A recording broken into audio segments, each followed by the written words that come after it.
and what they can talk about. If they want to form a church, a glee club, or a union, that's their right, because this is a democracy. And until we start building power to determine who makes the decisions, we're going to be where we are. And without power and without education, we will not transform technology. It will be something that hurts us, not helps us. And the same goes for any industry you want to talk about. UBI is a diversion. We need to be talking about organizing, not UBI.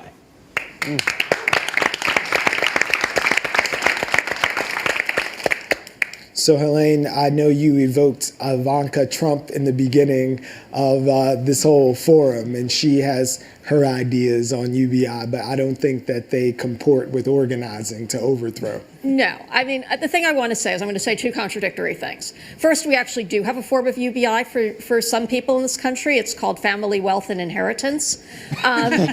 It's a huge thing for people like Ivanka Trump. So we do have it, and it does to some extent improve their lives, okay? On the other hand, I'm going to point out everything that was just said here is completely valid.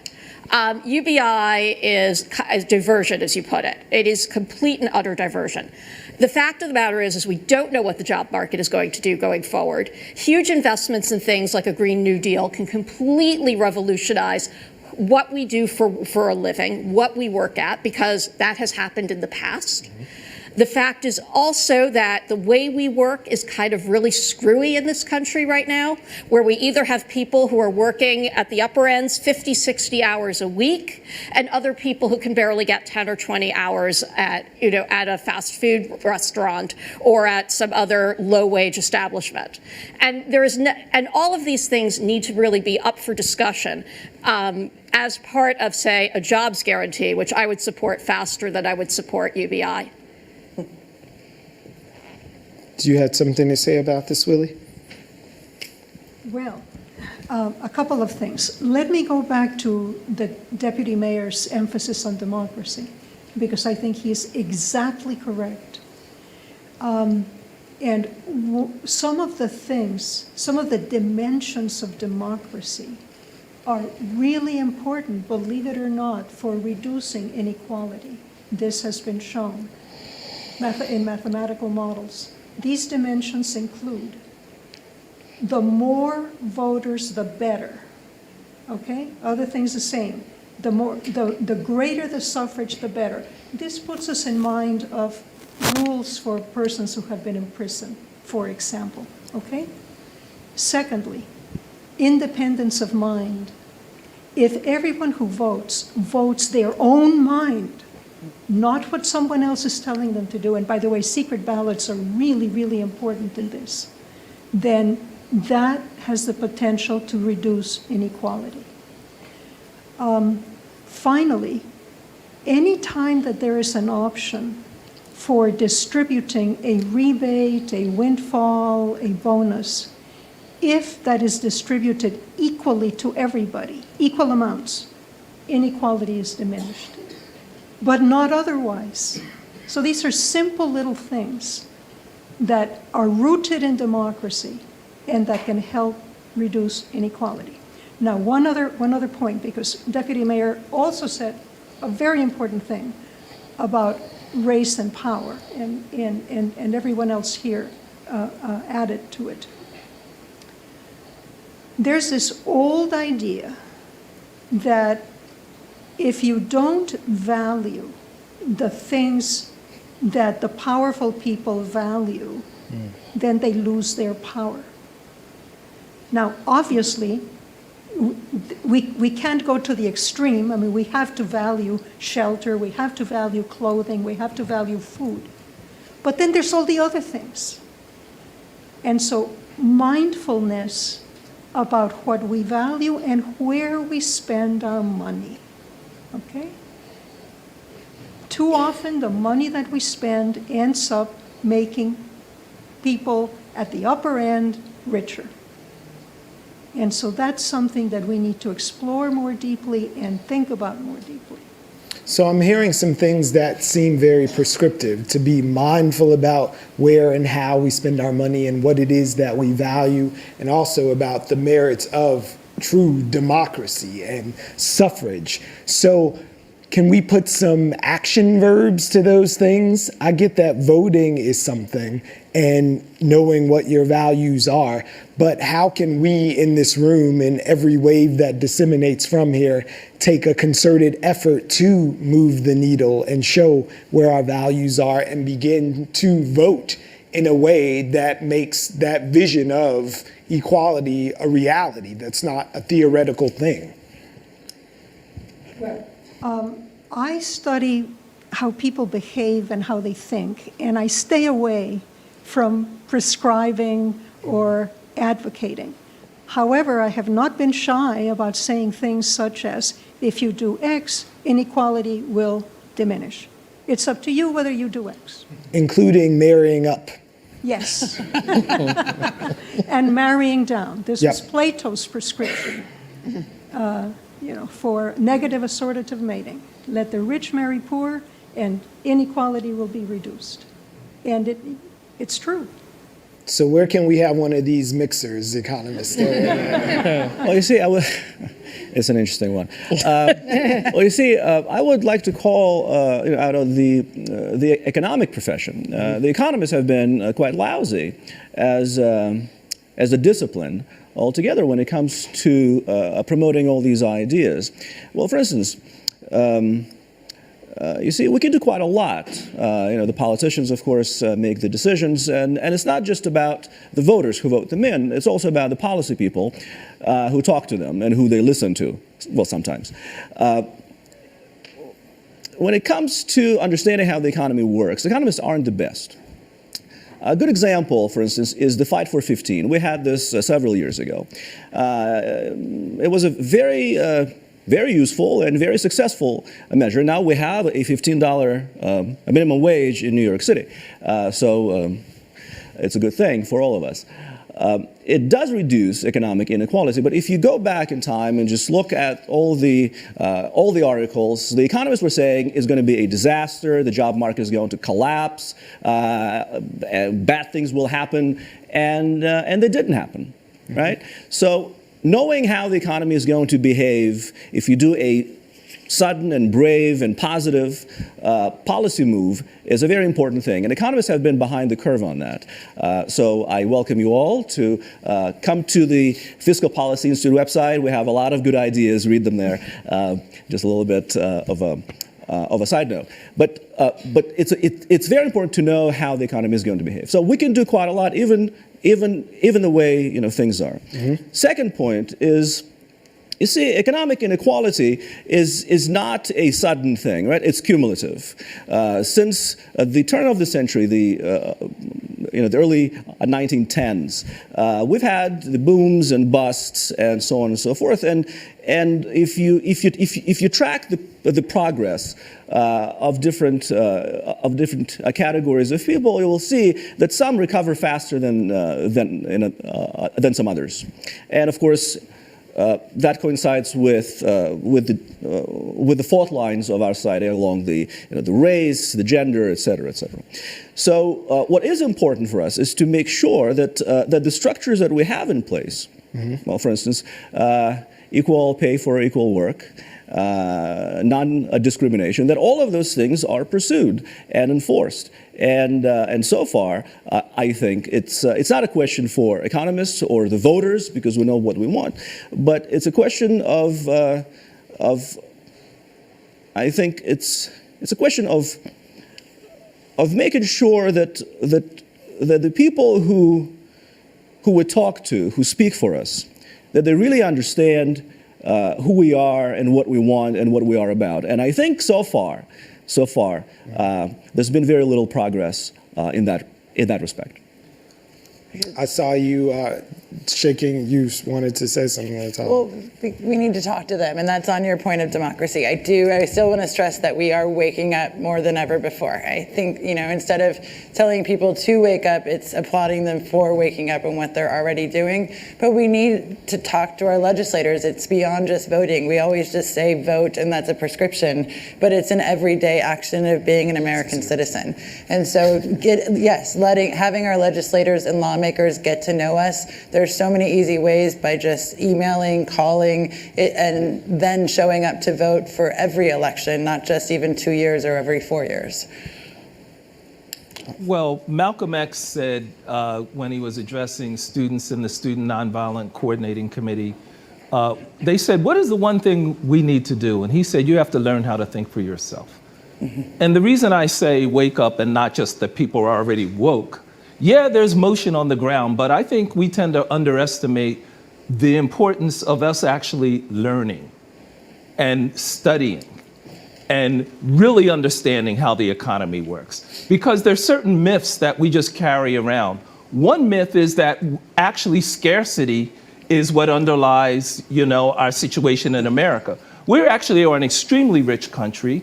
Household wealth went over $100 trillion last year, which means poverty is really just a construction because we decide not to share things. It's not because we don't have the capacity to have enough housing, to have it for everyone to have a good income. We actually do. But our politicians act like, oh, there's shortages. We can't afford this. Martin Luther King said a long time ago, I refuse to believe that the vault of justice is bankrupt.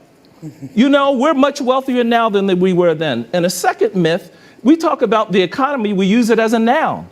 Like the economy is something that's separate from other than a social relationship about how we decide to take care of one another. That's what the economy is. It's the economists say charts, mathematical, this and that. That stuff is mystifying. The economy really is how we decide to take care of one another. Proof positive. My great-grandmother, who I knew, was a slave.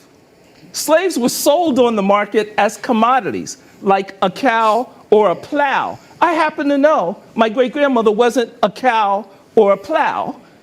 And if you're black and you talk to any of your ancestors, it's real clear to you that slavery was about a human social relationship. It wasn't about some abstract laws or how the economy works or how the market works. It was a human relationship. And the economy right now is about human relationships, how we decide to treat and care for one another. That's really what economics is. And so we got to actually get with people and say, look, we got to do some thinking together. That's what I'm trying to get at. It's not to, I love the activism, but we also got to start using this up here. I completely agree. Just by way of some numbers, New York's Independent Budget Office did some accounting, and for the last 8 years, low-income earners lost ground, while middle income to what they deemed not obscenely rich people stayed level, while the ultra-wealthy raked in the difference. So that's from right now in New York City, from a sample of 770,000 personal income tax returns that came. Poor people lost ground, middle people held on, and the people on the far end just got richer. Top that. Well, something that's been keeping me up at night is the way in which climate change is going to be exacerbating inequality.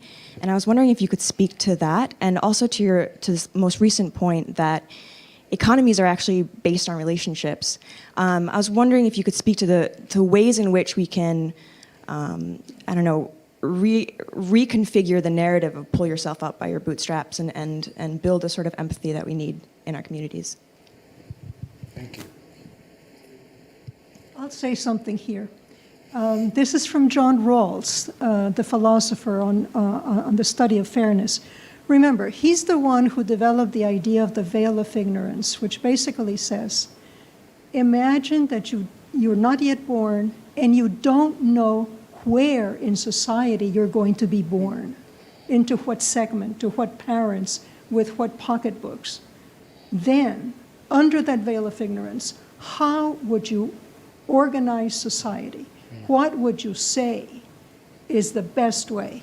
And I think, and I'd love to hear what the rest of you think, but I think if we got our, during a political debate, if we asked that of all the candidates, put them on the spot, let them say, if I didn't know where I was going to be, what kind of society would I prefer to be born in?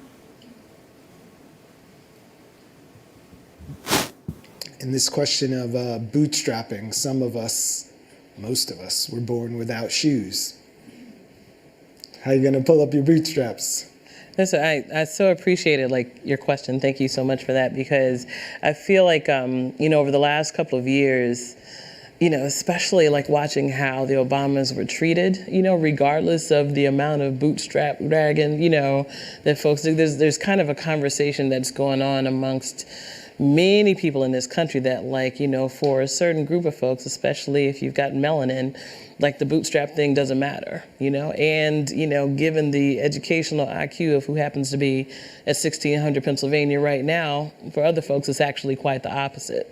So the fact that we can, have these conversations, gives to another level of this education we keep talking about, because, to give an example, one of my favorite things about working on the Affordable Care Act and healthcare, back in 07, 08, before we even got to a law, was that folks were having a large conversation about what our relationship is to our health, to healthcare, and to the healthcare industry. And that in and of itself, if nothing else happens, yes, I know there are challenges and whatever, but getting to the myths and the facts of what's actually going on with our social contract can help us get to that next level of so therefore, what do we want and how are we going to get there? So on the bootstrap thing, absolutely, it starts with the conversation of, even with the folks who are pulling hard as all the things that I don't know if I can say on TV right now, there still is power in race in all the situations to deal with.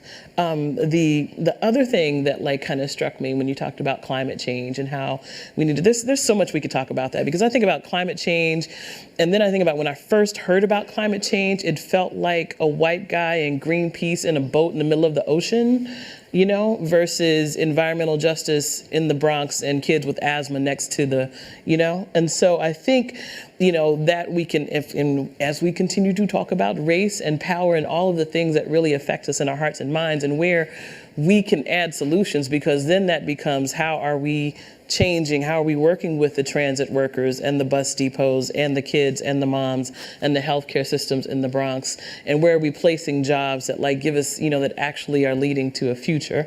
I feel like climate change conversation is environmental justice and all of those different things. I would say on climate change that in New York, some of the biggest problems we will have is actually heat, and excessive heat, and particularly in Harlem and the Bronx. Mm-hmm. And right now, we have no plan on how we're actually going to address that. And it's not some far off thing. And so it is going to affect us here, particularly low-income folks who don't have air conditioning or don't have access to a cooling center. Those are the folks who are going to be immediately affected, and we all know who those folks are. And the second thing I would say in relation to John Rawls, I think white folks have the privilege to imagine they don't have a body. But if you're a person of color, a woman, how do you imagine a world where you don't have a body? And who even thinks that way or has the privilege of thinking that way? I think we need to start from our actual bodies and what we actually think about one another, and where our love and empathy actually is. And for my staff, I will tell you that when we got a call from the Cuyahoga Center by a worker there who called us saying, I'm calling you secretly because I don't want to lose my job, but we have hundreds of kids here who've been separated at the border, and they're in Harlem, and our staff went there and they saw 9-month-old babies with no one holding them, and toddlers with no dolls, no blankets, eating rotten food, sleeping on beds with bed bugs in them. That is what shifted my whole staff changed. Because they said, who are we to torture children? And I actually think change comes from actual dealing with the physical, with the real, with the people. That's how I think change comes. And I appreciate what Rawls did as a mental exercise, but I actually don't think that's how we're going to make change, through mental exercises. I think we got to reach out to one another. Black folks got to talk to poor white folks about what the issues are. That's how we'll begin to enlighten one another. And we got to say, we know you're in pain, whether you're black or you're white. Tell me about your pain. Why is it you're in pain and I'm in pain and we haven't been talking to each other? That's how I think we begin to get somewhere. How do we begin to bust up this myth about meritocracy? We touched on it a little bit in the beginning on the strain of this bootstraps idea. I'm reminded of a study I just read about in Arizona where they took about 300 kids from a school that was urban, 91% students of color, free and reduced lunch as an indicator of not having a lot of money. And in the 6th grade, they got this group of kids and said, okay, do you believe that you can get ahead by doing hard work and being a good person? And the students who actually bought into that idea 2 years later were on a bad path. They had been in contact with the law. They had not marked any improvement in their schooling. They were really going down a road where the kids who looked that myth in the face and said, this is bull, this is not the world I live in, saw greater self-esteem and achievement. So those who said, okay, yeah, I can work hard and get ahead, when they were faced with the reality from being in 6th to 8th grade, saw their sort of vision of the world crumble, while those who saw it as nakedly not for me were on a trajectory towards success. So knowing what we know of that, how do we as this optimistic America get our children ready in our communities to face that reality? Well, it's always better to be sober, you know, and understand what you're dealing with. Usually, and knowing that that you're surrounded by myths is also very helpful and useful. There are some studies, actually, besides that show that the most effective predictor of your success in life is not your education, is not your experience, but your parents' income. And that's it, right? So if your parents' income isn't fantastic, then it's much better for you to know that you're dealing with some really harsh odds.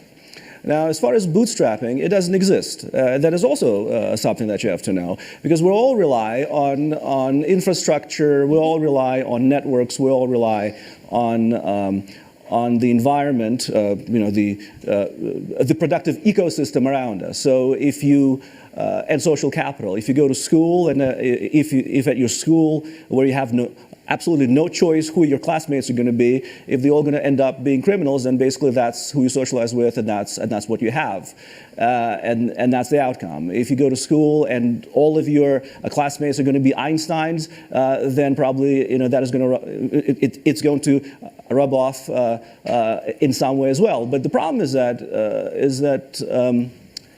getting into a good school where all your classmates are going to be Einsteins is very, very difficult, and you have to live in a nice house, and that house is a function of your parents' income. So we go back to your parents' income being the best predictor of your success. So knowing that and fully understanding what the reality is most helpful. Bill Gates was in my freshman dorm in college, and at age 18 or 19, he got a big contract with IBM. And it wasn't because he had the best operating system ever invented. It was because somebody at IBM said, we're going to give this kid a chance. Now, this is in 1974, 73, 74. IBM wasn't giving opportunities like that to black folks, women. Like it just wasn't going to happen. To your point, there's bootstrapping is a myth. It's one of those myths that are out there. The second thing, meritocracy, that concept came from the IQ test. There are dumb people and smart people, hardworking people, lazy people. The IQ test came from eugenics. And eugenics was the beginning, the idea that women have smaller brains than men and black people have smaller brains than white people. And that's where that stuff started. And that's where those ideas came from. And one of the reasons I really like what Richard Carranza, our schools chancellor, said about specialized schools is we shouldn't be rationing quality education. All our kids are capable. We need to create opportunity for all of our kids. And it's not about saying some are dumb, some are smart, you're in, you're out. We should not do that to children. Well, looking at that opportunity, I'm looking specifically at you two for the people who find themselves using all of that education that wasn't rationed out, going off to college, getting a degree, and in the case of being female, making about 86 cents on the dollar for every man does, being the one who made it out, and then having to take care of your family who never got to go to college or have their whole education fulfilled, and you find yourself with crippling debt on top of that. So in a lot of instances, a lot of women of color find themselves a little bit further behind than when they left, and now they're back at home in their mom's house or barely making it on their own, making good money. So 86 for white women, 60s, right, for black women, Latina women, indigenous women, it keeps going, you know what I mean, down just to kind of do that, because not the all women kind of thing. And it's interesting because, yes, we do have a unique kind of fighting moment in terms of pay equity and valuing our work. And it's funny because to go just a little bit back to the conversation we were just having about how we need to think and come up with good ideas and organizing, like I'm triggered a little bit because, you know, I hear that sometimes as I want the folks who are struggling with economic inequality to come up with the solutions for free. Like, I feel like we want to have more town halls and work groups and conversations with your elected officials versus the, you know, participatory budgeting or the ways that, you know, to Deputy Mayor's, the point about we are not scarce. There's money that's here that may get invested in a Bill Gates, but may not get invested in the brilliance that exists in our schools, in our projects, in our, you know, one of my good friends, Kamara Jones, down at Morehouse, says that we would have been to the moon and solved all these problems had we invested in all the black and brown and indigenous brilliance that existed. So I wanted to lift that point, because I think if we, you know, we're talking about how do we create space, and as we're still in Black History Month, right? We got like a couple days. We're still in Black History Month, you know, where you hear about all the inventors. Before Women's History Month. What's that? Before Women's History So I'm loving the intersection of Black History and Women's History I'm here for it. in terms of investing right there. Like, I love how the Movement for Black Lives policy platform included like a very clear section on invest and divest. So if you're talking about climate change, pull your money away from and invest it in kids. Like, so these other pots of money that belong to us because we have paid into it, because, you know, these budgets that our elected officials are sitting on where they have discretion to spend, you know, those are places where we can start to invest in and require that, you know, brilliant women, brilliant LGBTQIA, because that's a whole other set of inequity and, you know, that we haven't touched on yet, but making sure that like brilliance is valued, and it is connected to this whole social contract we're trying to build. So part of that social contract has to be wiping out the stigma of debt. Absolutely, yeah. So income inequality is a women's issue. Student debt is a women's issue. Women hold 2/3. We hold $1 trillion of the $1.5 trillion in student loan debt. According to the American University of Women, African American women hold the most, and they're the most impacted. So this is student loan debt is a person of color issue. I think you're absolutely right. It's democracy, it's learning, it is more than organizing. I've been impressed with how during the Trump administration, people are learning, parliamentary process and the way civics actually works. So we're at the precipice of that, but we can't lose it, because so many times we get so close and then we get bought off, and we just can't get bought off again. Can't get bought off again. I'm looking at bought off and killed sometimes too, right? Because just to be honest, because if we're talking about economies, like there was a great article I feel like my mom, she's a research teacher and she always has to throw a citation.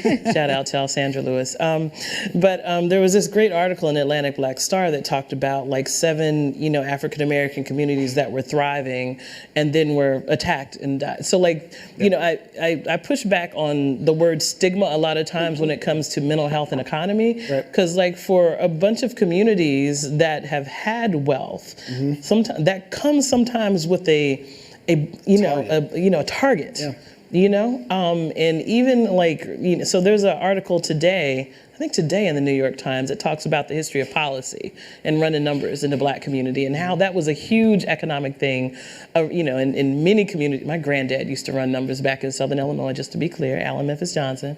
But there's a whole, there's a history of kind of folks, you know, stopping and starting, you know what I mean, in terms of businesses or getting debt or education. Like, you know, a lot of what's going on with educational debt is a little bit of a pushback to a whole bunch of folks that weren't necessarily white men that were getting educated and putting forth different, you know, theories on how we should be moving. So I think it's yes to the organizing, yes to the putting forth solutions, but it's also an offense defense, you know, because it is, you know, it could be a little, you know, upsetting, but there's a history of these things coming at you in a not so good way. So before you go in, language me into a better understanding so we can stop with the stigma.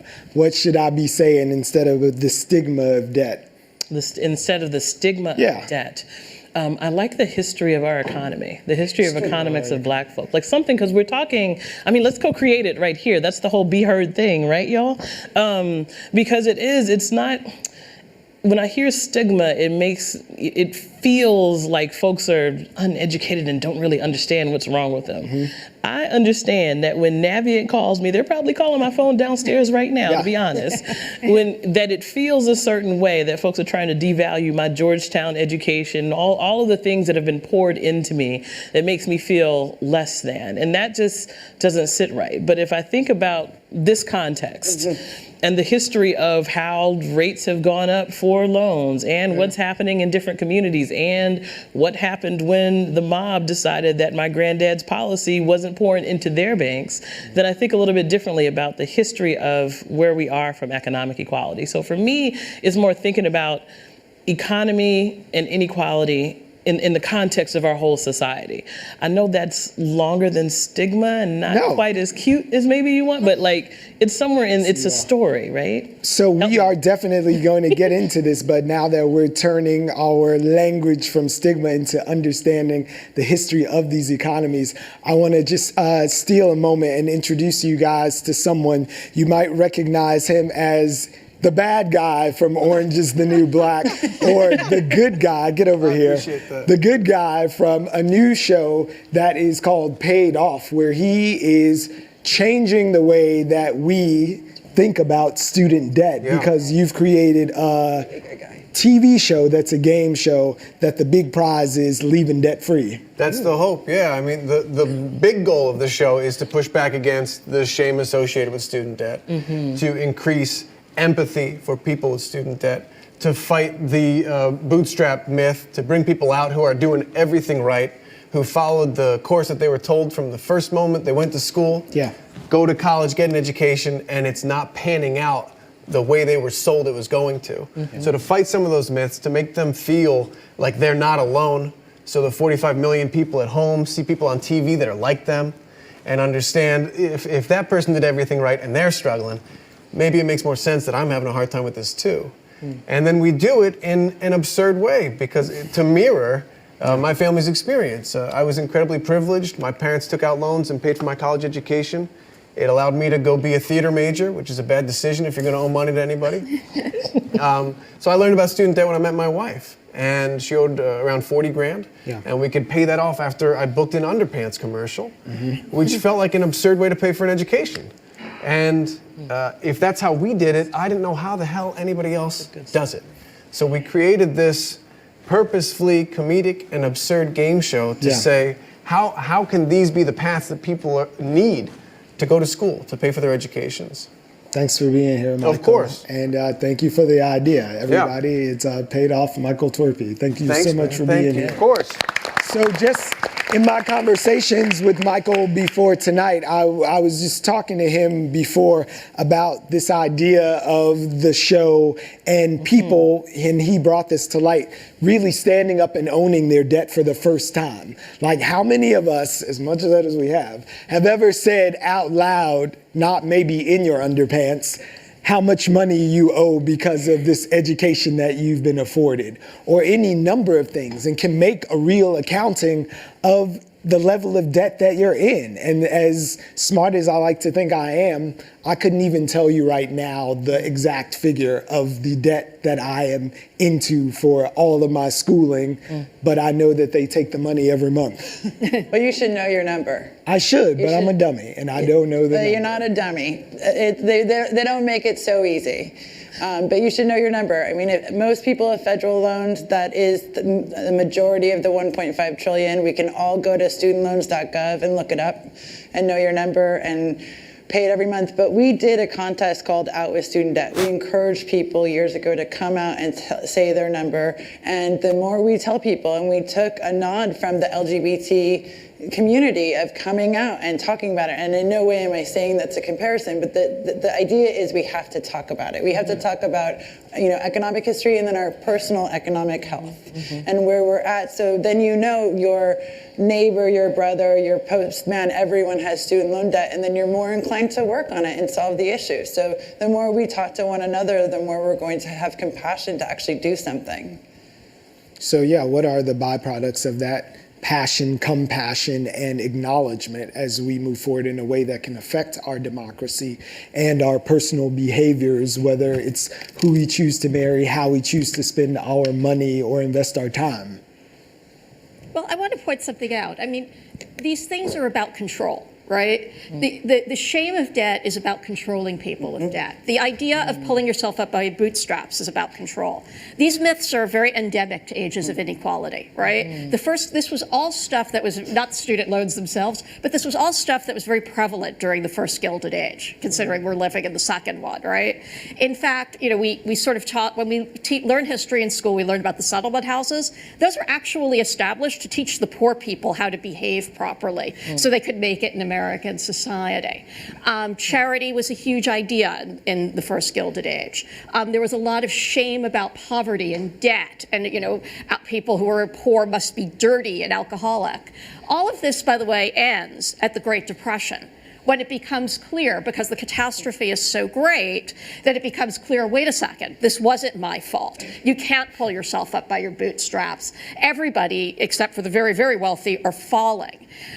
Charity can't fix this for us. And that was kind of what ended that period. And it's no coincidence that it came back, starting in the mid-1970s and 1980s, as again, people became mostly poorer, stagnated, or a very tiny sliver became wealthier and more powerful, and they did once again what was told to people 100 years earlier, which is, we know better, we'll take care of you. And the debt builds up, and the shame builds up, and the lack of power builds up, and the anger in the system builds up. Well, there's nothing like a plague to equalize things. Like historically, it has been shown that the greater the horrible event, the more equalizing, if destabilizing effect that it does have on a populace. So short of a big old catastrophe, there has to be something else that we can collectively do and be heard and move forward into a different understanding about our debt. I'd like to offer a little footnote to that very interesting idea. And that is that if we as individuals and if our society defines our self-worth by our net worth, then it's completely logical that if you have a negative net worth, you are going to experience negative emotions, negative consequences. So it seems to me we have to look at the entire continuum. The challenge is going back to humans and human relationships. The challenge is not to assess ourselves and others by our net worth, but by other human qualities. And once we do that, we've escaped. We're out of the cage. Can I add on to that? That's good, but the bills still keep coming. I love this point because my parents were civil rights activists. My dad was a Baptist preacher, and one of the things I remember from being a little child was every Sunday sermons like, God doesn't make ugly people, so there's nothing wrong with your skin. There's nothing wrong with your broad nose. There's nothing wrong with your wide lips. And stop lowering your head down when you see white people. And the transformation that I saw came out of that conversation. The demonstrations and the protest, all that came later. But the big transformation was when people stopped letting themselves their identity be defined by somebody else to keep them down. And I think that's exactly the point around the debt issue. And the second thing around women and black women in particular, the median net worth of an adult black woman in America is $7. And my mother died a couple years ago. She was cared for by 2 black women. And I was shocked to learn they were making minimum wage. And they love my mother. And there are hundreds of thousands of home care workers in New York City who take care of elderly people out of love. They do not get paid anything close to the amount of work and care they put into that work. And the only reason they are paid minimum wage is because they are women and because they are women of color. And talk about history, this nation was formed on women not getting paid anything. That's right. Care work was free. As a woman, you just had to do it and you couldn't vote. That's the history. And so part of getting out of debt is actually paying women. And that's the other side of the coin, I think. Yeah. We got to fight for women. And I say home care workers, domestic workers, number one. We got to make this a fight.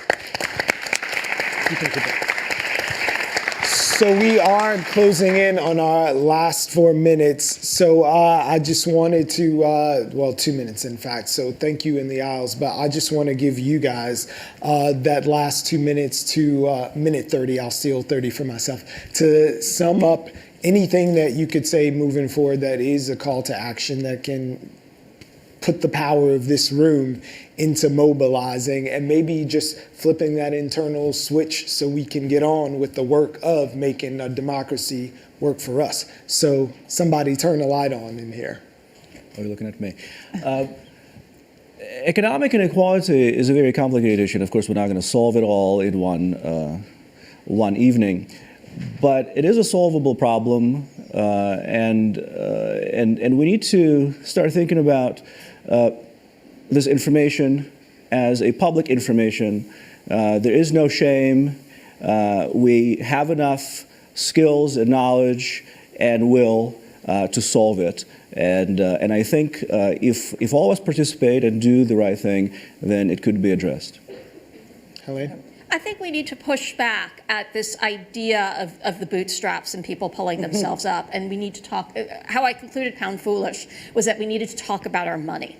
And that means that when, we need to be honest about it and we need to own our debt and we need to own our successes, but we also need to question where it's coming from and how it's accumulating, right? So when we're told about a story of somebody, who established a wonderful business, perfect example of the Bill Gates story, right? He also went to a private school, was a very connected kid from the get-go. Where does this come from? How do we make it? How do people not make it? And to just push back at these stories over and over again. Why do domestic workers make so much less than, people who, pick up who get our garbage, right? I mean, there's nothing more valuable than domestic work, and yet they are treated like among the least valuable. They were out of the Social Security system for a long time. They are still relentlessly underpaid. And why is this? And we need to ask this about everything. Well, we are 30 seconds outside of our credits, so I'm going to wrap things up for our broadcast audience right now by thanking each and every one of you for sharing part of your evening with us. We really appreciate you being here and contributing and listening, and thank to each of our panelists for being here and sharing your knowledge and really helping us move forward and wade through some of this stuff. We might have just opened the door a little bit to change the stream on economic inequality. So give yourselves a round of applause. We'll see you next time. Thank you so much for being here. All right.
U.S. law, any child bought or sold into the sex trade is a victim of human trafficking. Why is the first time I'm hearing about this? On the same websites where you sell a couch, there are sections to buy people. Really?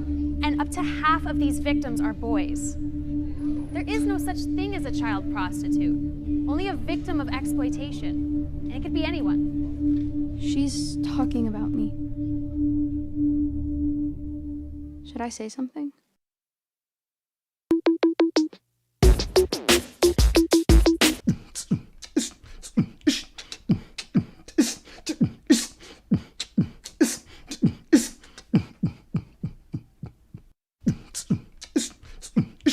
$542 million years ago, the Cambrian explosion. Well, it wasn't a literal explosion. The Ciart Six is a diverse, multicultural performing troupe. We have rap around environmental racism, environmental justice, and of course climate change.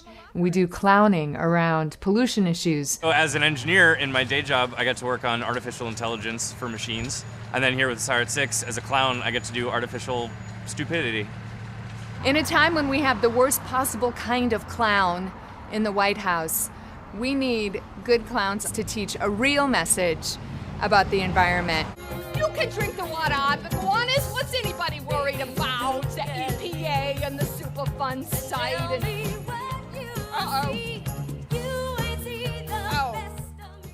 I joined this group last year, actually. I auditioned. I really loved like the concept of unlimited, like a possibility you can put, because it's a science. Like you're putting the facts into a really creative process into this art. Sick planet needs resuscitation. Stop dying. So many people feeling we can make you stop trying. But that's the luxury we can't afford to exercise. Only when our breath is compromised, we open up our eyes. My name is Benu Muhammad, otherwise known as Benu, the soothsayer. I am an MC, a poet, hip-hop artist, and I'm a part of the Ciart Six, a theatrical mosh posh of beautiful artists that have dedicated themselves to educating the community. Quetzalcoatlus, a 575-pound bird that was also a very fast ground runner. Mimi! A snake with a lizard head. It's getting closer. I spend my time scheduling rehearsals, trying to get everybody together. Hi, are you the Ciart Six? Yes. Right downstairs. Thank you. It's just fun to consider that science has a lot of solutions for the problems that we're facing today. So it's both for me. It's both, there's a social responsibility aspect of this work for me, but there's also, I wouldn't do it if it wasn't really fun. Palam, you're gonna get some water here. You're a very lucky girl. It's from, we collected it from the Gowanus Canal this morning. Now there's parasites and bacteria and PCBs. Do we ever say what PCBs are, what that stands for? Polychlorinated biphenyl something, is that right? Science guy? It's important to me to get the science right. Should I mention that it has syphilis? Yeah, why not? It's really great to be doing performances that are scientifically based and also kind of have a purpose to them. As a clown, my name is Johnny McGonagall, and Johnny the clown is also kind of nerdy. He's a sweet guy who doesn't really understand how his body works very well. But his favorite song is a classic disco tune, so he likes trying to dance, he's just not great at it. So we developed this in rehearsals, and I've had so much fun with it. It's just a very simple back and forth step touch, back to the basics. Really, really fun little dance for him to do. After movies like Napoleon Dynamite and other things, you see these people who are kind of nerdy guys, they get up there, they start doing their awkward thing, and then you expect them to bust out, but Johnny's not that guy. When I'm putting on the clown makeup, I'm becoming a different person. I'm becoming Johnny, he loves wearing this makeup, it's fun. And I gotta say, as Adam, it's fun wearing a full-on white face and goofy, eyeshadow all over the place and looking kind of funky. We did a trashing show, which we are doing the fashion show with the trash. And that really made me think that nothing nothing is useless and everything is useful. We can really like boost ourselves, and we can really be cocky and arrogant and be really fashionable with our trash. We educate adults, but a large part of our target is towards the youth, particularly elementary and middle school youth. Because again, those are the kids that really take on the bulk of the information and can actually do something with it later on in life. And we like to think that we're a catalyst for little brains changing.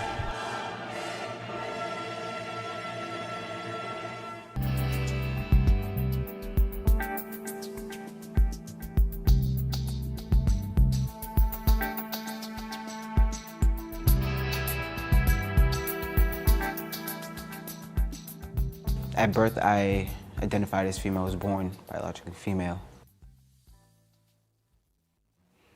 And now I identify as trans male.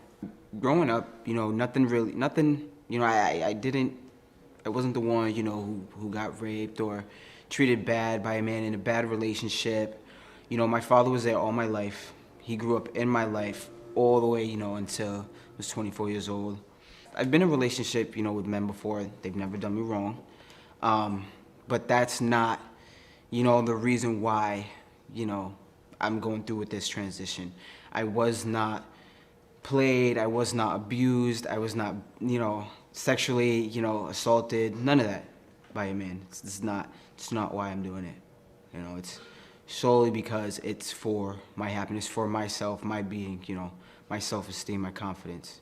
Not because a man has done me wrong or there was no male figure in my life. In school, it wasn't really, being gay, lesbian wasn't really accepted. You know, after I came out, a lot of people that I talked to, you know, they stopped talking to me, you know, they stopped being my friend because of that. I didn't really know why, but, you know, I still kept going on, like, with myself. I even, you know, at one point, I started dressing feminine, you know, just to, like, fit in, just, you know, so maybe these people would be my friend again. It didn't work. To be honest, it ate me up inside. When my mother didn't, you know, accept it either, it hurt me even more. You know, that's when I got into, you know, self, you know, mutilation. I started hurting myself when I was around 16 years old. I would cut myself with like razor blades, safety pins, anything I could really find. I was just angry, so I did it. I felt better hurting myself. It was like a release.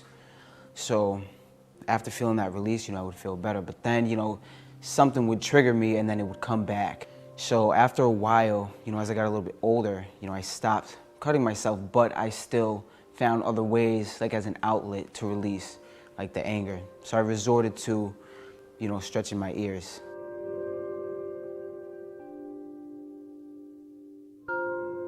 I haven't had a name change yet, and that's where it gets really, really hard.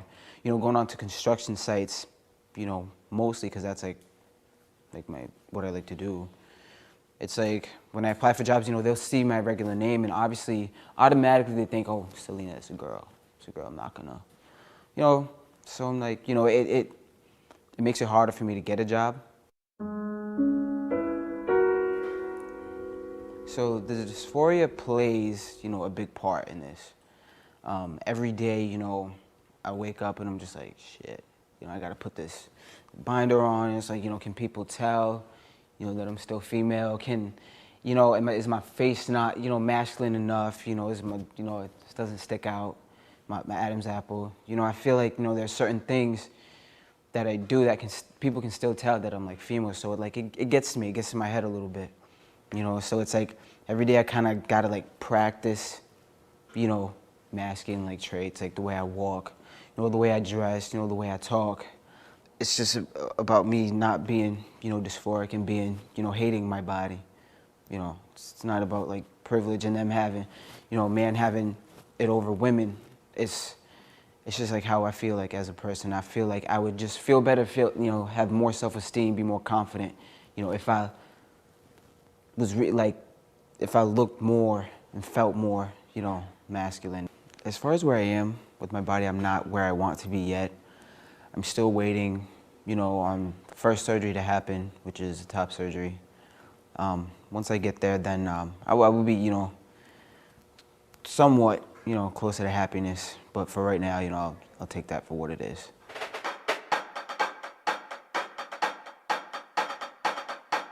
I need people on my side, you know, not just my community, my people. I need everyone, you know, mamas, papas, uncles, granddaddies, everybody in different countries, straight, pansexual, bisexual, everybody. I need everybody, you know, on my side. I need the whole community. I want to feel safe, you know, I want to be, you know, I don't want to step on my door and pray to God, you know, that, you know, am I going to make it to the end of the day? You know, am I going to make it, you know, to the next morning, wake up, you know? I just need everybody. I need that. I need that support, totally.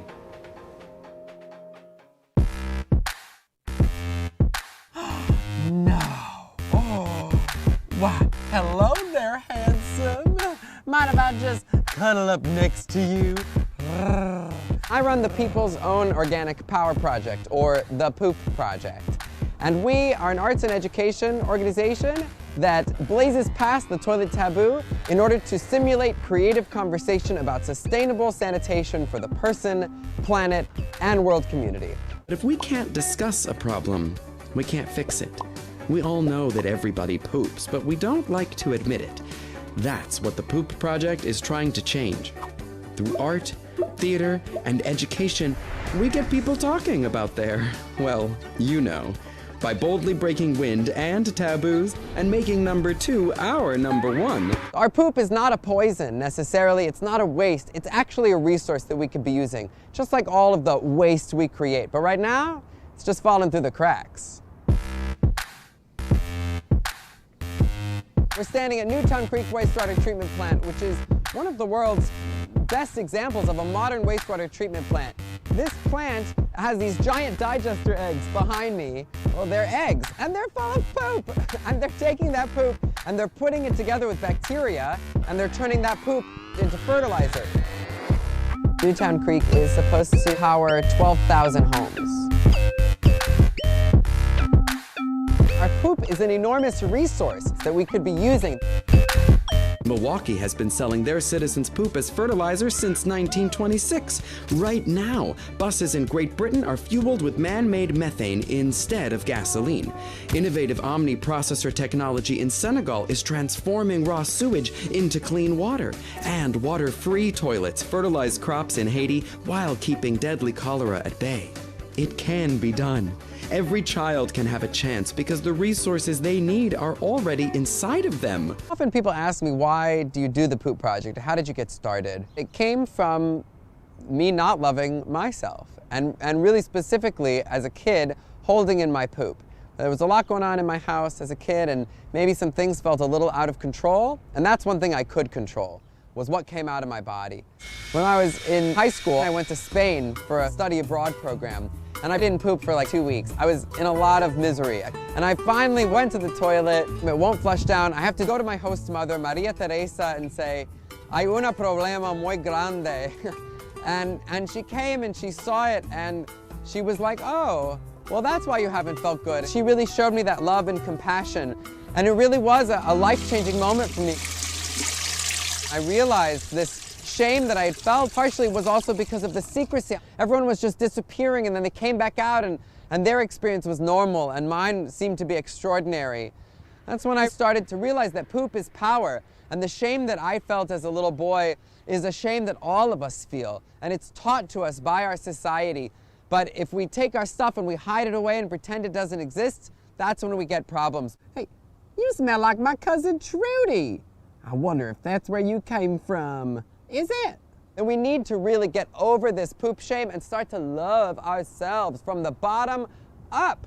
So I do that in 2 ways. Well, I do it in lots of ways, but one is a show for grown-ups called An Inconvenient Poop that is really a TED Talk about why we feel the way we do about poo, how it got to be that way, the problems our current system creates for our bodies, our planet, for people around the globe, and how we can all be a part of changing that situation just by coming out of the water closet and declaring loud and proud, I'm a pooper. One of my big jobs working with the Poop Project is talking to the little children. Now, I don't know about you, but I have never met a kid who's poop shy. Well, they love talking about it, but then their grown-ups start to tell them, no, no, no, that's a potty word. I think the reason they know it's funny to talk about poop is because we don't want them to talk about it. But Sean and me, we get kids having serious conversations about their poop, because there's no reason to be ashamed. And if you're looking at it, you might know something more about whether your body agrees with the food you ate. But you know, poop is a normal part of life, and there's nothing wrong with it. Why, I bet these friends here, I bet they're all poopers. Is that true? Do you poop? You know, like I said, Wanda, sometimes people are a little embarrassed to talk about poop, and that's why the Poop Project exists. We want kids to know that it's important they have a safe place to go potty at school, that if they haven't been able to poop for a while, they should tell a grown-up. Sometimes I like to ask new friends all the words that they know for the brown stuff that comes out of their bottoms. I see a hand back there. Yes, sir? Do. Yeah, don't be wrong. Do. Right here. Yes, miss? A dingleberry. I think that there are lots of reasons we should be talking about poop. It's the people's own organic power, just like Sean says. I think it's about time for us to leave. Yeah, I think so. But maybe we can end with a great big fart. On the count of 3 to send us away. Here you go. You ready? 1, 2, 3.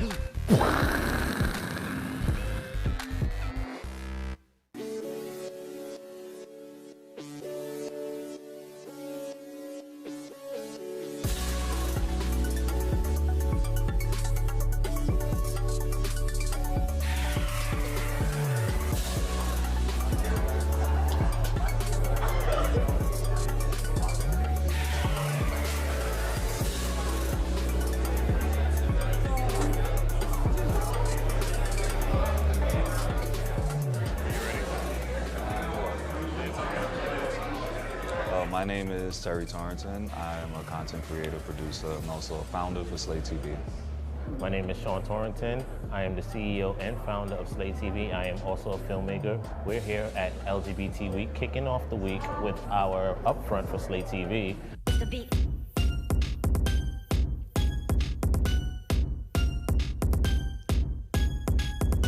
Just pump the beat, just pump the beat, just pump the beat, just pump the beat, just pump the beat, just pump the beat, just pump the beat, just pump the beat, just pump the beat, just pump the beat, just pump the beat. This is gold. Yeah, I mean, we were showcasing what Slate has to offer, like all the different shows, documentaries, movies, just the different content creators around the country or abroad that have content that we're streaming on our platform, just showing the diversity within the community. I'm James Felton Keith. I'm the co-founder of Slate TV. We just finished our very first upfront. We demoed about 30 minutes of different content that covers our 5,000 hours of movie shorts, docu-series, scripted series, you name it. It was beautiful, but we're also kicking off LGBT Week, which is kind of a big deal. We're right in between where all the new fronts end for like the IAB world and where LGBT Week starts. Back in 2010, we met at a house party, minding my business, and this guy comes along, you know, talking about he wants my number and, you know, hang out and all this good stuff. At the house party, I was on the prowl, and I told everybody literally, I'm gonna find my boyfriend tonight. But nobody believed me. So in comes Terry with these beautiful teeth. And that's the first thing that actually caught my attention. And then after I told everybody, I ran in the room, I was like, listen, I found my boyfriend. Like, he is here. And they was like, yo, Sean, you crazy. But I'm like a hopeful romantic. So I already knew from his energy that he was gonna be like the one. From there, we've always had a creative relationship. Like, our idols have always been Will Smith and Jada Pinkett, how they create together, they have like this They have fun together. creative business family, and we've always done different things. And enlightened. you know, we created this web series back in 2013, it was, called No Shade, and Terry was one of the stars of the series, and we wanted to create season 2, but I did not want to just put it on, well, we didn't want to put it on any platform and have it just floating around YouTube and just not actually have it monetized the way it should have been monetized. So we had the ability to actually go somewhat mainstream, but what they wanted from us, they wanted to change the story around, and we just wanted it to keep it real authentic, and basically it just wouldn't have been No Shade anymore. So we didn't go that route, but Terry came up with this awesome idea, why don't we create our own platform? But I was like, well, how are we gonna do that? Like, seriously, we don't know how to create a platform. He was like, if you make it, they will come. I know particularly for me, I created a web series called Love at First Night, which is about 2 guys who meet through a hookup and they end up in this long-term relationship. It really, it's not autobiographical, it's not like my life, but it's situations from being with Sean over 7 years now, putting that out there. And I guess for a lot of people, they reached out to us and they're like, I don't feel that optimistic about relationships, but seeing your show really makes me hopeful. Or there's people that are like, oh my God, that's the same thing that me and my boyfriend go through. Or even heterosexual couples have hit us up and we're like, oh my God, these situations are so universal. I didn't know that you guys go through that. And it's like, you know, these are simple, basic things that humans experience throughout the spectrum. And it's, you know, for us to put that out there and people to relate to it through, I guess, the queer lens, it's like, okay, I get it now. You guys are normal, just like us. And it's like, that's the goal. And people reach out to us all the time and are like, you know, wow, I needed to see that. You know, I think even with No Shade, a couple years back, we had a young guy out in Ohio who reached out to us, said he gets bullied all the time, and you know, he doesn't feel comfortable being in his skin. But seeing this show with us out in the street and just being ourselves unapologetically really ignited something in him to be himself. And that, to me, over anything, that's the most important piece. It's just people saying that I got something from it, you know? And that's priceless. Our mission is to create sustainable entrepreneurs that are generating revenue to keep creating the dope stuff that they create. So through our agency, because Slay is broken up into 3 different, I like to call them 3 different houses. So you have, Slay TV, which everybody knows is today is our streaming network, but then you have Slay Studio, which is our in-house production company where we create content for Slay originals, and people would send us scripts and we would create it for them, of course with a bit of project management, but at the same time we can actually outsource stuff for other companies and create stuff and develop concepts and campaigns for them. So then you have Slay Agency, where we will build a campaign around content creators, films or web series, and we'll get it branded. We want people to keep creating stuff. We want to build an industry. We are building an industry around this. We feel like we are worth it, we have the skill, and we know that we have the resources, so why not? If we all work together, we can do this. Our core message at the beginning was not just to create a big TV network or create a juggernaut of any kind, but we wanted to give all these content creators the opportunity to generate real revenues. Doesn't mean they're gonna make $1 billion overnight, but being able to get their content to an audience has never been done before in this fashion.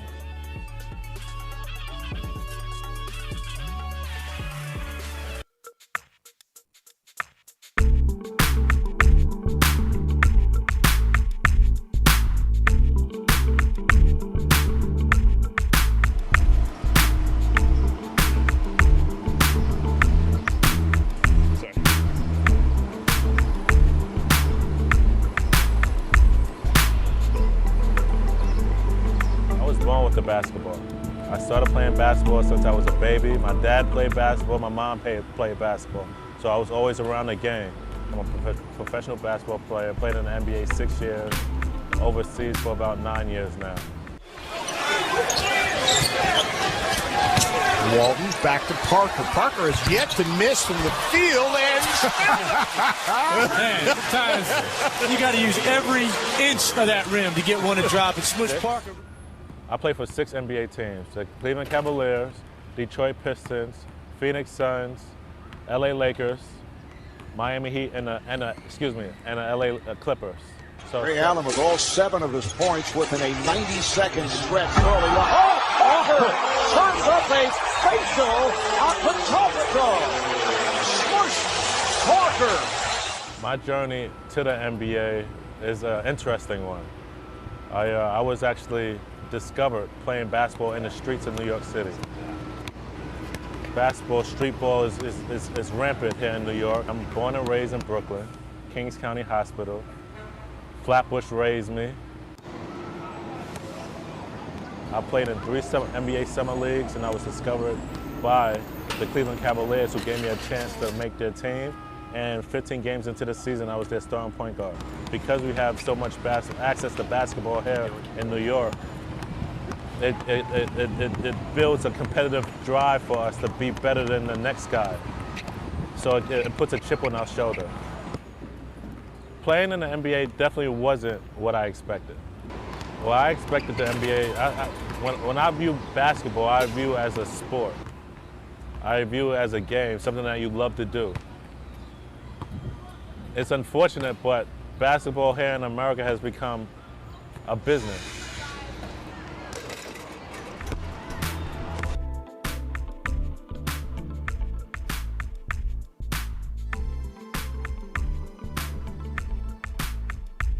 Basketball, you know, in other countries is still a sport. It's still a game that people love, and you know, they are entertained by the sport of the game.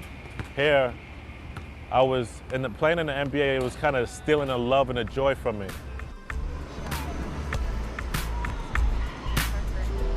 And I got to a low point in my career where I started to not really like the game, and at that point, I decided that I needed to walk away. Well, growing up, my family was big on going to church, so I was always in the church. And of course, at that age, I didn't understand religion. I didn't understand who the Lord was and, you know, who God was, but the seeds were planted. My whole career, I would say, pretty much my whole career in the NBA, I felt like there was something missing. Even though I achieved making the NBA, even though I had dreams of having money and cars and buying my parents a home, buying them a car and jewelry and all of that stuff, which I, had and was able to, do for my family. I wasn't happy. I was still searching for something greater.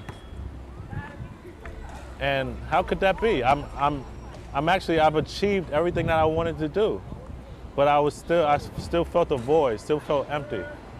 And it wasn't until I found my church, that I grew up in, and I got reunited with Christ, and I started learning about the ways of the Lord, and trying to live for God, that I found that peace that I was missing.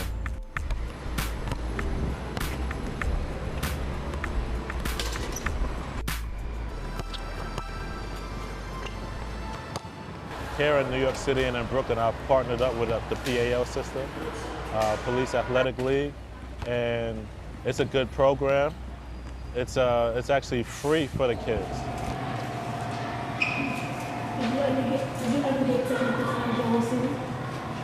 Have I ever gotten technical fouls during the season? I have quite a few. I don't promote it. Smush was very passionate about giving back to the community, especially in Brooklyn, but in all of New York City. The kids loved it. We're looking forward to working with Smush again in the future and all of our 24 sites. I feel good about this partnership, and I feel like I could give back and inspire a lot of the kids here in Brooklyn. I was once the kids that you see here in the park. I was them.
So, Mr. Harrison, how are you feeling today?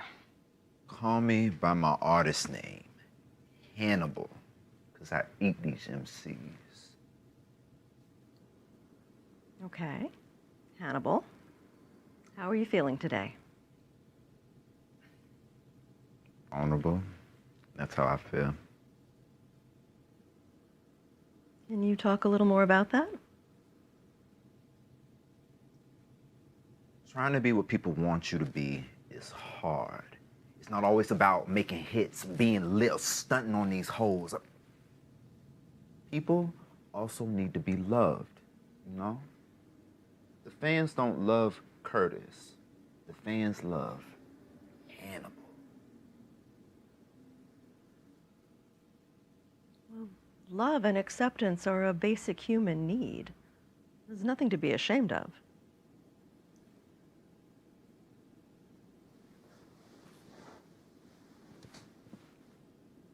You're not gonna tell anyone about this, are you?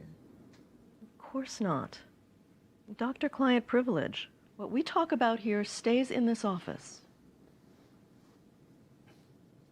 Because if you tell anyone, you know I'll kill you.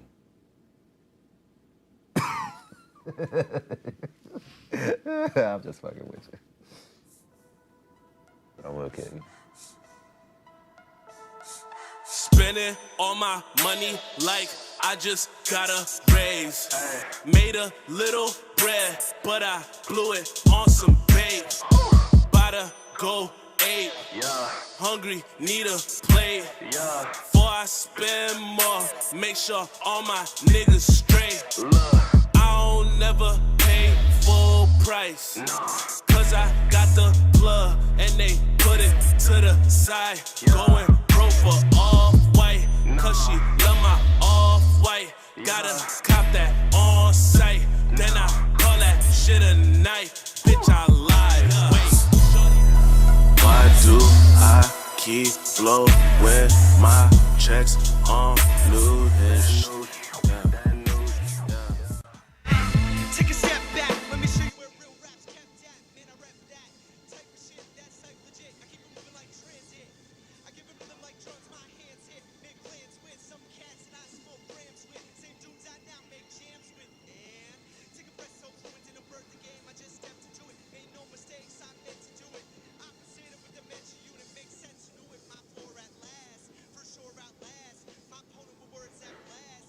My syllables cut through glass. Head of the class, steady your Sasha, you're supposed to be working. I am working. Okay, I'm posting some of our new inventory, and you want more customers up in here, don't you? Not an excuse. I'll be in the back.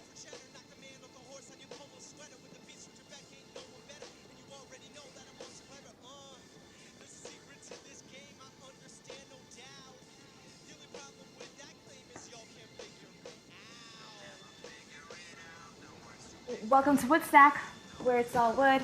How may I help you? Well, you can start by telling me when you're getting the new Buscemi's. I need 5 pairs in every color, size 11. We don't carry that shoe, but I can special order them for you and personally call you when they come in. Hey, Ray, I just thought of something. I got mad inspired. Kicks. These chicks so mighty. You know what? I'm on my way to lay this one down. I'll be there in 10 minutes. At 1. Girl, you're never gonna guess who just walked into the store. Lulu, I might be pregnant. We're barely surviving as it is, and now we might have another mouth to feed. I just can't. Think of it as a blessing. You know God will never give you more than you can handle. Well, the way God's been doing me these days, I want my money back. Okay, bitch. Don't write a check your ass can't cash. Girl, bye. At this point, he be doing me a favor. Don't talk like that. Don't even joke. I'm just frustrated. It's like I can't catch a break. Speaking of the devil. The devil? What? Nothing, babe. What's up? Where you going? I'm headed into work.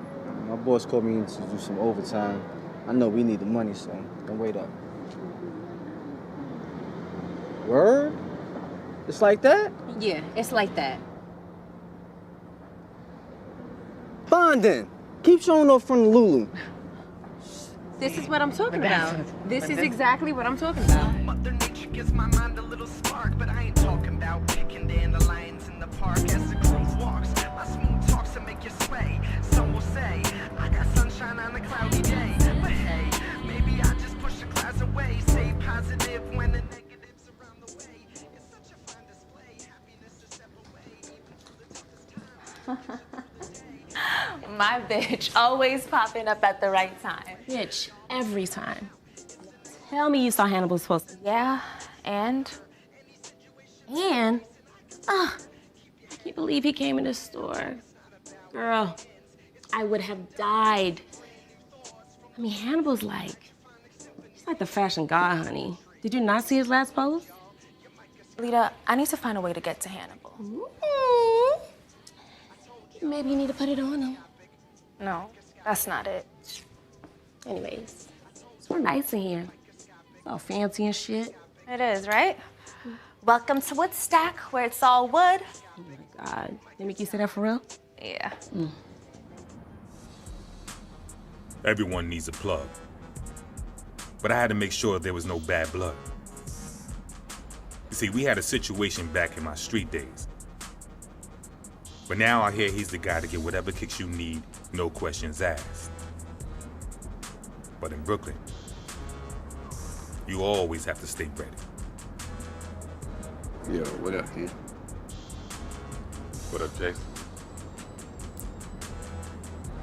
We good? Yeah, we good. Water under the bridge. Word. Grown man shit. Exactly. Now let's get down to business. What you need?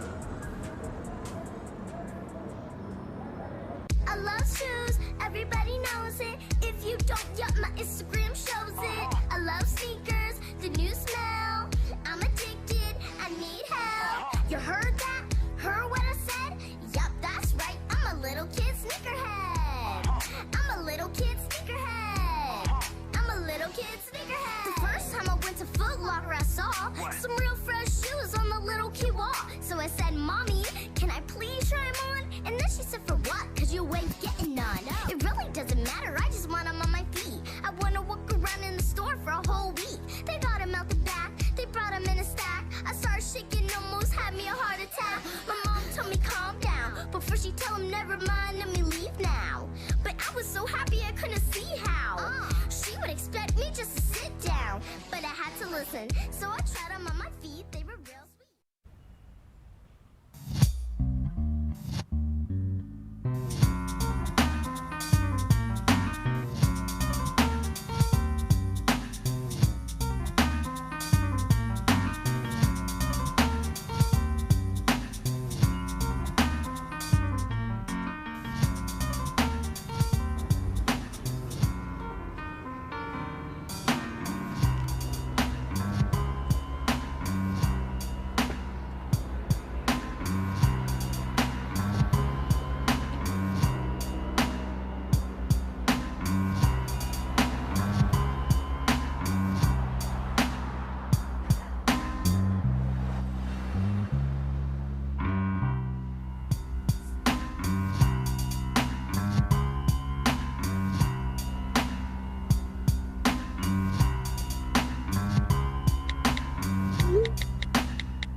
Spending all my money like I just got a raise.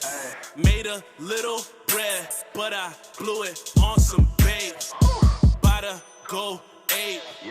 Hungry, need a plate. Before I spend more, make sure all my niggas straight.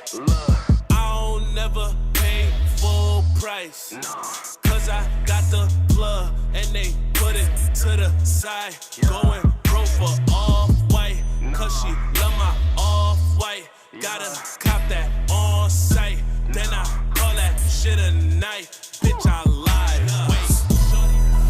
Why do I keep blowing my checks on new dish. I could get used to this door-to-door service. Don't get used to it, okay? I have some errands to run. Thank you, baby. Is that Lawrence from Halsey Street? Oh, yeah. I didn't tell you I gave him a job? A job? Are you sure you can trust him? Yeah, he's cool. He just got out of jail, though. Oh, so you hiring ex-cons now? It's not like that.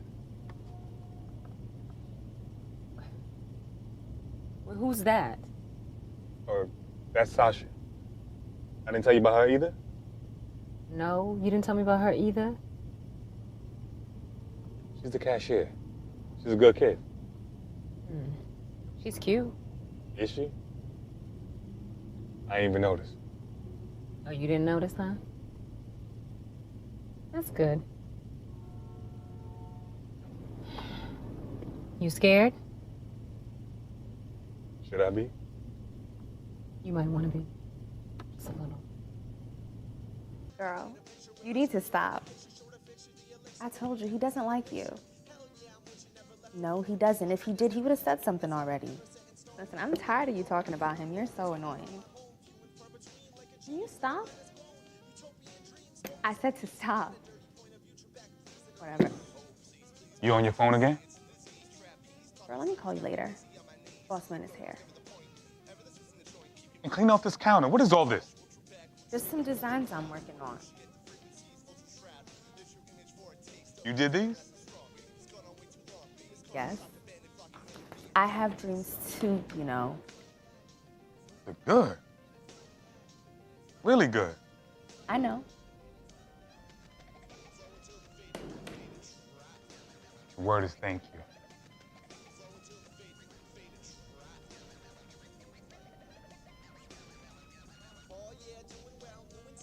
What do you mean my shipment was canceled?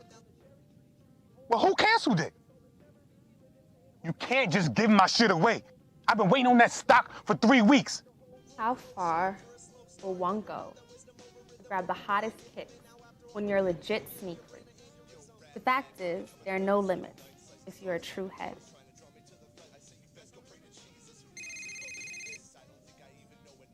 What's stack where it's all wood? Sasha speaking. May I ask who's calling? Lars, phone.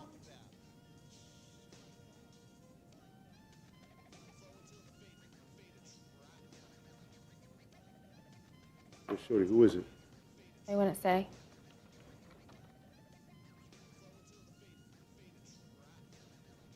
I need my shipment. You know what? I'm on my way there now. How'd you find me here?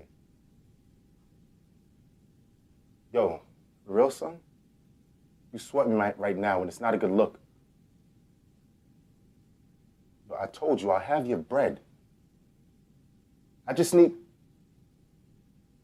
Give me a little more time. Yo, you for real? Hello? Yo, hello?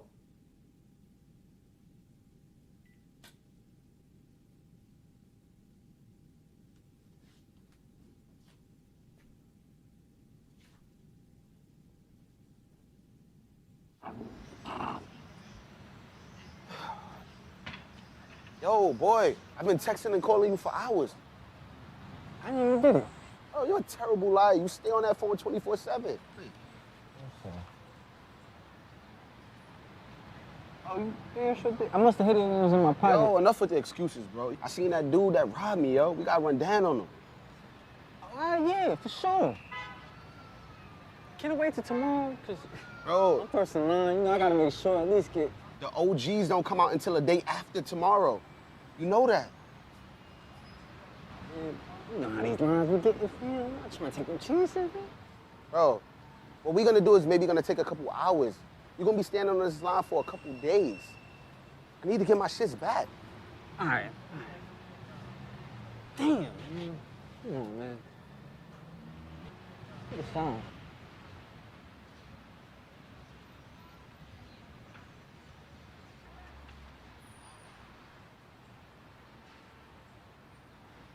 it's him. I'm telling you. So, you saying the guy that robbed you is just some college kid? Yeah, something like that. Son, you really close to getting your street cred taken away. Yo, shut up. You sure this is a crib, man? Yes, I'm sure. You sure he home? No, but he lives here, so eventually he got to come in or go out. Right, you right. You say he had a hand when he stuck you? Yes. I mean, I didn't see it, but I heard him cock it. Shit, nigga, that's crazy right there. I don't know if these joints are worth getting bodied over, man, for real. Says the man who's willing to sleep on the street for 3 days. Dude, not the same. These are limited releases. Big difference. You gonna get your sneakers back today, though. Need that bread, man. Don't worry about it, man. I got you. I love shoes, everybody knows it. If you don't, yup, my Instagram shows it. I love sneakers, the new smell. I'm addicted, I need help. You heard that? Heard what I said? Yup, that's right, I'm a little kid sneakerhead. I'm a little kid sneakerhead. I'm a little kid sneakerhead. The first time I went to Foot Locker, I saw some real fresh shoes on the little key wall. So I said, Mommy, can I please try them on? And then she said, for what? Cause you ain't getting none. It really doesn't matter, I just want them on my feet. I wanna walk around in the store for a whole week. They got them out the back, they brought them in a stack. I started shaking, almost had me a heart attack. My mom told me calm down, before she tell him never mind, let me leave now. But I was so happy I couldn't see how. She would expect me just to sit down, but I had to listen.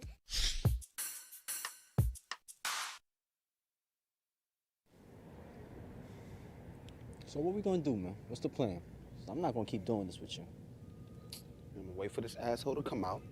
I'm gonna punch him in the face. I'm gonna get my shit back, plain and simple.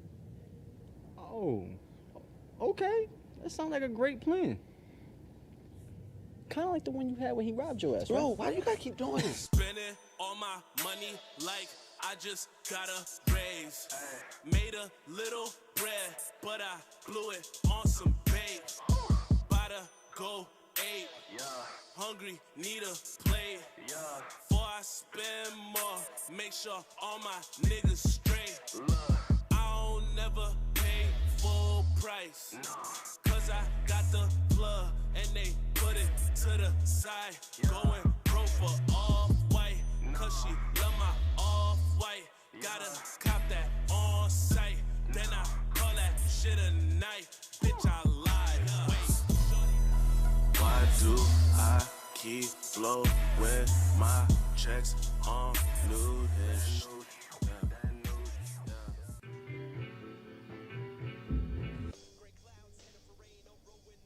Where's Lawson? I haven't seen him yet.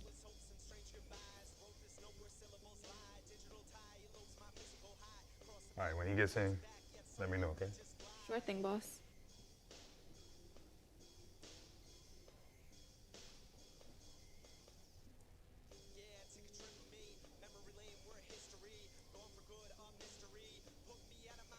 Got him. Boss, can I talk to you for a second, please? Yeah, what is it? I have to leave early. I have something to do tonight. How early? Like now? Killing me.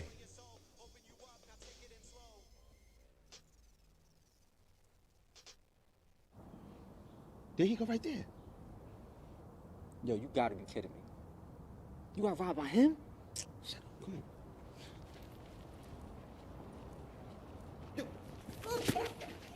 Hey, yo, what the? And you wearing my shits too? You motherfucker. Where the gun at, kid? Where's that? I don't have a gun. Yo, you lying, yo. I heard you cock it when you robbed me. No, it's an app on my phone. Yo, check it. Son, you got zoed by him? With an app, fam? How you expect me to keep this to myself, man? Yo, you got me in these streets looking crazy. wants to stop me from beating your ass. And take my kicks off too, for you get blood on them. Okay, yo, I got a way I can fix this. I got a plug. Get any kicks you want. Name it.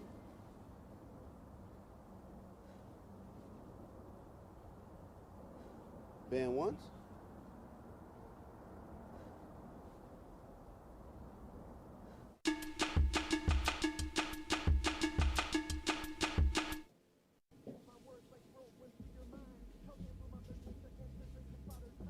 Bitch.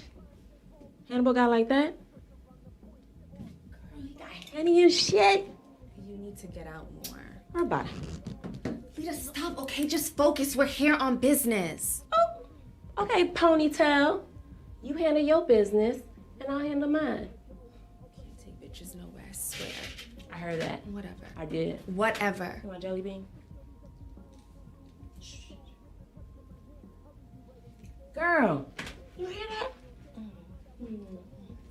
All right, I gotta go. Lita, if you don't... I'll be back.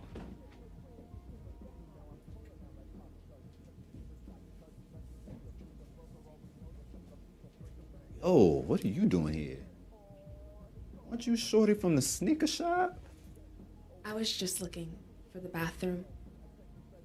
I'm lost. Actually, I have a business proposition for you. Well, don't shoot. I was just trying to show you some of my designs. I want to design a signature shoe for you.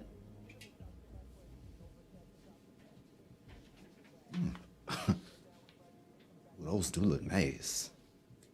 Thanks.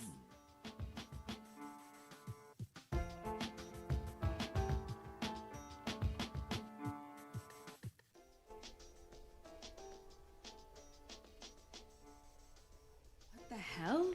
Trusting the wrong people can turn your world upside down in the blink of an eye. Where's Lawson? I don't know.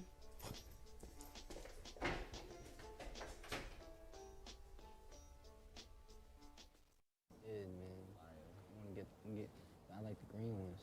Nah, the gold ones, bro. Fire. Gold. Fire. Oh, you got my kicks? Bro, it hasn't even been 24 hours. I ain't a genie.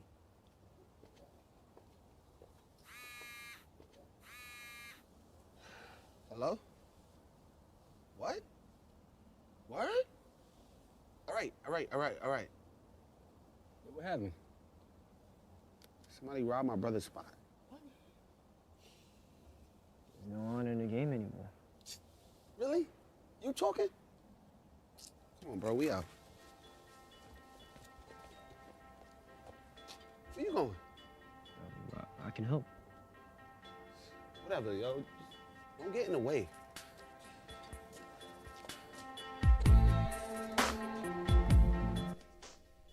I don't know. Maybe it's a sign. Maybe opening the shop was a bad idea. Nah, bro. People just hate us. Sometimes they never want to see a black man come up. Be all right?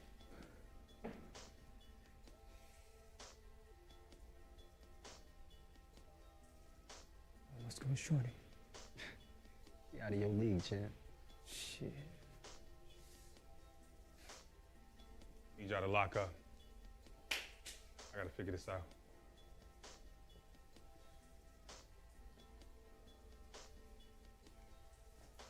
You good, son? What happened?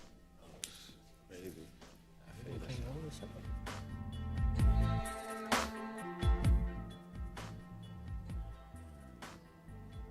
I wonder if I made the right decision moving my family across the country, back to Brooklyn.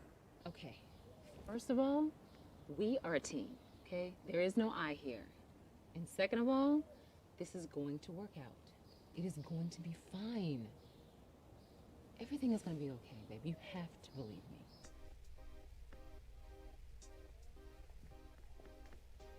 Lady, allow me to introduce myself. Franklin. My friends call me after. Nice to meet you, Franklin. So, what you doing? Just working on my blog. Yeah? Is that a sneaker blog? I love sneaker blogs. What's it called? Soul Kings. Sneaker block. It's a dope name. Thanks. Come on, babe. You have to trust me. Can you get the door, please?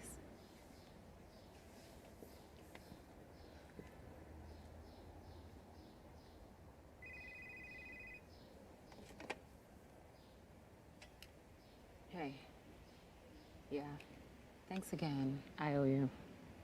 And remember, please don't tell Darren. Baby! You're not gonna believe this.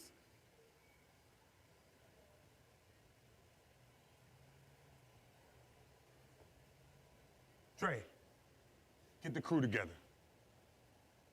We're back. I love shoes, everybody knows it. If you don't, yup, my Instagram shows it. I love sneakers, the new smell. I'm addicted, I need help. You heard that? Heard what I said? Yup, that's right, I'm a little kid sneakerhead. I'm a little kid sneakerhead. I'm a little kid sneakerhead. The first time I went to Foot Locker, I saw some real fresh shoes on the little key wall. So I said, Mommy, can I please try them on? And then she said, for what? Cause you ain't getting none. It really doesn't matter, I just want them on my feet. I wanna walk around in the store for a whole week. They got them out the back, they brought them in a stack. I started shaking, almost had me a heart attack. My mom told me calm down, before she tell him never mind, let me leave now. But I was so happy I couldn't see how. She would expect me just to sit down, but I had to listen.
As per U.S. law, any child bought or sold into the sex trade is a victim of human trafficking. Why is the first time I'm hearing about this? On the same websites where you sell a couch, there are sections to buy people. Really?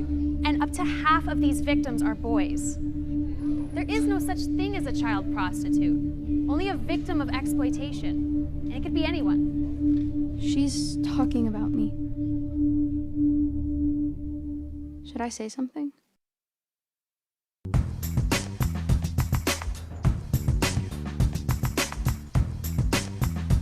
My name is Augusto, and I'm one of the chefs at Chavela Restaurant, and I'm here at my favorite supermarket, which is Brooklyn Fare. Let's find out what ingredients you have chosen for me today. So what we have today is chachito pepper, the shrimp, palladia onions, yuca, and cilantro. I already see the onions. Let's get started.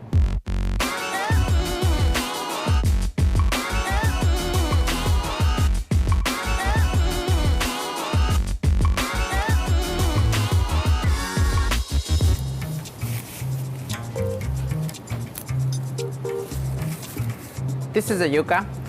A nice way to find a good yuca is to go for the white one on the root. The one is getting darker, might be getting a little more dry, the other ones. Yuca, it's normally coated on wax, which is something to prevent of the yuca to get dry. As you can see, they have a big variety of peppers.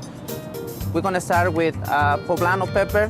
When you roast it, you can get a really nice flavor. Over here, we have the chachito peppers, which are the ones you have chosen for me today. It's really, really sweet, so don't be afraid of biting it like that. Finally, we got the shrimps. One other thing about the Brooklyn Fare Market is that you always find good people willing to help you. So today, we're gonna choose Eagle shrimp because it has the peel on it, and I'm gonna show you how to utilize everything on the dish. Thank you so much.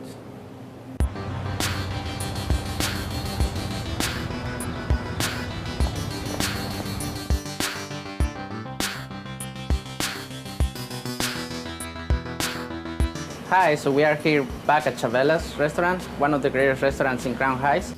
Our cuisine is focused more on the central and south of Mexico. We focus more on home cooking. That's why if you come, you might find our tacos a little different from the other places, but it's what we eat at home. The dish that I'm choosing to do with the ingredients that you give me, it's camarones al ajillo. It's one of our specialties here at Chavela's.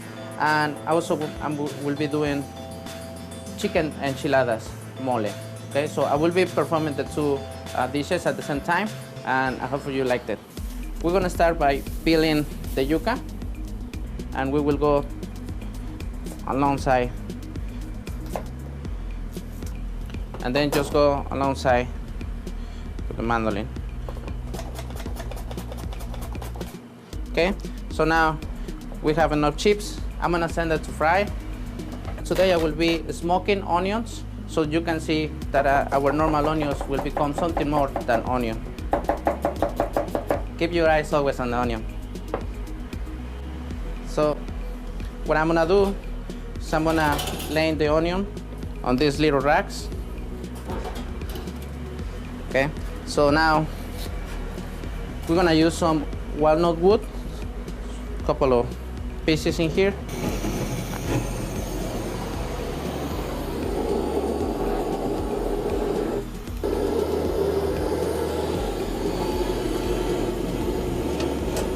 So we're just gonna cover it, and we're gonna create some sort of breathing hole in order to keep the smoke on.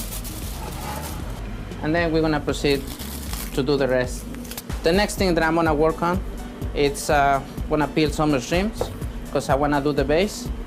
And as you can see it, we're gonna peel it, and then we're gonna discard the little vein on the back. And then we're gonna start doing our base. So we're gonna start by heating some oil. We're gonna put our shrimp shells. We're gonna deglaze it with a little white wine, and we will let it simmer for a couple of minutes. So now we're gonna go ahead and peel our shrimp. You're always gonna get the back of the shrimp, slightly peeling it.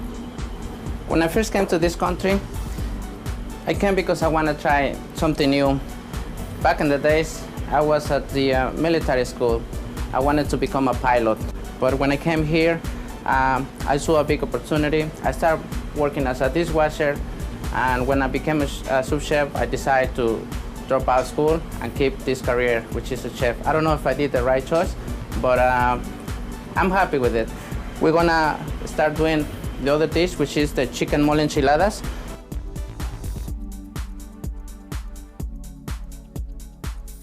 Mole, it's a little complicated to explain. There is thousands of moles, and the ingredients can go from 17 to 65. I divide the mole in two categories: dry ingredients and fresh ingredients. Our fresh ingredients will be jalapeno, onions, garlic, tomatoes, but also fresh plantains. So we're gonna go ahead and we're gonna start roasting our fresh ingredients. And for the breast, we're gonna slightly fry them. And then we were just gonna turn it into a mix. I left two of the ingredients out. One is piloncillo or panela, which is raw cane sugar, and we have Mexican chocolate, okay? What I'm gonna do is I'm gonna wait until the very end, because if I put sugars now, they will stick to the bottom and my mole will take the risk to get burned. We're gonna start working on the chicken enchiladas. For that, you already have our chicken breast. You don't wanna shred it all the way. You wanna leave a little chunks, just to make sure that when you eat enchiladas, you still have some nice texture to it.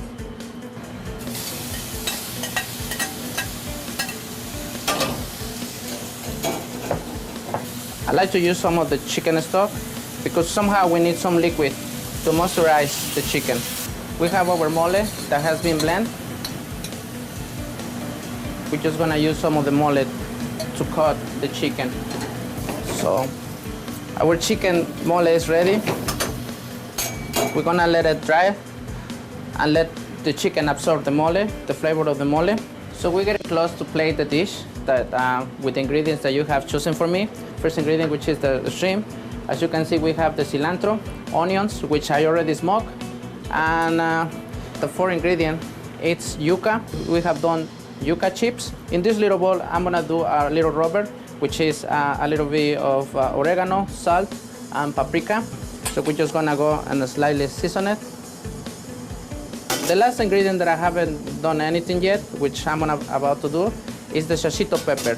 I'm just gonna slightly roast it, and I'm just gonna put a little bit of vinegar to it. Again, I'm gonna use my one of my favorite tools, which is the blowtorch. And like so, just gonna slightly roast it. By doing this, I'm gonna make sure that you're gonna get something fresh, but also it'll get this charky flavor from charring it. That will do it. I'm gonna slightly slide those peppers so I can use them as a garnish on the dish. So the next thing is gonna be just go ahead and cook the shrimp. So we're gonna start some olive oil. I'm gonna put some guajillo shredded pepper. The next thing will be garlic.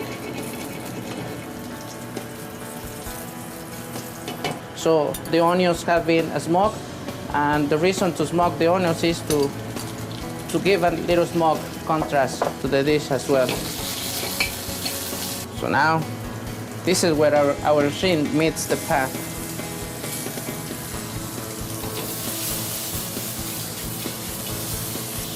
We are ready for the wine.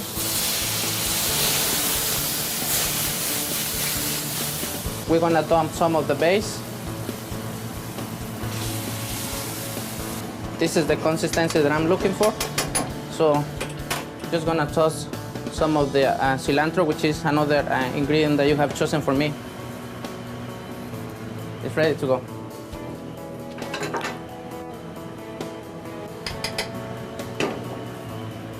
I wanna toss some of my yuca in here.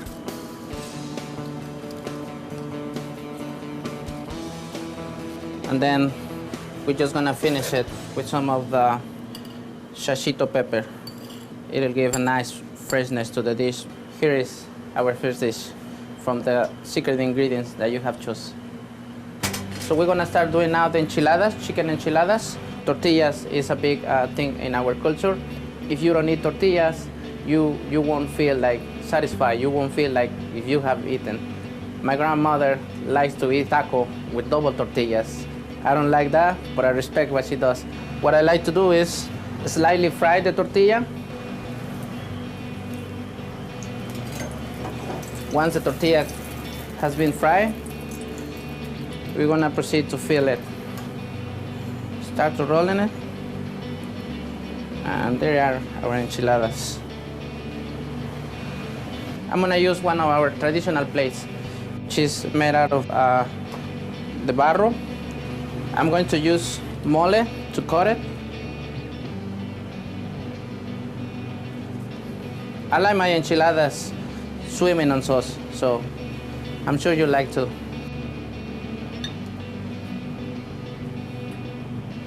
And then we're just gonna go to our final touch, which is garnishing the enchiladas. Our second dish, enchiladas de pollo, Chabela style. Shredded chicken, roll it in tortilla, top it with mole, garnish it with crema, queso fresco, lettuce, and onion rings.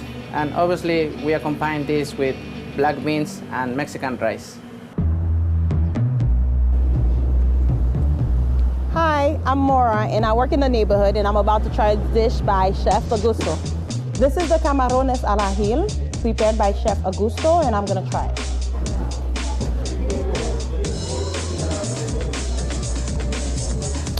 Good.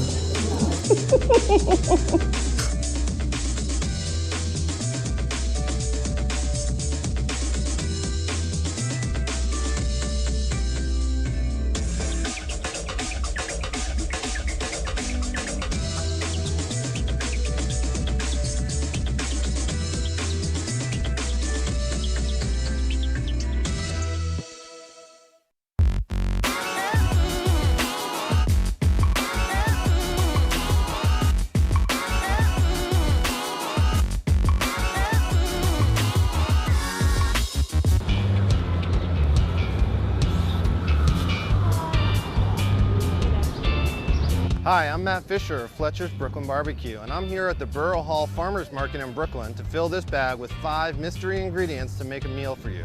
Let's see how it turns out.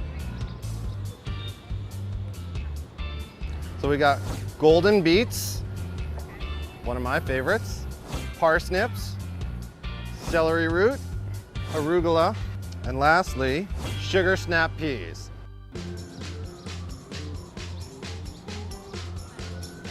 Today we have 5 ingredients from the Borough Hall Farmers Market to make a meal with. And what I'm gonna make is a couple of dishes. One is gonna be a salad, and we're gonna make a light vinaigrette to go with that. With the rest of the root vegetables, we're gonna fire roast those, and we're gonna make a nice summertime borscht. I started to build a bed of coals, and now I just put our cast iron skillet in there to start preheating and warm it up. We're gonna throw some of the root vegetables in here to start getting them roasted off in the live fire, and we're gonna kind of blister and char the skins. Let's get down to prepping some vegetables. This is the parsnip that we're cutting up right now. Again, just a rough, quick chop. Like a lot of people, I started cooking in my parents' kitchen at a young age. My father was trained as a chef. He was in the Merchant Marine. The gentleman that taught him had been trained at the Cordon Bleu in France, so that was how my creative side in cuisine really got started. So these guys are just about ready. So let's check on our fire and see if the pan is ready to throw these in. And already it's giving out this kind of sweet, rich, earthy aroma. It's really beautiful. And then we're just gonna throw this back into the fire and let it go maybe another 10 minutes or so until it's nice and roasted and charred around. So we'll go ahead and we'll start to wash and separate some of this arugula while the root vegetables are roasting in the smoker. So just going through and kind of pulling and shredding some of these beautiful arugula leaves for our salad. And then it'll have the sweetness of the sugar snap peas, which will add a nice crunch. So we're gonna make the vinaigrette for our salad now. I have here a little red wine vinegar. So that's gonna go right in. And I'm gonna add a little bit of salt and pepper, just to season that up a little bit. And I'm gonna add it right to the vinegar, because if we add it with the oil, you're not gonna really be able to dissolve the salt very well. So do that step first. Then I'm gonna put in a little bit of a light grain mustard, just to kind of give it a little spice and to help pull it all together. And then lastly, a little bit of canola oil, just a quick vinaigrette. So that's gonna set while we take our vegetables out of the smoker and start working on the rest of our borscht. And there we are, beautifully roasted, nice and tender, smells fantastic. So we'll let that come out and rest a little bit, and then we'll throw together the last elements of our borscht. To help pull this dish together, we're gonna pull out the old boat motor, as we call it in the kitchen here. This is called an immersion blender or a hand mixer. So it's just quickly shredding all of these root vegetables into nice little pellets. So I'm cheating, I'm breaking the rules. This is a little celery. This is gonna help garnish our borscht and give it a little extra pop of color at the end, even though these are ingredients that did not come from the Burrell Hall Farmers Market. A nice fine dice, and then we will plate up our food and go to town. Just gonna take a nice light drizzle of the vinaigrette that we made earlier. Just a light glaze, you don't wanna drown the greens, just a little bit to coat them. We'll stir it around real well. It's a nice flavorful bright dressing, so a little goes a long way. So we'll do that. Just a little salad like that, and then we'll plate up our borscht in a minute, and we'll have a little lunch. Now we're gonna plate up our borscht, and this has the golden beets, the celery root, and the parsnip in it. And then we have a little bit of garnish that we made for it, and just a little bit of some other fresh veg that we're gonna use to give it a little punch of color. And then we have green market luncheon. So today at the Burrell Hall Farmers Market, our 5 mystery ingredients were parsnip, arugula, golden beets, sugar snap peas, and celery root. And what we made with them is a sort of a takeoff on a borscht with the root vegetables. And with the beet greens, the arugula, and the sugar snap peas, we made a fresh salad with a mustard vinaigrette. Signing off from Chef Roulette, I'm Matt Fisher of Fletcher's Brooklyn Barbecue in Gowanus, Brooklyn. Come and visit us and taste the smoke.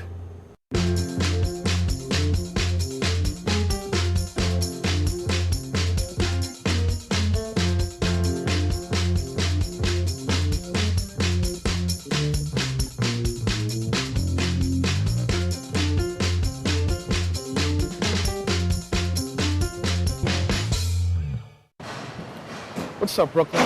This is Jerobi White, founder and chef of Eat Rhymes of Life. We're here at Brooklyn Fair for Chef's Roulette. We're gonna see right now the 5 ingredients you chose for me to cook for you today. So let's get shopping.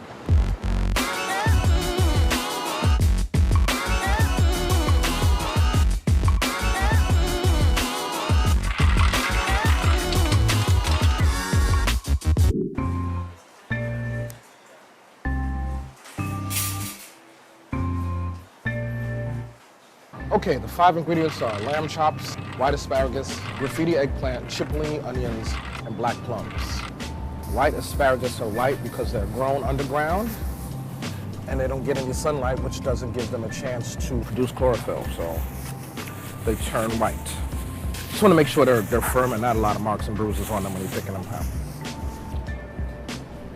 Graffiti eggplant, beautiful graffiti eggplant. Smaller than the normal variety of eggplant, high sugar content, very sweet and delicious. Cipollini onions. Again, sweet. They're small, just like regular onions, yellow onions, I should say. The shape makes them great for roasting and doing roasting things like that. Hey, how you doing? How you doing? How your lamb chops today? Awesome, it's really good. Yeah? Let me get 2 of the lamb loin chops right there. You have a nice day. Great, thank you. You too, man. Thank you. Last but not least, some sweet black plums.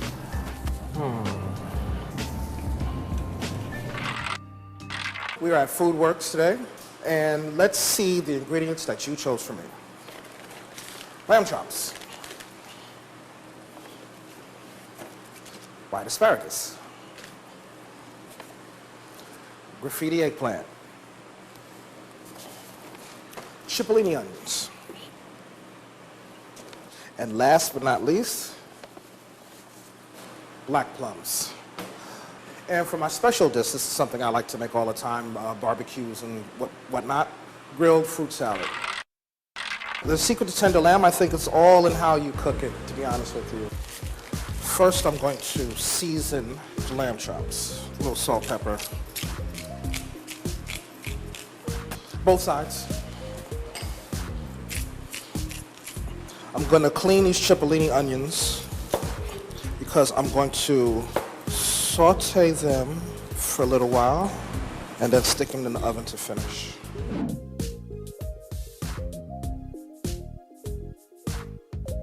Growing up, my parents got divorced and it left me with a lot of time in the house by myself. And so out of necessity, I learned how to cook.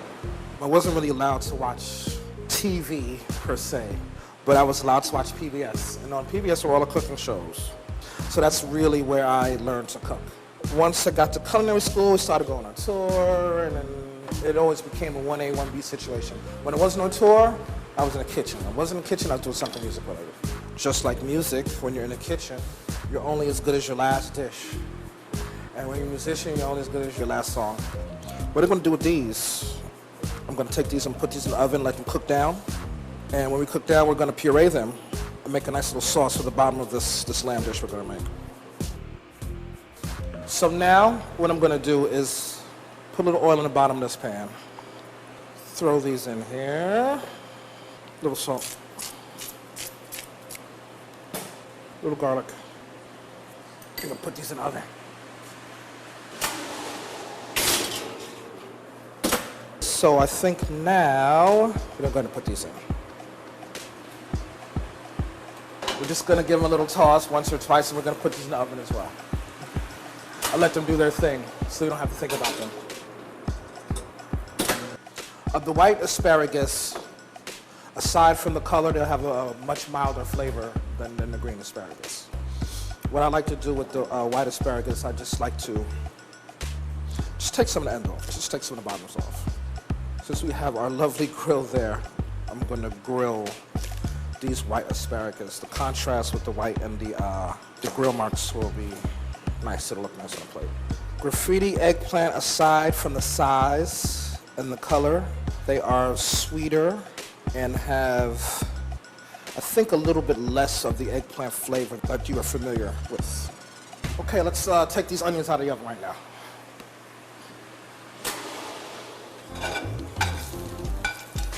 Perfect. Set those there.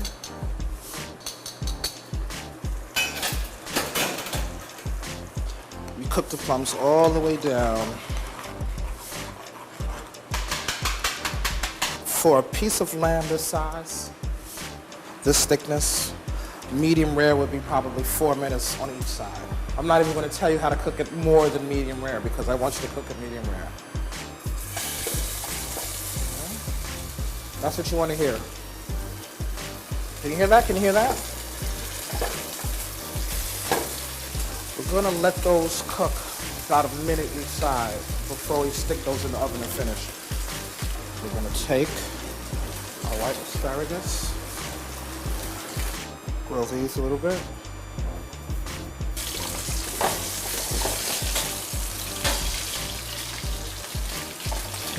Perfect. Perfect, perfect, perfect, perfect, perfect, perfect. Now, this oven is up pretty hot. It's a convection oven. This is going to go in the oven for maybe 7 minutes.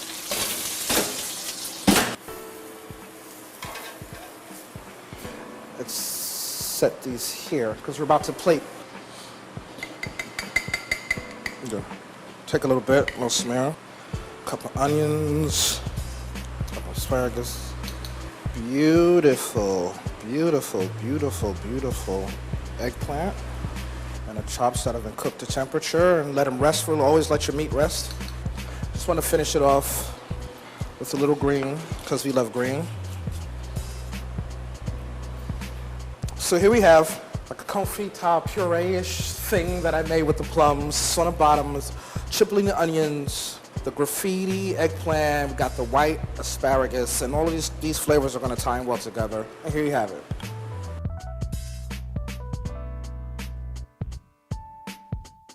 So now we're going to start making my grilled fruit salad. We have yellow pepper, orange pepper, peach, white peach, nectarine, red onion, and red plums. This salad works with any kind of stone fruit. I've found this is the best that works with this salad. This grilled fruit salad goes excellent with seafood. Olive oil, some salt and pepper in here. So we're just gonna put these on the grill and let them grill. Not too soft, just to get some grill marks for me. We have this grill here on high. Now I think we should take our fruit off of the grill. I want them to look like they've been touched by fire. See, that's exactly what we want. To finish our fruit salad, place it in the bowl. That looks fantastic. Finished, we have lovely, lovely, lovely, lovely, everybody's favorite goat cheese. Sprinkle that over the top. Pistachios and goat cheese, to me, just go so well together. There we go. Little green onion. Bam. We're done.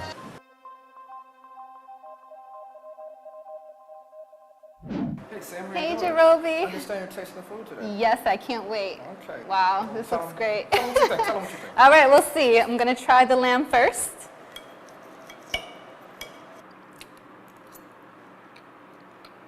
Oh my God. Wow. The lamb is so juicy and soft. Mixed with the plum, you have that tangy, tarty, but earthy kind of taste with the lamb, which is amazing. Great combination, great balance. Jerobi, you did your thing on this one. I love it. I recommend it to everyone. This is an amazing dish. So now I'm going to try the grilled salad.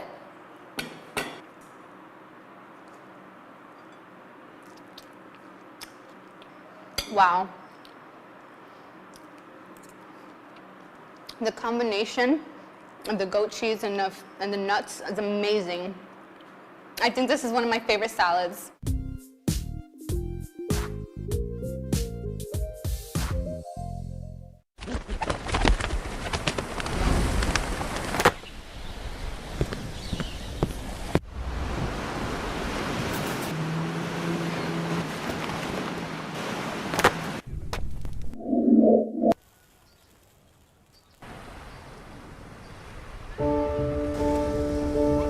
Dream of the things you'll never know. Oh, dream of the beauty within your soul. George Floyd! When you dream, when you dream, dream slow.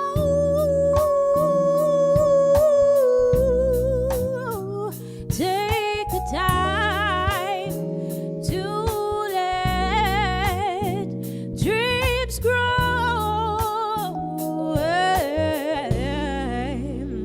Just dream, just dream, just dream.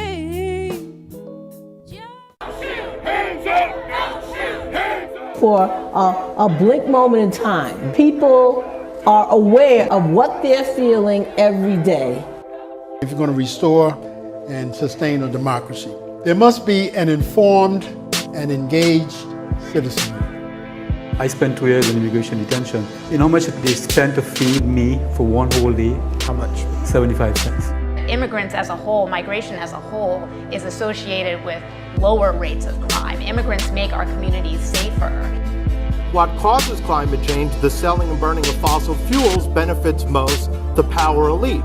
And so they have a disincentive to address it, and they have an incentive to deny it.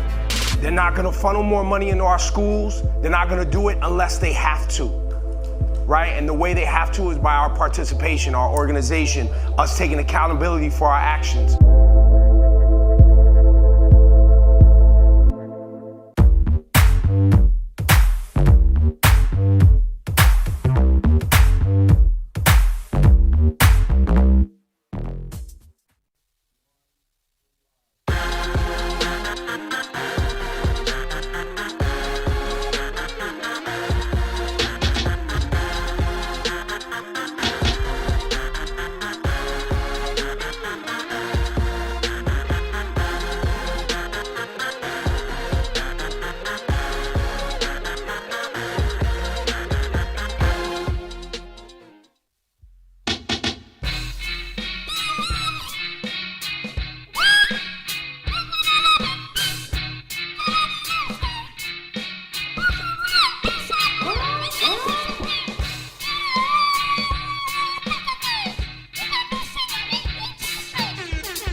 out and back. I make them move and rock.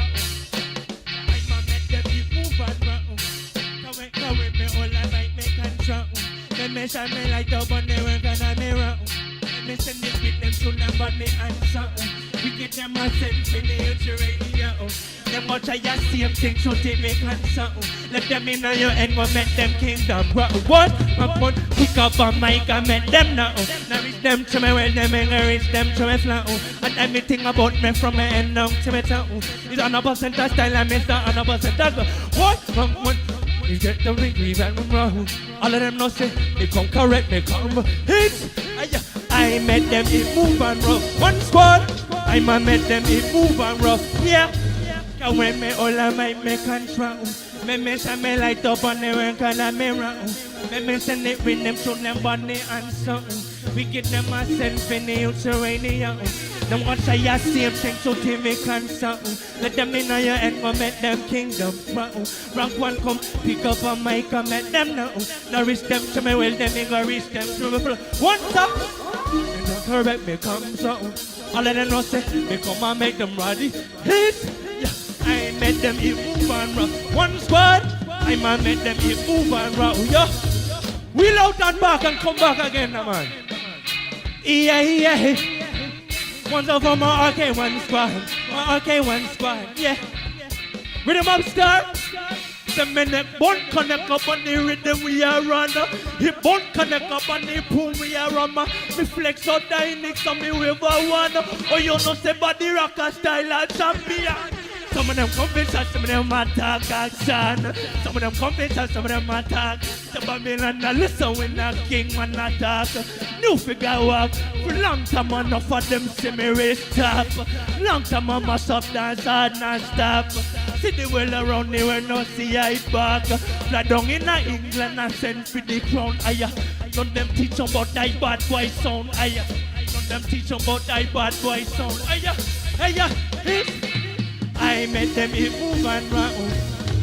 I made them hit move and rock. Why?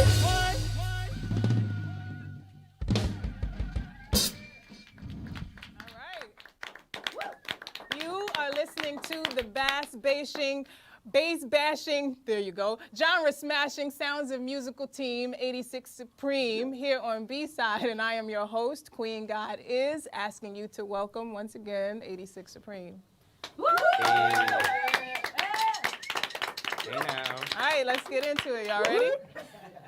I would love for you to introduce him to introduce you, and one of y'all to introduce the drummer and tell us where you're from and anything else that would be kind of cool for us to know.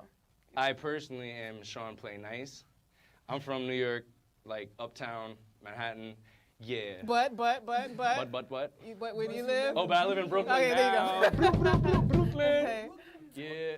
What's up? I'm Tenzin Hunter from Manhattan, but I live in Brooklyn. Okay. And this guy over here on the drums, Yohote Kokai from Brooklyn. Okay. What up, Brooklyn? Flatbush. So y'all didn't follow the instructions well, but we still got the information we needed. That's fine. Making it work. And I would love for somebody to introduce this woman sitting in the front row because she is giving all of the love. Yo, I hope they get her on camera. Yo, can I do it? Yes, you can, Sean. Introducing, drum roll.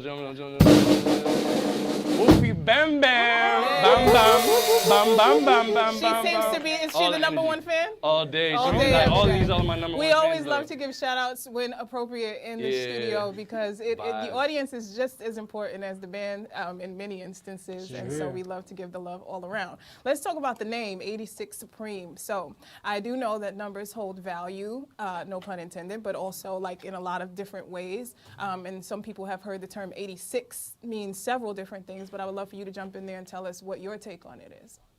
86 for me really sprouted from like 86, like cut the fat, you know what I mean? Cut the fat Get and rid just of. onto the Supreme, you know what I mean? Just like, just cut the fat, just the real stuff, you know? So it's almost like 86 hard stop Supreme. There you go. Supreme, indeed. Yeah. Got it. And when did that name come to you, or how did the name come to you? Dang, that's a hard one. Years ago, I was actually 86 Supreme had a bunch of different like manifestations actually, like different setups, different sounds or whatever. I was playing with some friends of mine back in the like 10, 15 years ago. Me and Tenzin, we used to play with this some of my friends. Shout out Ms. Metro, Judd Nielsen, some other homies, and it was just like, it was kind of like it was a different form. We were playing some of my originals, but at a point we wanted to like come up with another name, so we were just brainstorming, and I was like, oh, 86 Supreme sounds live. Just pulled it out of the air. Yeah, kind of, Okay. you know, you just putting out words, and I'm Yeah. just like, 86 Supreme, yeah. Okay. And You love it when a plan comes together. Right Kind on. of just worked out. I mean, yeah, sometimes it is Yeah. not that easy. Yeah, for no, sure. yeah, names are rough. But let's do some context here. So this particular groupage began around 2016, but you have known each other for a while, and I do know as a fact that you both have played with like 1,000 many other like artists and bands in the New York City area and beyond. All right. So how did you go from whatever you were doing prior to this? And Sean, I'm actually gonna do this now. I'm gonna tease you a little bit. So it's just a tease. I was walking in the city one day in the summertime, and this tall, lanky, light-skinned bro comes up to me and he says, "Oh, let me get your number. I'm a musician." It was me? It was you. Yes. Yes, it was you. I zoned that out. It was you. And so, and this was your way. No, I know. And this was your way, but I think what was cool about it was this was your way of letting, Yo, that's of hilarious. segueing into your music career and letting me know that I should go look you up online. So I thought that was so funny. And so when I recognized you this time, I was like, he looks familiar, but I don't think this was the band. I was like, let me just get this out of the way. Yo. Wait, where Brooklyn at? Where Brooklyn at? Wow. But anyway, the point being, freaking out at right the now. time, no, everybody take a silently. collective deep breath. It is all up. That's At the time, you were rocking with a different iteration of this. And I remember thinking, who is this Cali dude? Because, and I wonder if you get that a lot. So we're just going to wrap this kind of contextualizing Brooklyn in this scenario situation. I really thought you had a Cali vibe to me. Yeah. And so I'm just curious, have you ever done a bid in Cali? Like, Nah, everybody tells me that though. Yeah. Everybody thinks I'm from Cali for something. I'm from Uptown Manhattan. Yeah. So everybody thinks, I guess I'm just chilling. Yeah. That's why I feel. Yeah, no, just like, there's a compliment in people there think I'm somewhere. just chilling. But wait, can I ask you a question? Yeah, sure. Did I really say, hi, I'm a musician, what's your number? Yes. Legit? Like, that was how it went down. I didn't give you my number, but you gave me yours. That's pretty much how that went down. But that's not exclusive to you. Tenzin, yes. Yeah. I've never met Tenzin before officially. No, and then we're gonna go into. I'm being super invested. Okay. All right, pipe down. You make me Pipe sweat. down. I want to know. It's in front of the world too. Like, dang. I want to And know. we're live. I want to know Yes, if you Tenzin. called him though. What? Did you call him? I did You not never call him, called. but I looked him up. Okay. I looked him up and then I didn't call. But look, here we are.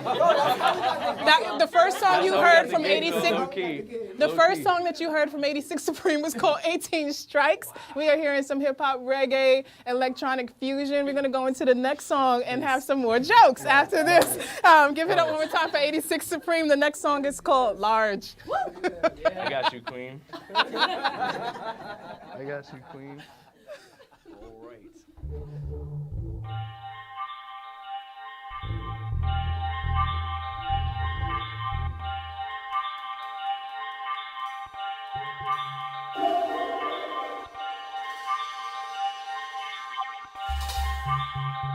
Hey yo, rank one to the top. Brooklyn, if you're with me. Holla if you're with me. Rank one if you're with me. Wheel out, wheel back in. 8-6. One general in New York. Just up on the rest of them squad. And in a near few land. Me send it on all of me record. One, this one or that one talk. Say when them a send them back shot. When this on a player kill that. Don't no select the run back. Hey! We alone now, we alone lads. Me sing again. Hey, we alone now, we alone lads. Lads. I tell them from the top down. Bang with the best, yeah we lads. I tell them say. We alone, lads. Say we alone now, we alone, lads. 8-6. Hit him in the head with one thought. You and them seeing him God. Big but no promote that time talk. Frontin' like them never learn. Yeah, respect me, no one who out thought. Standing run, focus, not drop. I'ma pop next, lemons lap. Never lost strap. 8, 6 foot. We alone now, we alone, lads. Me tell them say, from the top now. We alone now, we alone, lads. You ready, done? Bang when the best, yeah, we lads. Sing again. We alone, lads. Hey, why you stop? Banging with the best, yeah, we lads. Okay, one from top.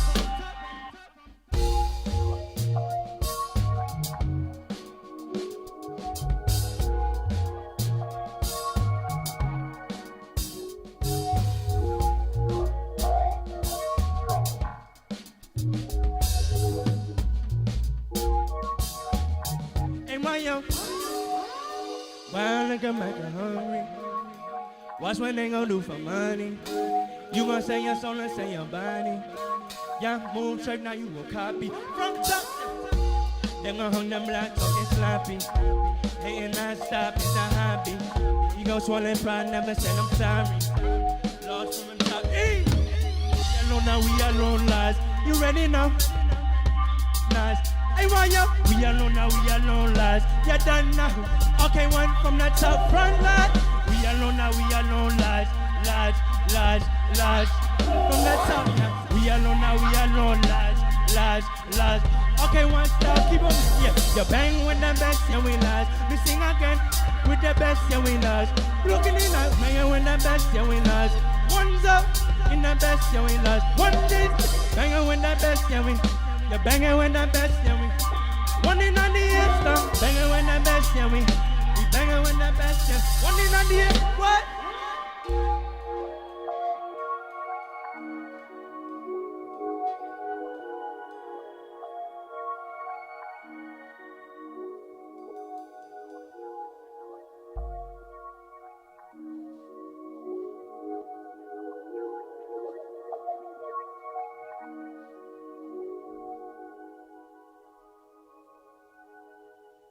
Yes.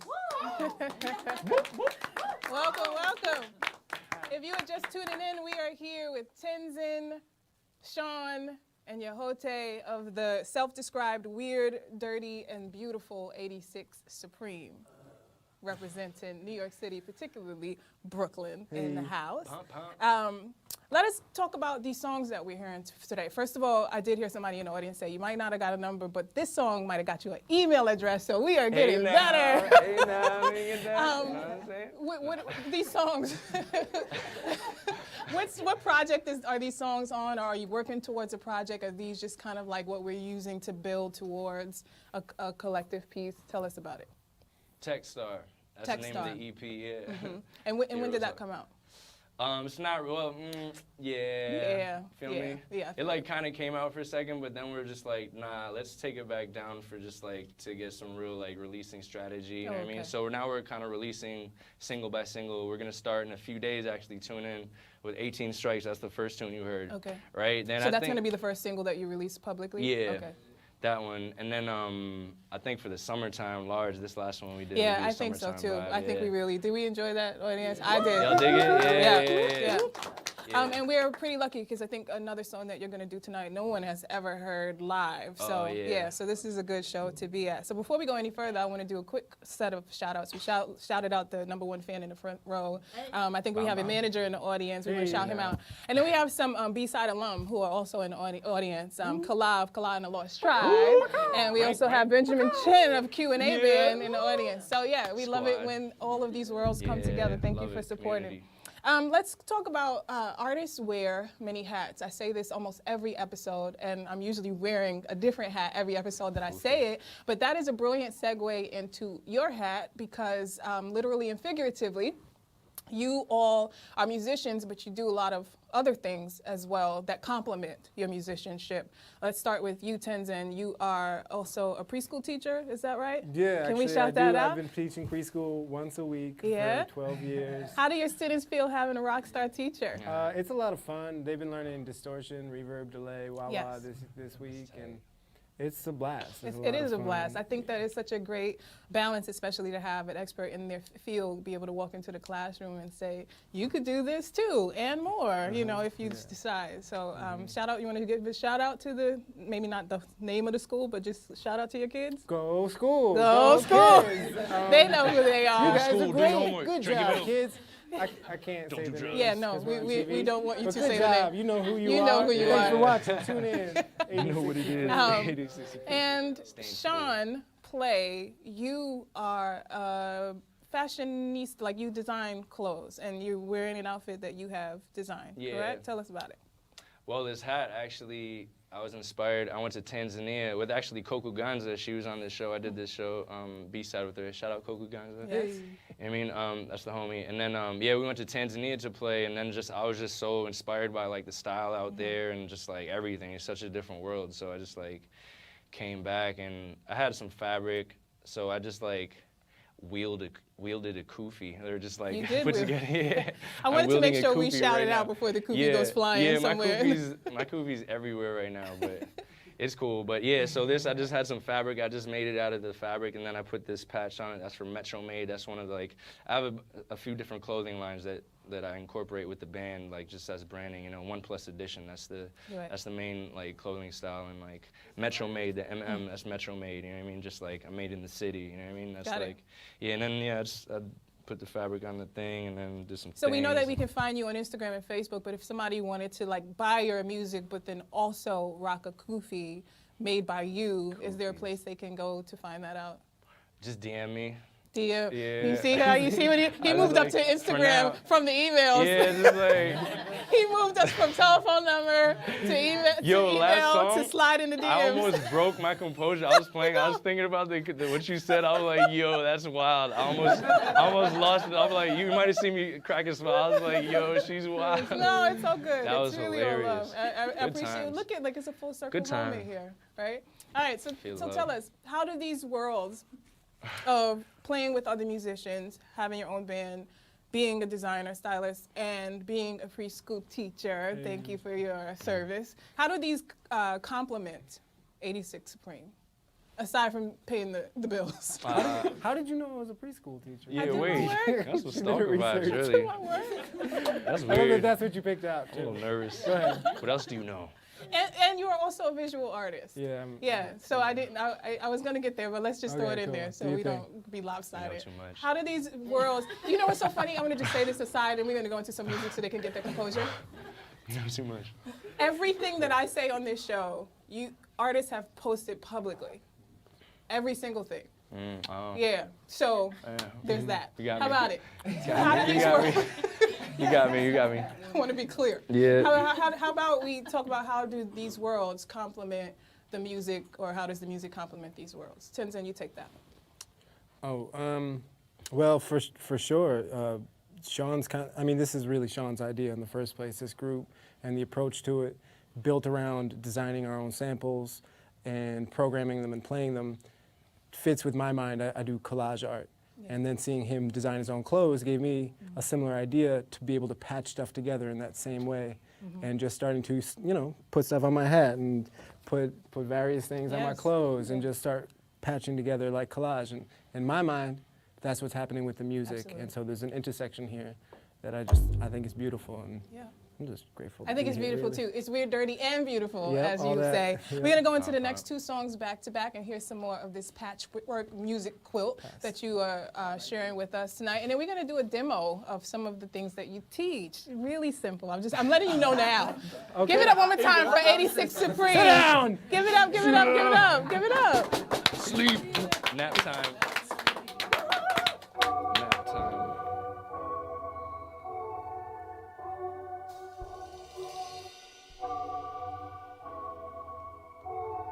Yeah. You already know how we move and flow. You already done know this.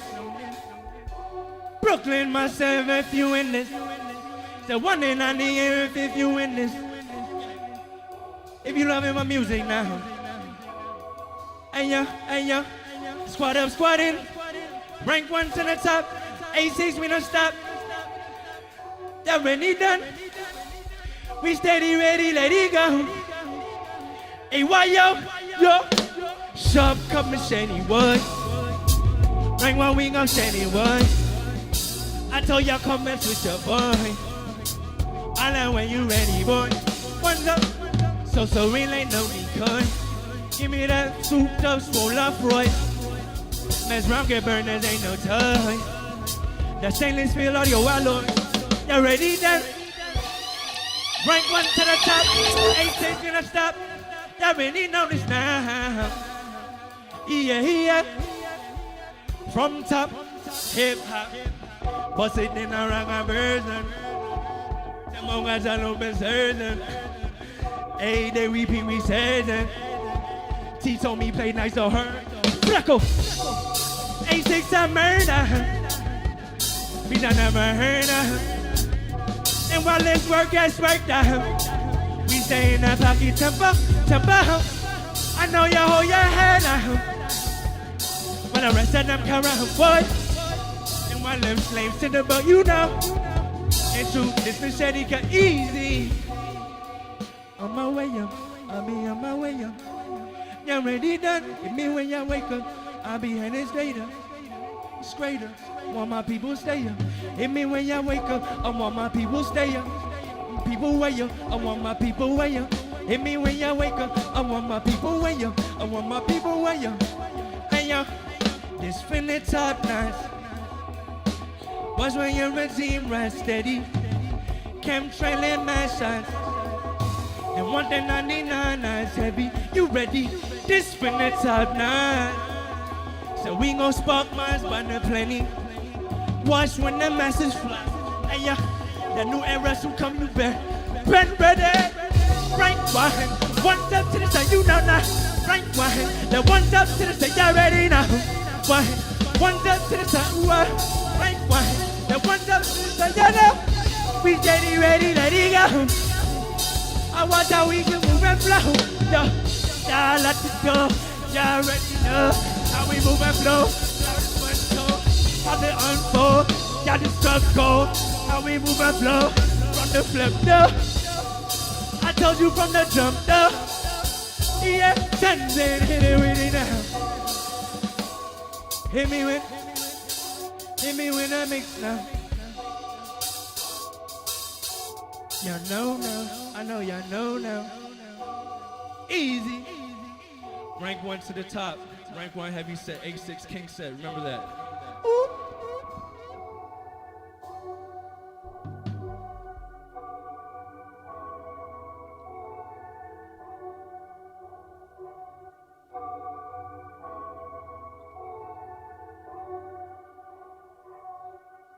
Next tune. So I'm gonna do something a little weird with my bass.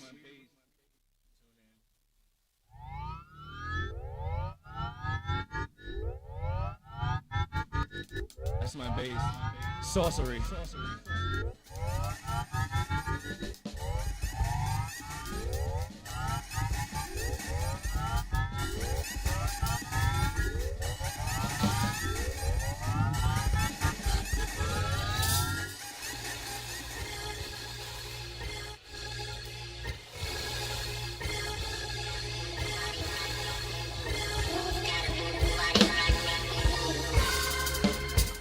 I'm ready now.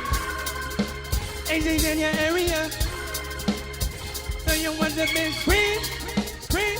And you want enough love, enough life. I love to see my people them right. Them on them positive vibes. We sing enough love, enough life. I love to see the nicey, yeah. Stop down on fun. Enough love, enough life. I love to see my people them right. Them on them positive vibes. We sing enough love, enough life. I love to see the nicey. I'm ready. Move with my soul, just flow. Let my body rock, head to my toe. Non-stop, and when I pop, just know it's first up and never rank one touch wrong. What up, my king? Come on, I reach for the masses. Come on, and reach for the masses. Cheers to my young buds, that's different classes. One touch in the sun. And when I rock, come clean. Play, make your head knock with sound in the dreams. I can turn your team to my audio fiends. Burn them, straight from my chest to my sleeve.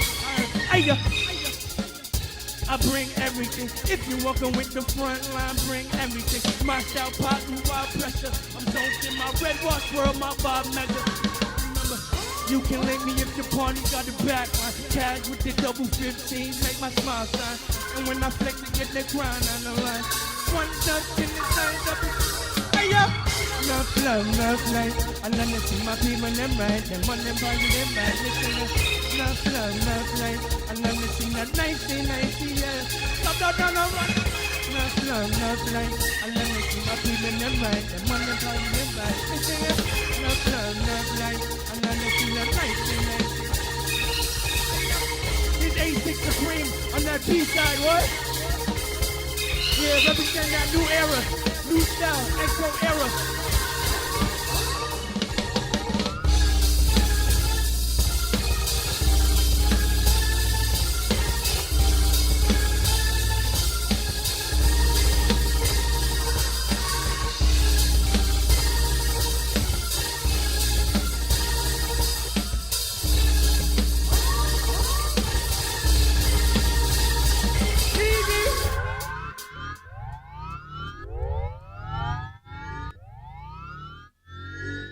Rhythm up. Kofi's that drummer though. Yeah. Thank you. Let's give the drummer some more. Give the drummer some. Woo. Give the drummer some. Quote, our blood is reggae, our hearts are hip hop, our souls are jazz with a twist of electronic. This is 86 Supreme.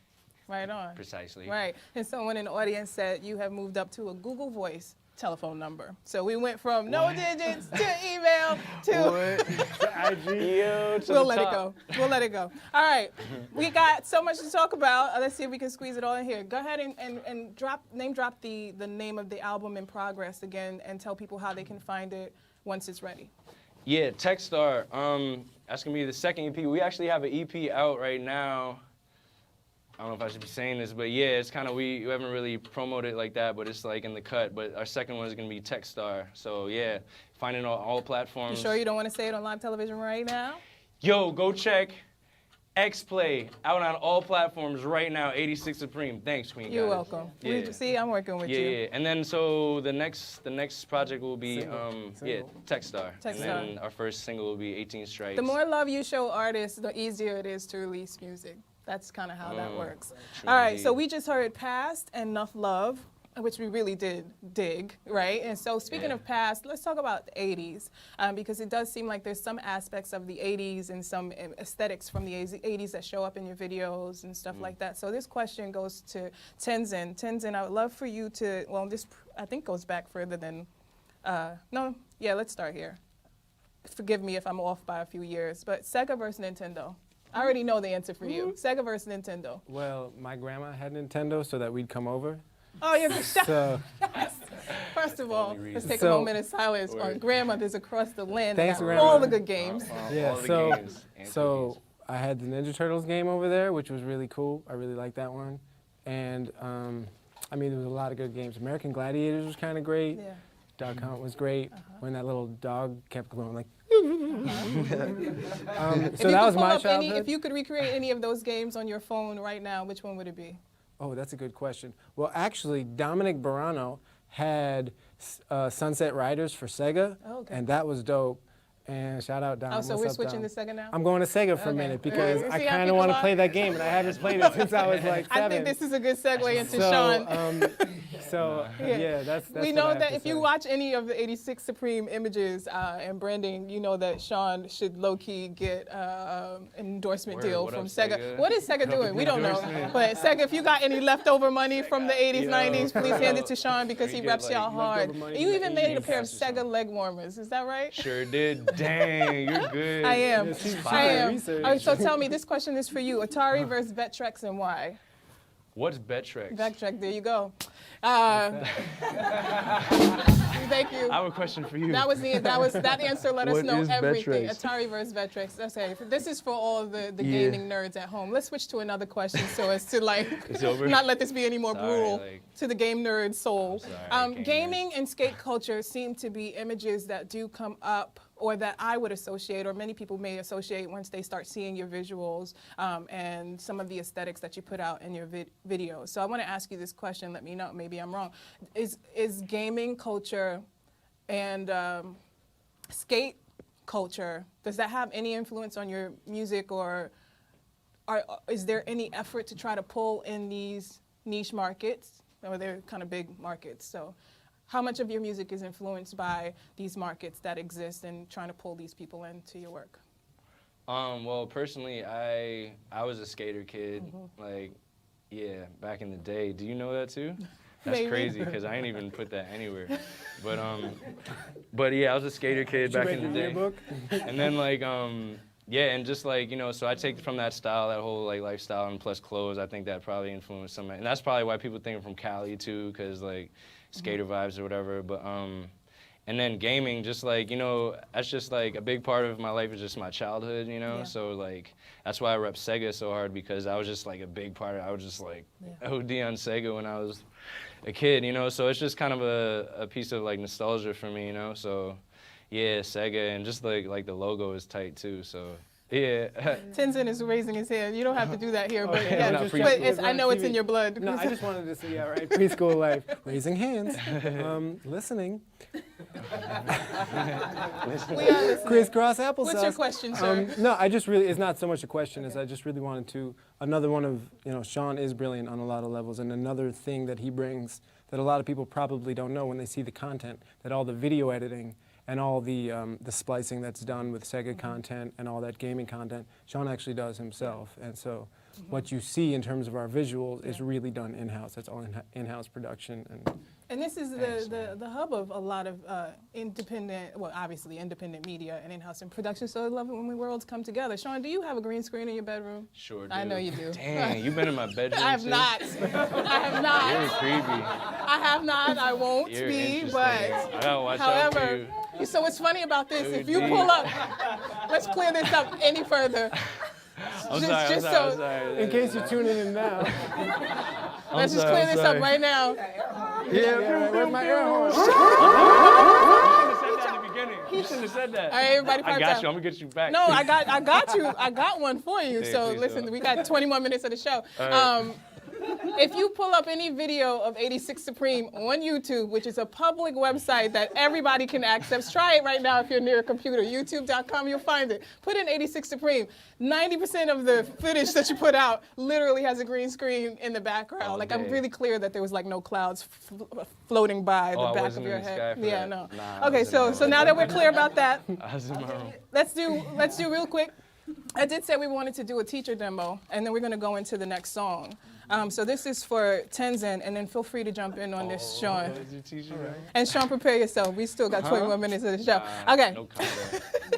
So, Tenzin, I heard that one of your lessons for your preschool class was distinction between reverb, delay, and distortion. And you're currently playing synthesizer I'm and playing keys? a synthesizer, MPC sampler, and then a couple processing units, like a reverb unit that has some delays, and then a chaos pad so I can filter stuff. Got it. So in 60 seconds or less, maybe let's try to go towards 30 seconds. Can you explain to the audience, like you would your students in school, the difference between reverb, delay, and distortion in a way that the average listener can So first comprehend? of all, listen up. Kids. So, okay, I didn't expect this. Basically, you have, thanks, Kala. I see you filming me right now. So, reverb sounds like you're in space or in a cave. Cave. See, can you imagine stars? And then delay is when things repeat. Delay, delay, delay, delay, delay, delay. So press this button and strum the guitar. Great job. And now press this button and strum the guitar. Delay, delay. Great job. Sitting down, listening. And Got that's it. how we do it. And what about distortion? Distortion is the secret to rock and roll. So everybody make a mean face. That's a dirty sound. Now strum the guitar. Now press this button and strum it again. And they all freak out. It's a lot of fun. Yeah. Well, let's freak out some more with 86. Give him a round of applause for that. Let's go into the next song and see if we can identify, B-side class, the distinctions in this song between reverb, delay, and distortion. Yeah. Give it up one more time for 86 distortion. Supreme. The next song is called Shatta. Give it up, give it up, give it up.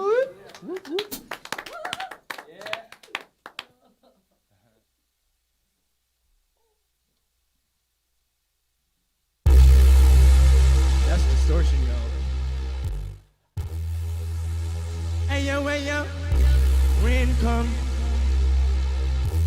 shut the drum. That rain come, shut the fall. The rainy, that rain come, shut the fall.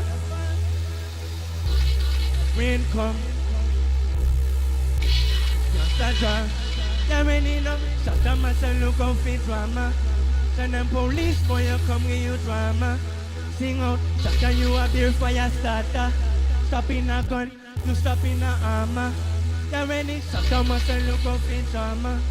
Send them police boy, you come give you drama. Sing out, shut you a beer fire starter. Stop in a gun, you stop in a armor. I say go get it. In pack of 45, he back him up. If I'm a police, feel lock him up. Mind for the money and them gyal him want to slam it up. No catch tell a man, cut up and him pass it up. In on the dancing man, them boys squad up. Shotting on the AC like the guapula. Skip on a fast lane or a till the sun come up. You can't stop at all. Him belly na full of who up. Him belly na full of who up. You ready then? Na full up. Him belly na full of who up now. Hey yo, why yo star? Why yo time? Why yo time man? Shut that time man up. Why yo time man? Shut that time man up. Why yo time man? Shut that time up. Why yo time man? Shut that time man up. Why yo time man? Shut that time man up. Why yo time man? Shut that time man up. Why yo time? Hey six.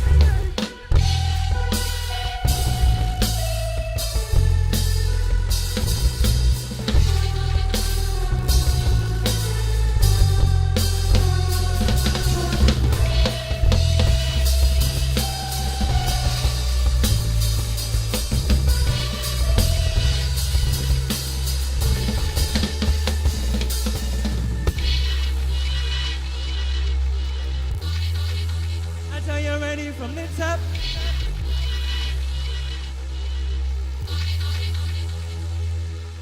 Steaming on the henny like it's on top. Look that boy right there, he owes that. You gon' flex your tail and let that joint rap. What's up when that boy, he must back. Shot laid up, he got hit, now that's right. The red and blue come, you ready on name, man.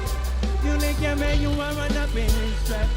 These are 2,000 women, you got sober. Hey, why yo stuff? Ya know now. Red man, New York City now. Ya know now. Yeah, in New York City. Why yo stuff? Why yo time man? Why yo time man? Shut that time man. Why yo time man? Shut that time man. Why yo time man? Shut that time man. Hey, why yo time man? Shut that time man. Hey, why yo time man? Shut that time man. Hey, why yo time man? Shut that time man. Shut that time man. Hey, six.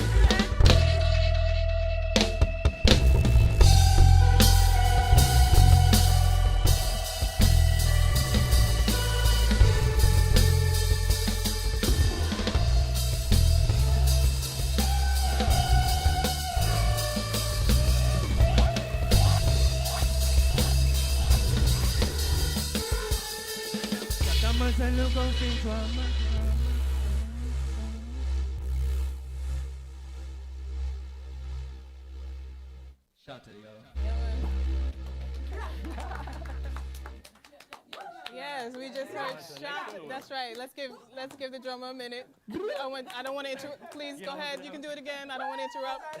There you go. Any host out there watching, do not ever interrupt a drummer when they're doing that. One time for Brooklyn. We are listening to 86 Supreme. We just heard a song called Shatta, which for some of you may bring to mind some of our low-key, like, classic favorite indie film called Shattas. Anybody know about this film? Nobody knows about it? Oh, Brooklyn? Brooklyn, come on, Brooklyn. You're failing. Brooklyn. Okay, look it up. All right, so let's do some housekeeping. I have to do my due diligence here. So, Sean, again, this is with love. I told them. Okay. Yeah. You gonna slay me. No, this is actually, so last night, the Billboard Music Awards, Drake took home one of the biggest honors, right?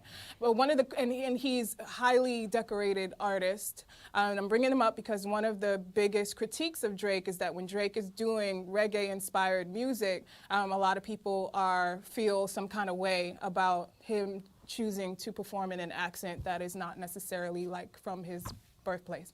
So I'm only throwing this out here because obviously we love what you're doing, but I do know that you told us you're from New York City. I want to know, do you have any roots in the Caribbean? And if so, where? And if not, how does that influence your approach to doing reggae-inspired music? Yeah, my dad is Trinidadian. Yeah, man. So, like, there's that. There's that. And then, so that's why, my dad, like, he grew up, I grew up just like being around my dad, and like he would just always play like reggae, just reggae, different styles, like a lot of more roots, maybe early dancehall reggae, but yeah, definitely it was just around me at all times, so it's like my heartbeat, you know what I mean? It's like one of my heartbeats. And this is the first time of all the previous iterations of music that you were doing that you're including reggae influence, right? Yeah. Cool. Right on. We dig it. Do we dig it, audience? With vocals? Not with vocals, yeah. Just, this is my original project, like this original, but I play a lot of reggae. Reggae for life. Yeah, I've been playing reggae for life. Okay. Like, yeah. So you've been playing it, but this is the first time you're doing it with vocals. vocals. With vocals, yeah. You heard it here first, 86 Supreme. All right, so for the sake of time, we have a couple more songs that we want to get in there. We're going to jump into the next song, but before we go into the next song, which is called Afro, which is the first time anybody is hearing this publicly, so we are special. Just by a show of hands, because you are not Mike, tell me how many other bands do you play with on average? Just show of hands. Just show of hands. 3. All right, teach him show of hands.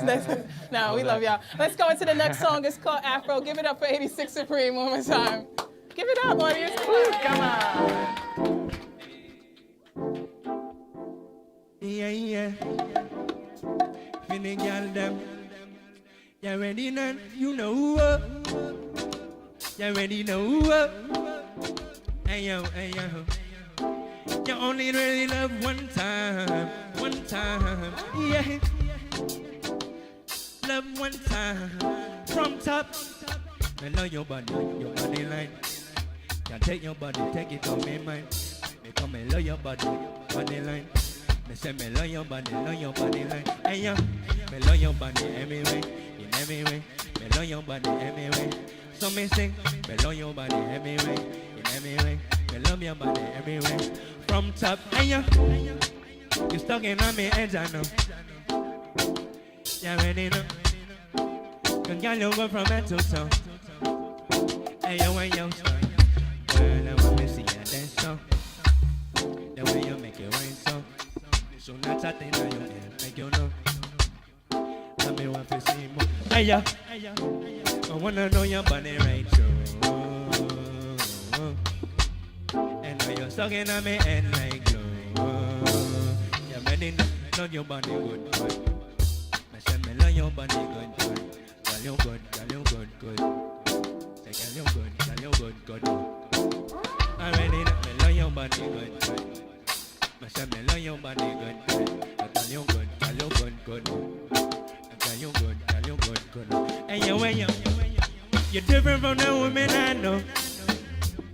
And this I know. And when I see you on the dance floor, I know I had to tell you home. And we can keep the lights down low. Send the vibe right so. And we can keep this on the down low. Ain't nobody gonna know. Your body good. Girl, you good. And your body good. Girl, you good. You ready done? Yeah. Play nice now. Play nice now. I will be here.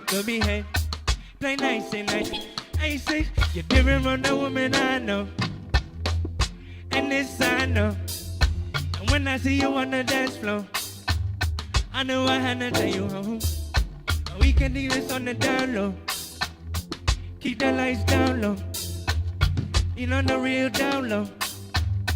Ain't nobody gonna know. Your body good. And body good. You good. Say, girl, you good. You sing again, your body good. Your body good. It a good. It a good. Body good. Tending. Yeah. If you really feeling wonder. You wonder. If you really feeling one. Yeah. Wonder. You know. That's a new tune. Y'all like? That's the first time we ever played it ever. We'll get there. It's getting there. That song is called Afro. We are here with 86 Supreme. I would love for you to tell me in 5 words or less, what are some of the main themes throughout the spectrum of work that you have, of things that you're talking about? Things that I'm talking about? Yeah, just the top 5. Top 5, mostly really talking about my squad, rank one, squad, 86 set kings, yeah, or all set day, 86 kings. all that stuff. But yeah, my squad, just my team. My team is a big part of just what I do, like my family. Just the family of artists like Kala and like Rue Brown. She's been on this show. Mm-hmm. Just so many. I'm not gonna name names. Hi, Rue but, Brown. I love you. Yeah. You know what I mean? So just that's the fam. So I'm just always shouting out the fam and just like. You see me. So we're talking about the squad, we're talking about community, we're talking about fam, we're talking about other artists, we're talking about having fun. Yeah. We're talking about love, would you say? Or hollering on the street? I'm in a band.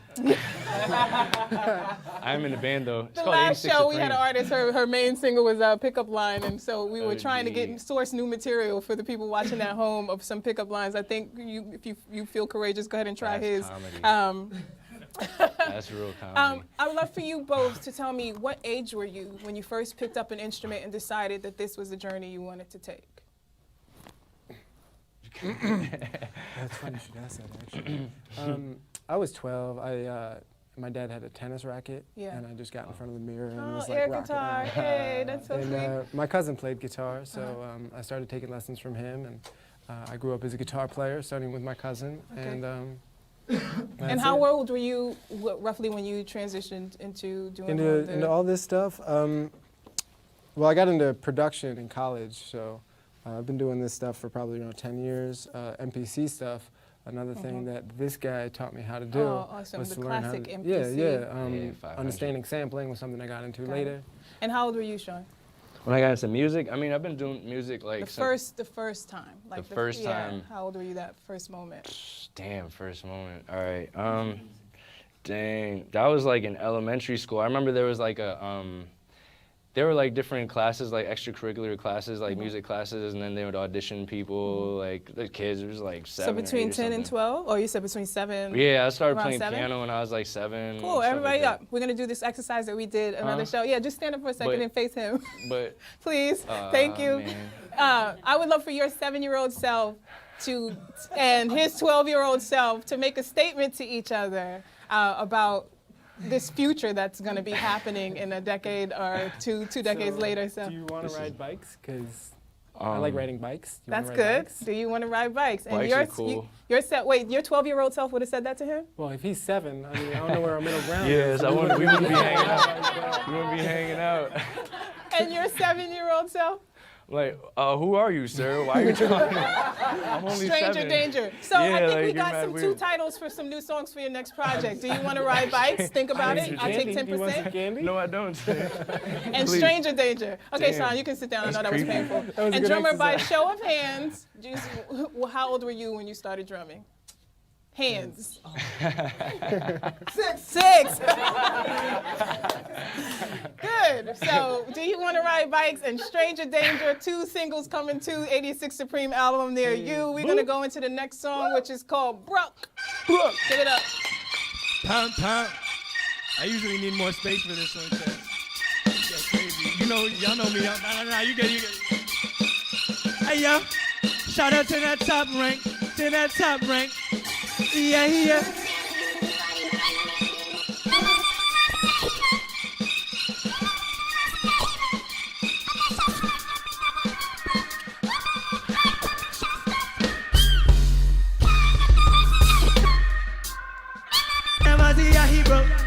Must have flex like me never one broke. Hold my head high, pop my chest. Bring them, we sing them down, let me say we get home. Test me, boy, you going low. When I drown in sorrow, I still big. Ain't go see me, so man, don't worry about me, I'm a coach. I ain't talking weed, crack, drink, no coke. Talking about God, Lord, like I'm at that murder one day, side floor. Acting like y'all didn't know. Trudy ready, told you on that right top floor. I be on my stop, red, yellow, green, go. If you're not shining with me, I'ma shine solo. I ain't messing with you, that's so. Rank one about.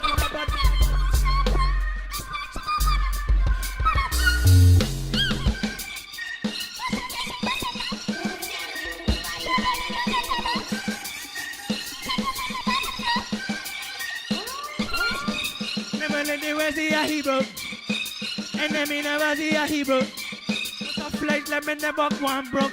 Hold my head, I put my chest like real up. Can't let the West see a Hebrew, and then me never see a Hebrew. I must have flex, let me never go and broke. Hold my head, I put my chest like he's a. Never none of them can touch. Some them bad my me in a rush. Some of them me call from me can't trust. Backstabber do them dirty in a us. Some girl a vampire, prissy and stush. Them a break man down, a break a man flush. Take a man hard, nothing a be minus. Them a vex me, want me buck. Test me, but me born tough. None them make me want keep a gun tuck.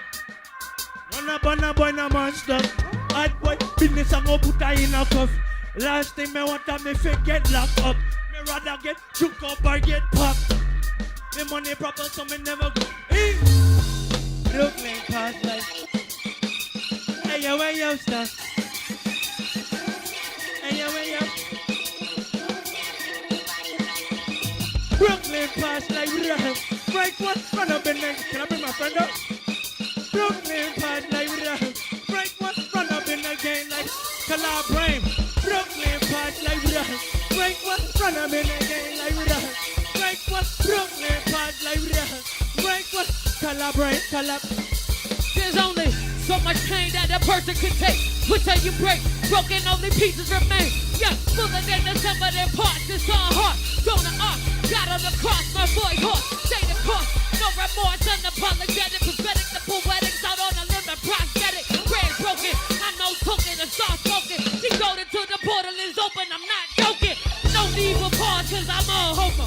Y'all so-so, your whole squad's all froyo. I roll dolo, had a cocoa. I go local by your mojo. It all comes back full circle. Treble hat trick, I hold a magic.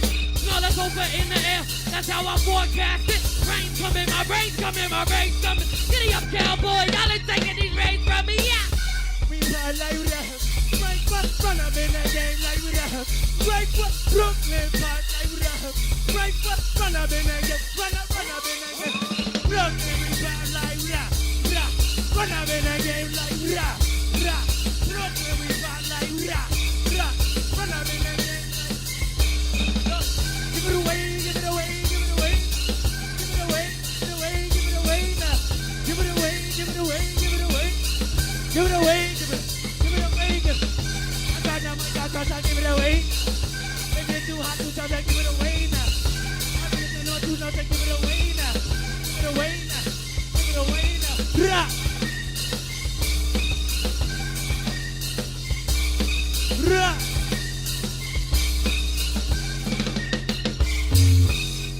Oh! Rank.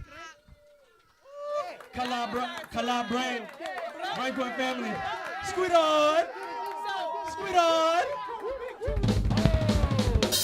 The question is where Brooklyn at? I think we answered that, and that is our time. So now that you have the answer to that, we had some hip hop, some reggae, sprinkled with some psychedelics and some other dope stuff we didn't plan for.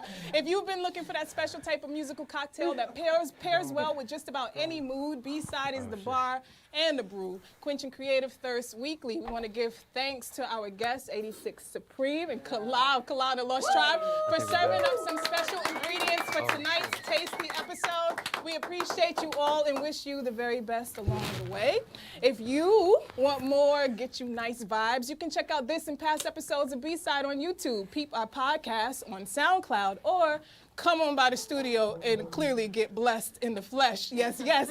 I am your host, Queen Goddess, saying we love you, Brooklyn, and you. Till next time.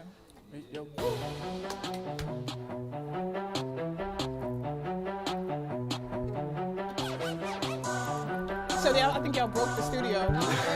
Right, love. We have broken the show.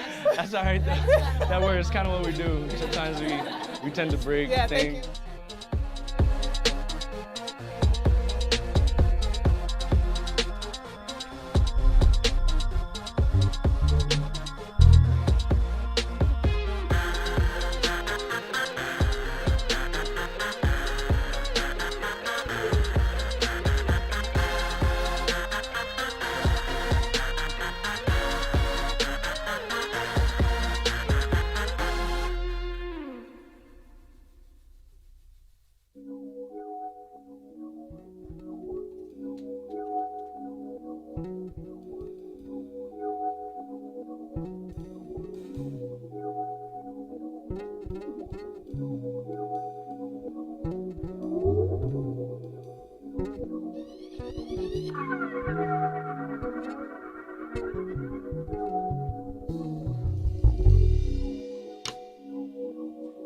Back up in the air. Bring one back up in the air. We back up in the air. From top now. For you I pray. For you to stay. But now they say.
Dream of the things you'll never know. Oh, dream of the beauty within your soul. George Floyd! When you dream, dream slow.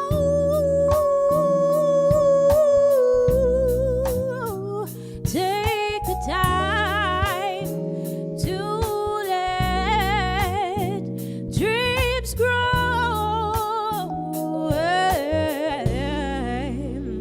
Just dream, just dream, just dream.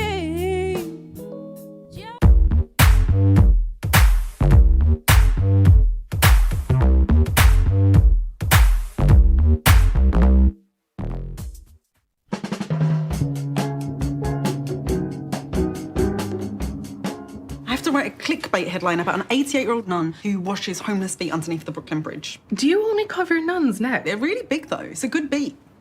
Clickbait about nuns. What's your clickbait headline so far? So this is what I have at the moment. 88-year-old nun who washed homeless feet under Brooklyn Bridge shares incredible life story about washing homeless feet under the Brooklyn Bridge. I don't know. It feels quite long. And also, is it homeless feet? No, it's probably the feet of the homeless.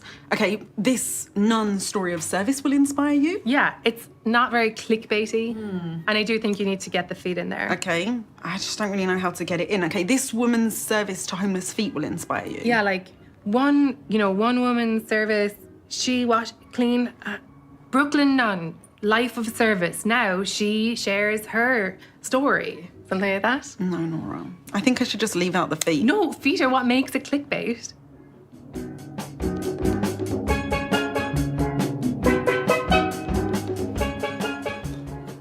And he'll find it eventually, right? Yeah.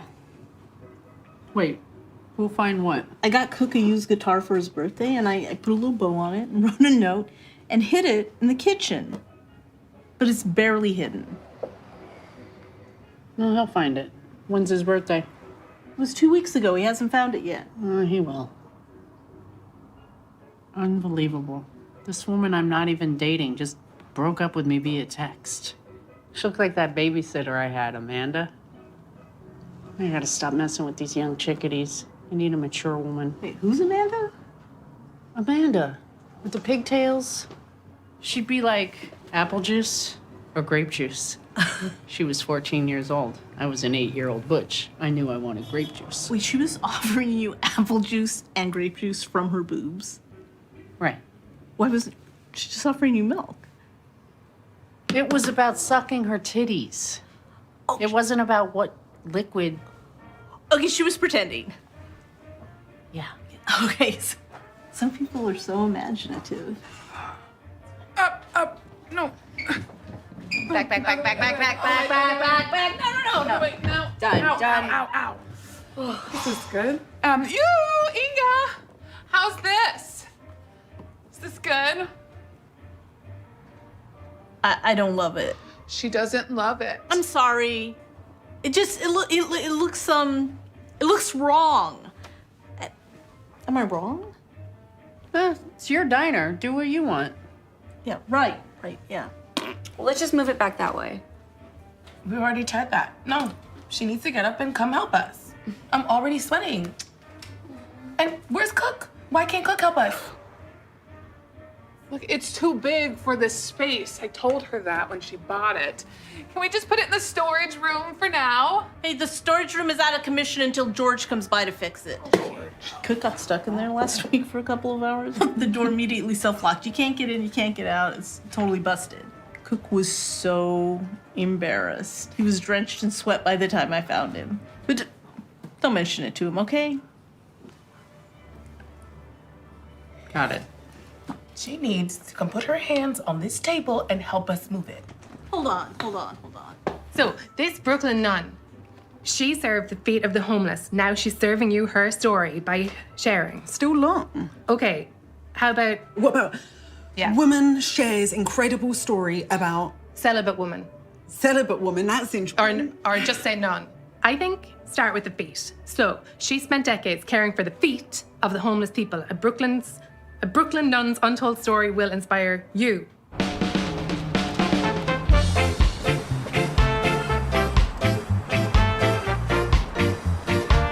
Very funny. I get it. You're doing a pirate bit?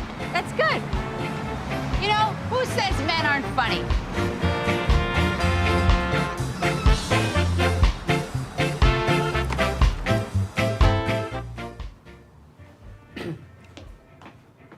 Auga, ooh la la.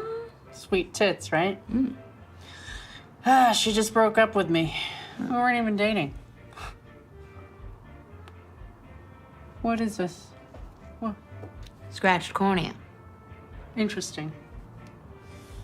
And by that, I mean not interesting at all. What? You know, this nun. What? So slower, go on. Brooklyn nun, got it? Brooklyn nun washes homeless feet. Read all about it. You're welcome. No one says read all about it. Oh my God, when you think about what people do, like, you know, I need to do more for the world. I've never cleaned anybody's feet. Me neither, but you should come with me for my next story. I'm going to interview this group of nuns who belong to the Order of the Brother of the Sisters of Holy Mount Carmel or something. Anyway, they've taken in this Syrian immigrant, Jamal Amari, and you could wash his feet or something. Or something. Wait, but you're talking to the nuns? You're not going to interview him even though he's the one looking for, what is he looking for, refuge? It's just nuns. All the time, nuns. That's my beat. For fuck's sake. What are they doing? Missy bought Sheila a $500 VR headset for her first wedding anniversary. Traditionally, you give paper on the first anniversary. Well, VR is the new paper. Kids today, huh? They look like lunatics. So, aren't you guys curious? About what? Well, I'm wearing an eye patch. You mean the scarf around your head? That's not how you wear a scarf. It is when you have a scratched cornea. I think I know how to wear a scarf. It's around the neck. Anyway, don't you want to know how it happened? It looks like you tied it around your head and made a knot. No, not the knot. What happened? My injury. Oh. No. A scratch cornea kind of speaks for itself. And I have a weird thing about eye injuries. Oh, yeah? What is it? I don't want to hear about them. Anyway, I'm part of this secret society now. Then why are you telling us about it? Not so secret anymore. It's a secret society marching band. Okay, and they're gonna kick you out if you keep yapping about it. And I have a thing about secret societies. Oh, yeah? What is it? I don't want to hear about them. Well, this one is super cool, and it's super top secret. Secrets stress me out, and I'm getting hot just thinking about a secret society. Hot. No, I feel uncomfortable in my body. Oh, sorry. Yeah, I need some grape juice. Get it? When I get back, we'll resolve this whole table business. Anyway, it's really cool. We do impromptu marches. Oh, God, impromptu. No, it's fun. It's exhilarating. I carry a baton. Oh, so you don't really contribute? Well, you need someone to carry the baton. Do you? I don't think I've ever needed anyone in my life, ever, not once, to carry a baton. I could have used a baton this one time. So, do you twirl the baton? No, I just carry it. I don't know how to twirl it. Oh, so like I said, you don't really contribute. Anyway, it's very fun. We play music and we march around. Sounds like a public society. Very cute. Thank you. Oh, God, Jack, what happened to you? I scratched my cornea because I'm in a secret society marching band. And what's the punishment? You need to dress like some kind of archaic pirate? It's not a punishment. Does it look that bad? Just own it. I'm glad you found a community to be a part of, even if it is a super nerdy community. They're not that nerdy. Actually, they're pretty cool. Sure. For sure. Anyway, I was at this girl's house the other day. Woman's. I feel like I can't say girl anymore. I was at her house the other day and...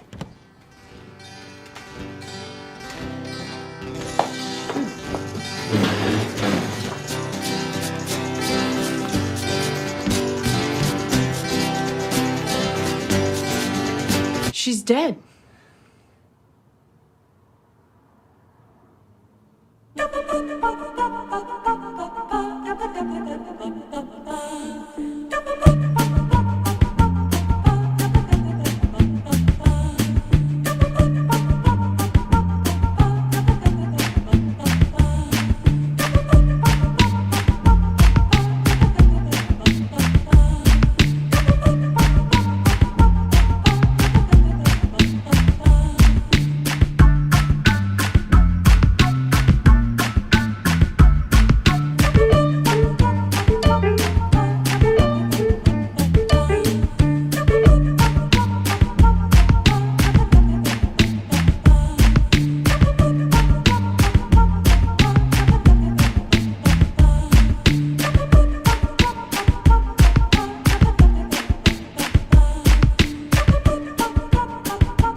How do you do this? Just kneel down. Like this, look. Oh. It's kind of tough on your knees. I know. But that's part of it. Now make I don't know if you can lean. You can lean on it, it's fine. And just do like a sad face and look at the dead body for a while. I am sad. I don't need to do a sad face. Okay, well... I'm always scared of her. Shh. Shh. She actually does look peaceful. Yeah. Nora. What? I dropped my ring in there. What?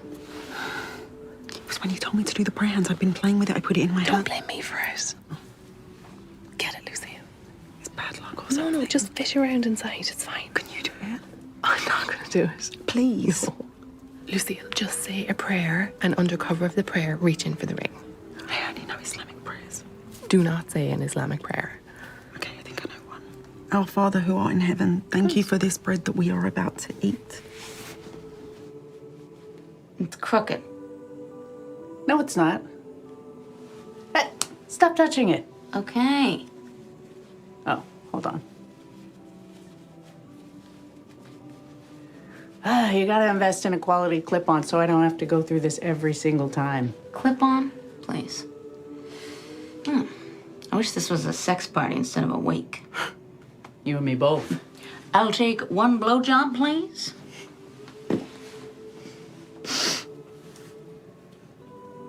I can't believe she's gone. Yeah, I could just count on Inga to just be Inga. She was obsessed with baking soda. Why? She thought it was a cure-all. At least once a day, she'd be on me to clean my nose out with baking soda. She had me make a paste out of baking soda and lime juice when I had that bout with dandruff. Did it work? No, it made my scalp burn. Just thought it'd cure indigestion, clean your teeth, clean out your tub. Maybe it was the baking soda that killed her. You know, I've only been to one other funeral for my Grammy. Your Grammy? What are you, Anna Green Gables? Here, look under here. Don't move her. Oh, sorry. There's nothing there. There's nothing there. Put it back down. Are you sure? It's awful. Just put it back down. Check in there. I'm not going to check in her crotch. Oh, God. I can shout next to a dead body. Try her hand. Try her Underneath. hand. Okay. Just feel around on her little hand, Inga. She's frozen cold. She's supposed to be though. You girls. Hey, Lucille dropped her ring and it's underneath Inga somewhere. We can't find it. Oh, God. It was an accident. Are you kidding me? I said it was an accident. No, look, that's my sweater. Oh, no. I lent it to her last week. Well, who dressed her? I don't know, but that's my sweater. I wasn't giving it to her. It was a loaner. I don't think you're going to be getting it back now. We wore it once. It's a lovely sweater as well. Yeah, I like the pattern. It kind of looks like vaginas, right? Yeah, it's unique. That's why I bought it. I mean, she can have it. She looks great in it. First Inga. Now my sweater. Oh. Okay. I mean, it's just a sweater, right? Like, she can have it. All right, ladies, let me try. I'm actually really good at finding small things. Thank you. I'm like one of those truffle pigs, you know, but instead of truffles, I find small things. We look good. We look like James Bond and, well, James Bond. I've always enjoyed studying a new tone. What is that? It's a Bond quote. If you're gonna do a Bond quote, shouldn't you do Bond? James Bond. That's a little obvious, no? Well, I never saw a Bond film. What? I don't bother with that masculine bullshit. Look, let's just forget about it. No, just 1 minute. Hey, ladies, what's all the fuss? Lucille's lost her ring. It's somewhere in this coffin, and this is Dee's sweater, which she only lent to Inga, but now it looks like Inga's gonna be buried in it. Oh, my bad. Wait, this is your fault? Well, the coroner asked me to provide an outfit, and that was the first thing I saw. I didn't know. It's a lovely pattern. That's what I said.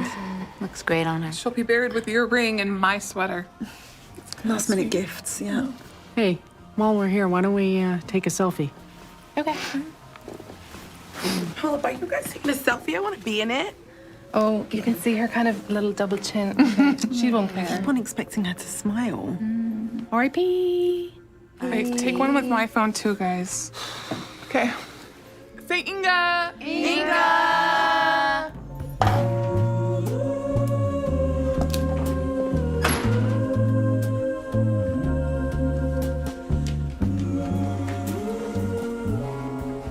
Louisa.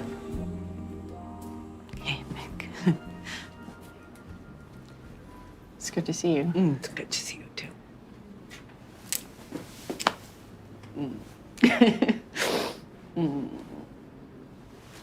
I'm sorry it isn't under happier circumstances. Me too. I'm sorry for your loss. I'm sorry for yours. I like the bow tie. So what is this place? It's so weird. It's a funeral home pop-up shop. Okay, yeah. That makes sense. Yeah, I read about it in the New York Times. Oh, okay. Well, it's perfect for her, you know? No frills, not too fancy. And I'm pretty sure there's like a cat that lives here. Yeah, I smell that too. Lucille, you shouldn't have your phone out at a funeral. I know, but my nun article is trending. Is it? Yeah. That must have been that clickbait headline that we worked on. I actually think it was. Now the editor's given me the beat, but he's calling it None the Wiser. That's brilliant. Oh, it's awful. I think it's good. Really? Yes. Before we get into this, I'd like to see everyone up on their feet. Yes, come on. I think we need to get into our bodies.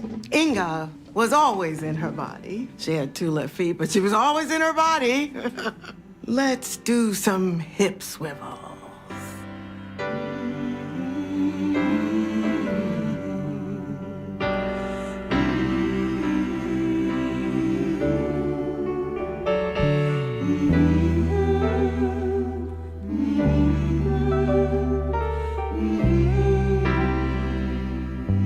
You can sit down. Look, I don't mean to preach, but how many funerals have you been at where everyone talks in platitudes? She was a good person. She had a big heart. She had big ears. Who was Inga to you?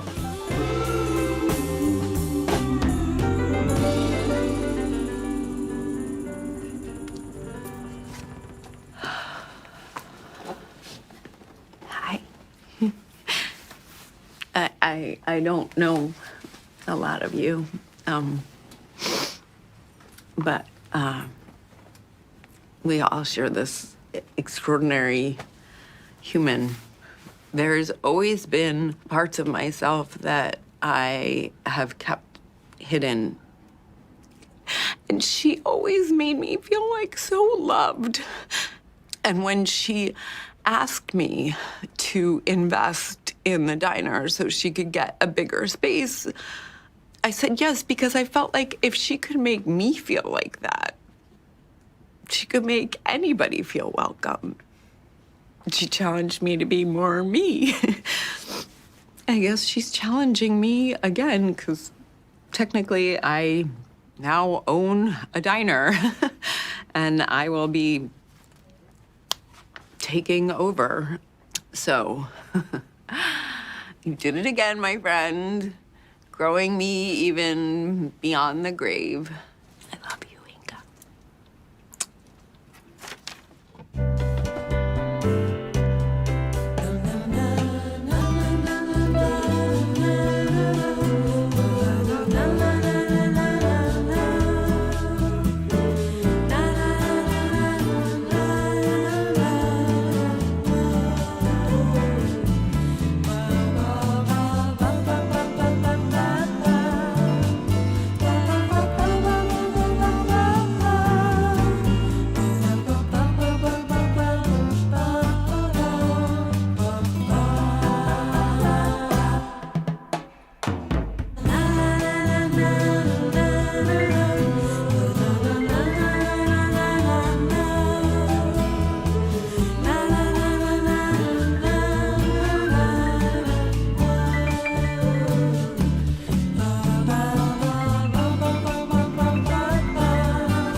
Put your hand in your pocket like you have a gun.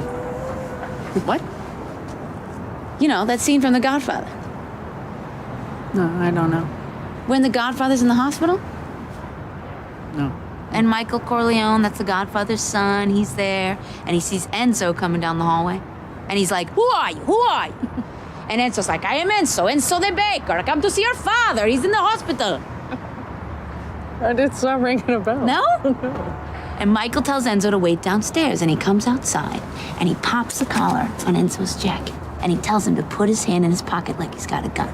And then the bad guys drive by, and they see Enzo, who's really just a dopey baker, standing there with Michael. And they just keep driving. It's a great scene. So, you want to try it? Sure. Put your hand in your pocket like you have a gun. You'll be all right. I'm Enzo? I don't know about that.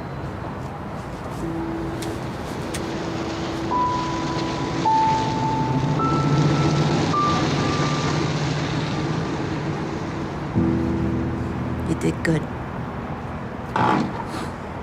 What are you guys doing? Come on, it's freezing outside. We're hanging out. I'm keeping them. They fit perfectly. I can tell, but that's still stealing. Look who I found. Oh, what were y'all doing? The Godfather? How'd you know? Oh my God, really? We're doing the I was Godfather. kidding. This one's never seen it. Ow. You know who's cute? Marlon Brando. Yeah. Yeah? I love a strong jaw. Just like, ugh. Plus, he has big, juicy lips, which is a good thing because most white guys have thin lips. Thin lips don't bother me, though. It's a thin dick I got a problem with. No, I wouldn't know about that. I was just gonna say the same thing. I've never had that problem. Y'all never had a thin dick or you don't have thin dicks? I mean, neither. Well, if my dick was too thin, I'd just go out and buy another one. Okay, Hey now. talk about it. Tough on the wallet, though. It's crazy.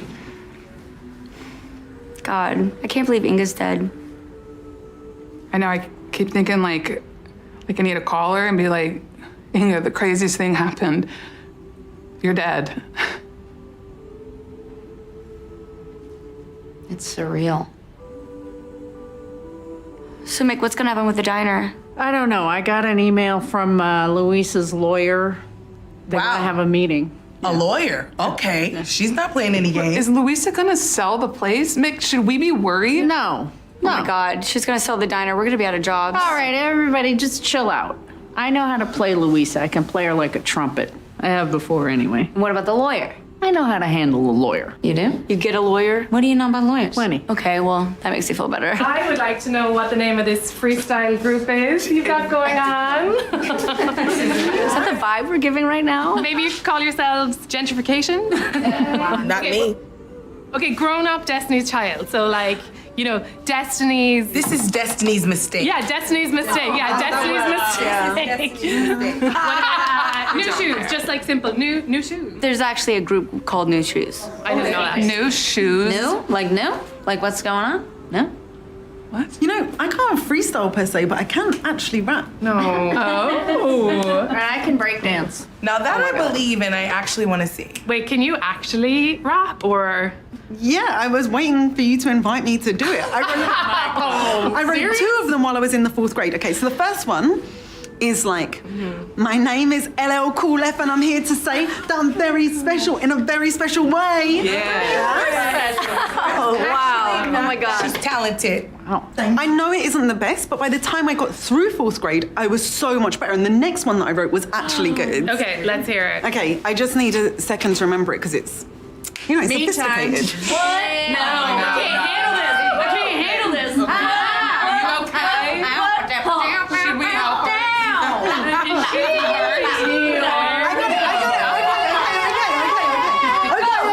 Okay, it's me. Now I know you're sweating. Put your hand under the blanket. Let's get to ping. But I ain't got no patience, so don't go slow. I'll be like chop chop, lollipop, hit the flow.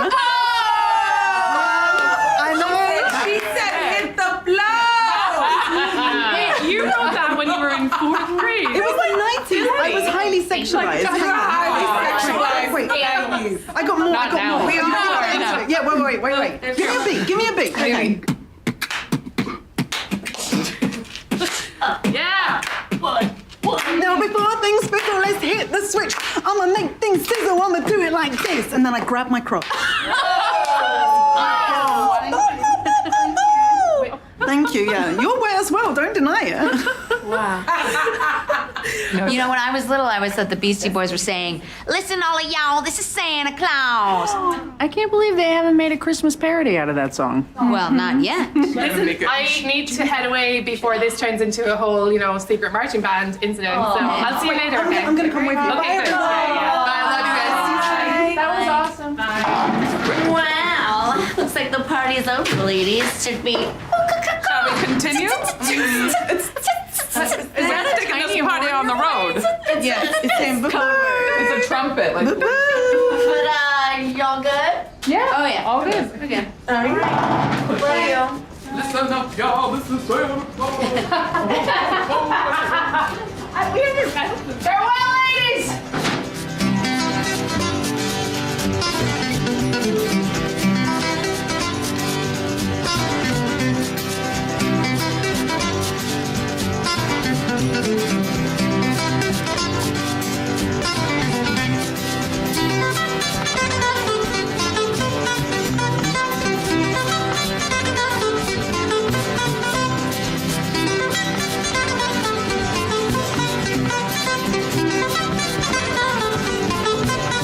So how you getting home? You want to split a car?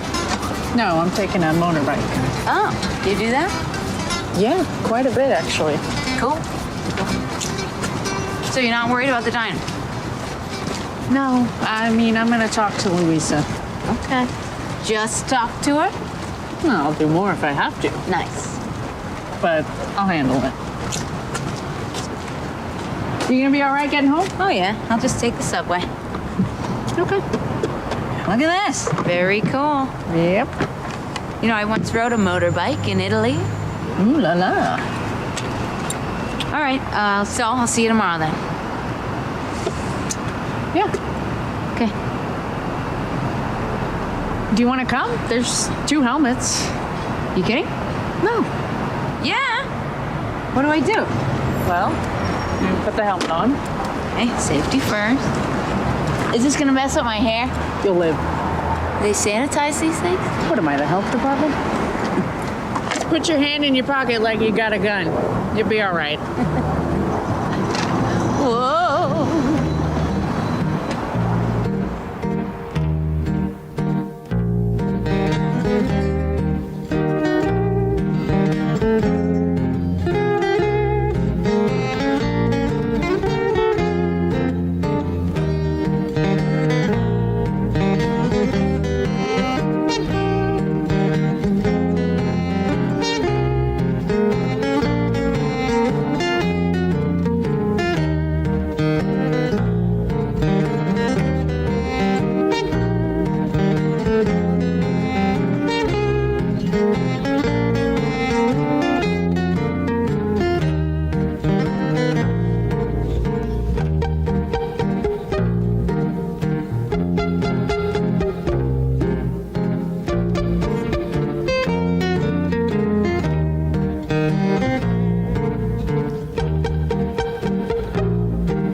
As per U.S. law, any child bought or sold into the sex trade is a victim of human trafficking. Why is the first time I'm hearing about this? On the same websites where you sell a couch, there are sections to buy people. Really? And up to half of these victims are boys. There is no such thing as a child prostitute, only a victim of exploitation. And it could be anyone. She's talking about me. Should I say something?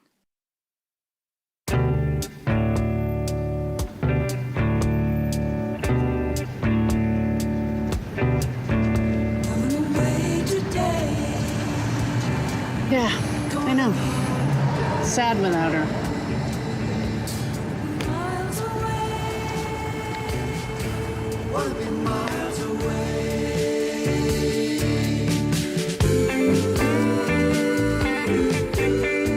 I wasn't sure what the plan was. Yeah, there wasn't really a plan. There was a flurry of text messages late last night.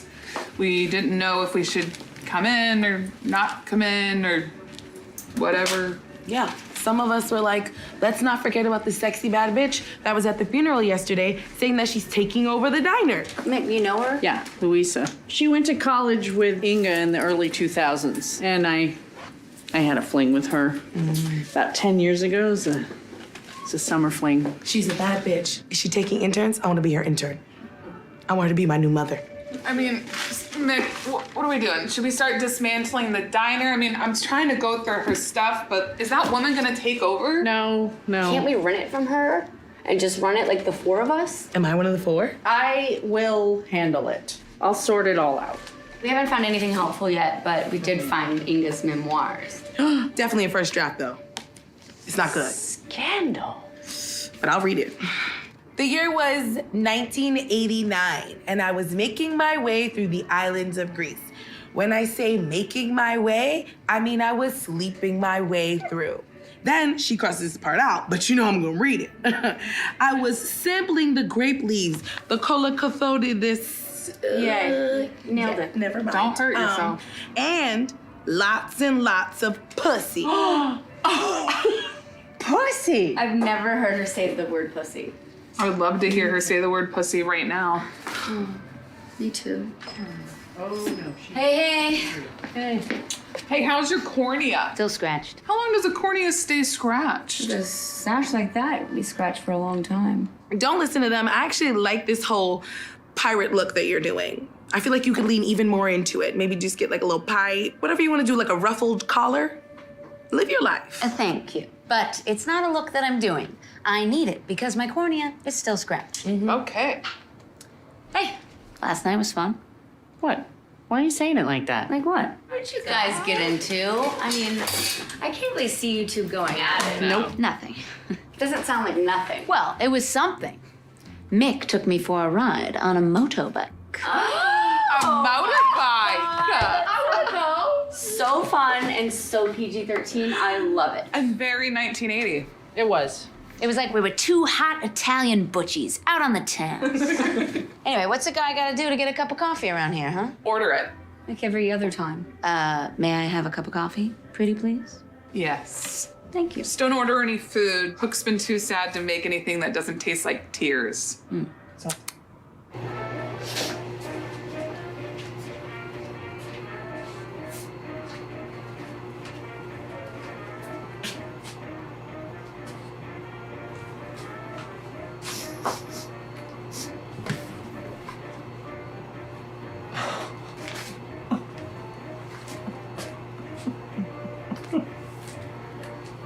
Okay, who's gonna take the lead on the financials? I'm already taking the lead on Inga's memoirs. I cannot possibly handle anymore.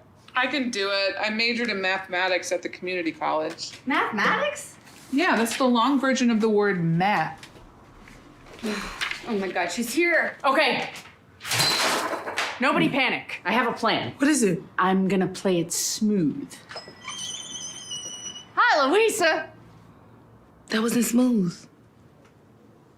Hi, Rick. I need to talk to you in private. Better. Is there somewhere we can talk? Yes, in this storage room. The storage room's locked, remember? Shit. Everybody out. Out! I'll freeze my balls off. Going outside. It's out there. I am too pretty to be cold. Okay, everybody get in the kitchen.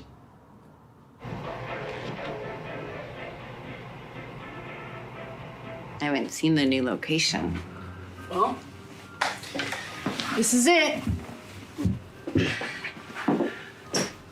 She certainly loved kitsch. What does that mean?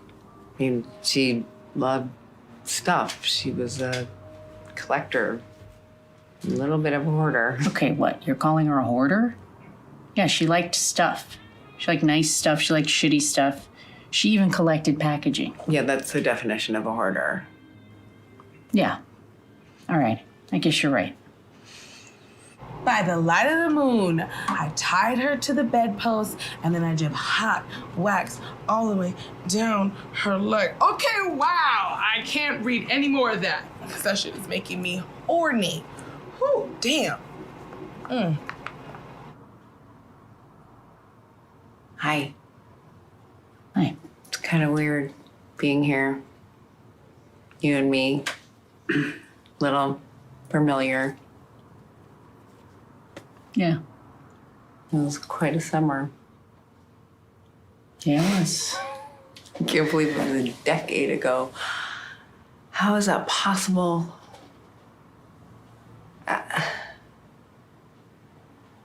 How is she gone? Yeah.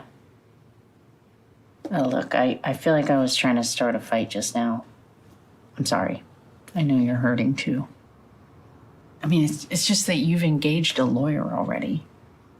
I didn't have a choice. I don't live here. I needed help handling this place.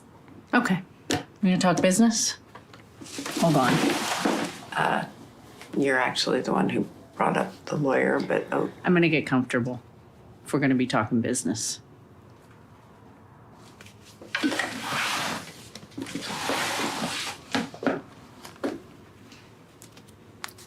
think I gotta get.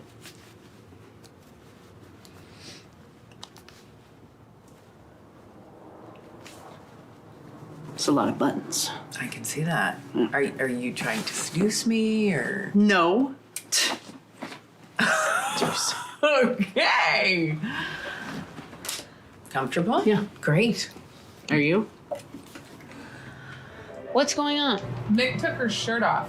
What? Yeah, she's wearing a white tank top like she's Fredo from The Godfather. Ooh, that sounds like a real power move. And she says she's never seen The Godfather. So what are you gonna do? Are you gonna sell the place or what?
You have to tell me what you're gonna do with the place, honestly. Honestly, I'm probably gonna sell the building. What gives you the right? I own it. Inga was renting it from me. This place is important to an entire community. I'm sure there are other lesbian hangouts. Not really. I mean, there's a Chinese restaurant, but it's small. It's a to-go spot. You can meet a friend there if it's cold or something and get your food to go, or you can, go there on a date and pick up some hot and sour soup to go, but there's no, you can't really hang out. It's like, it's not I get eating, that it's a to go. Right. What's happening? Mick is talking a lot. She seems nervous. What's the bad bitch doing? She looks Sexy, right? She really does. I've never been allowed in the kitchen before, and I just gotta say, I'm having a blast being back here with you guys. This is my second home. No. You know what? It's my first home. That place where I pay rent, where I sleep, it's technically my apartment. That's my second home. I can't let go of this place. My dad died he kept these water bottles, you know, if the apocalypse hit, if there's a blackout or something. And, you know, I've held on to the bottles, you know, I'd shuttle them from place to place whenever I got an apartment. And recently, one of the bottles sprung a leak. It's a water bottle, and there's water everywhere. So now I'm down a bottle. I have 4 bottles. And, you know,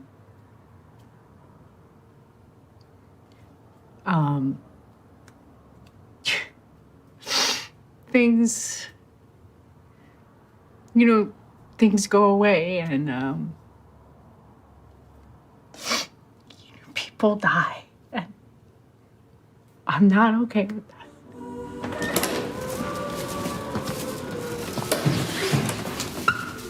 Can you smell that? What is it? Frankincense? No. Myrrh?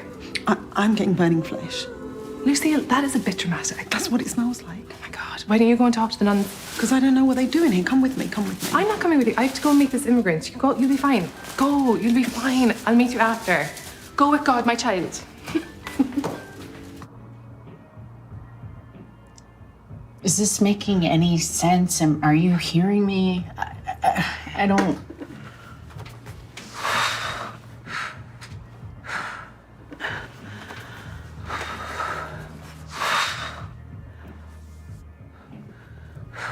Are you trying to seduce me? No, I'm not. Kind of looks like it. I don't mean to. Oh dear. What? Is there something I can do? I'm having trouble breathing. I'm like sweating and I feel disgusting. All right, I'm and sorry. Don't give me that look. I'm stressed. I don't know what to I can't do. keep this I'm place. sorry. I'm not here. I don't live here. And my best friend for the last 30 years is gone. And I'm a little stressed out because I need to close this chapter in my life. Just give me some space, okay? You need to breathe. Oh, fuck you. I hate it when people tell me I have to breathe. It's the worst thing you can tell someone who's having a panic attack, because clearly I can't breathe, and my breathing just becomes more shallow when you tell me to breathe. And it's like saying relax. I can't relax right now. I can't. Don't breathe. Okay. Over here. You know what I like to do when I'm having a panic attack? I think about sex. Think about sex. No? Okay. How about this? You said please, so I'm gonna.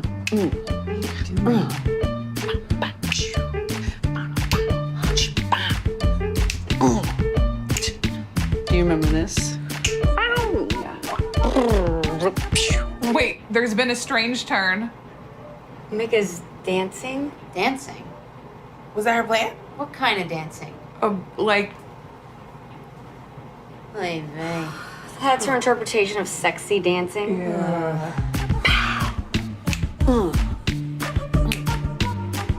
I know you like this. Still got that panic attack? What? You don't? It's gone?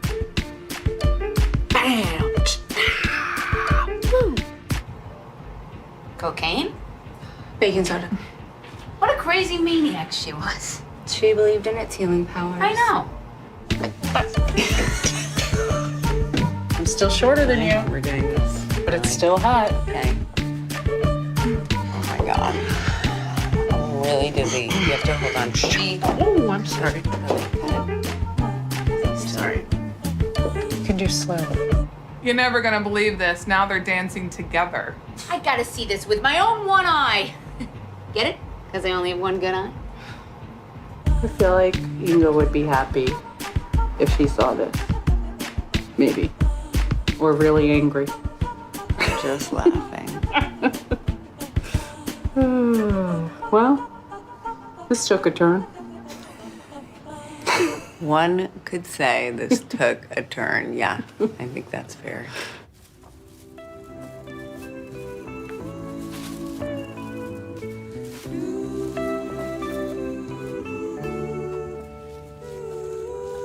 Hello?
Hello. Hey. Hi. Hi. I'm Nora.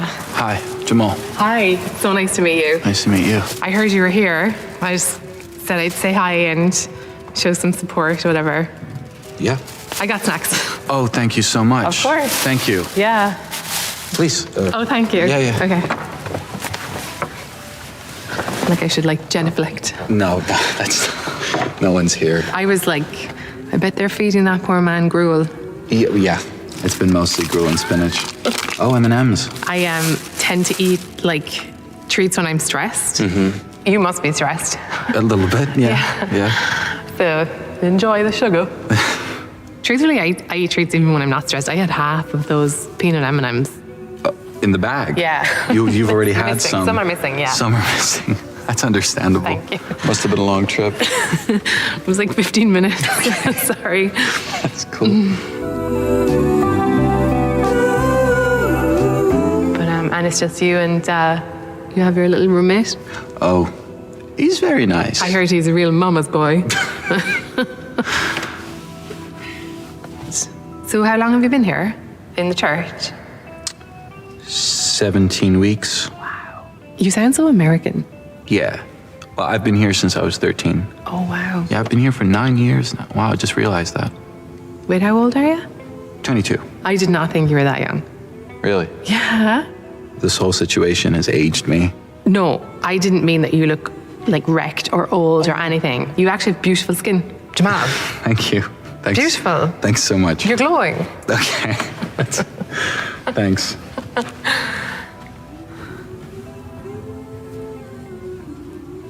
And what do you do all the time? Well, I mean, it's actually quite active here in the church. I do yoga. Do you? A few times a week. I've learned to crochet. Yeah. Which is something I never thought I would do, but here we are. Turning into a nun. I am. I am now the sister from Syria, I think. What's the most difficult thing that you didn't expect being in here? Never leaving. It feels impossibly suffocating to be stuck inside. Do you feel frightened? Do you feel scared? Maybe the ice will come in or something? No. Ice, no. Because it's a sanctuary church, so I'm not afraid they'll come inside, but I cannot leave. Right. Because they could be outside. They aren't in plain sight.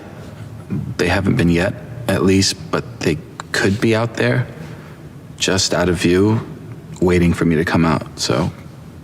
It's disgusting. Yeah. But you obviously want to go outside. Of course I do.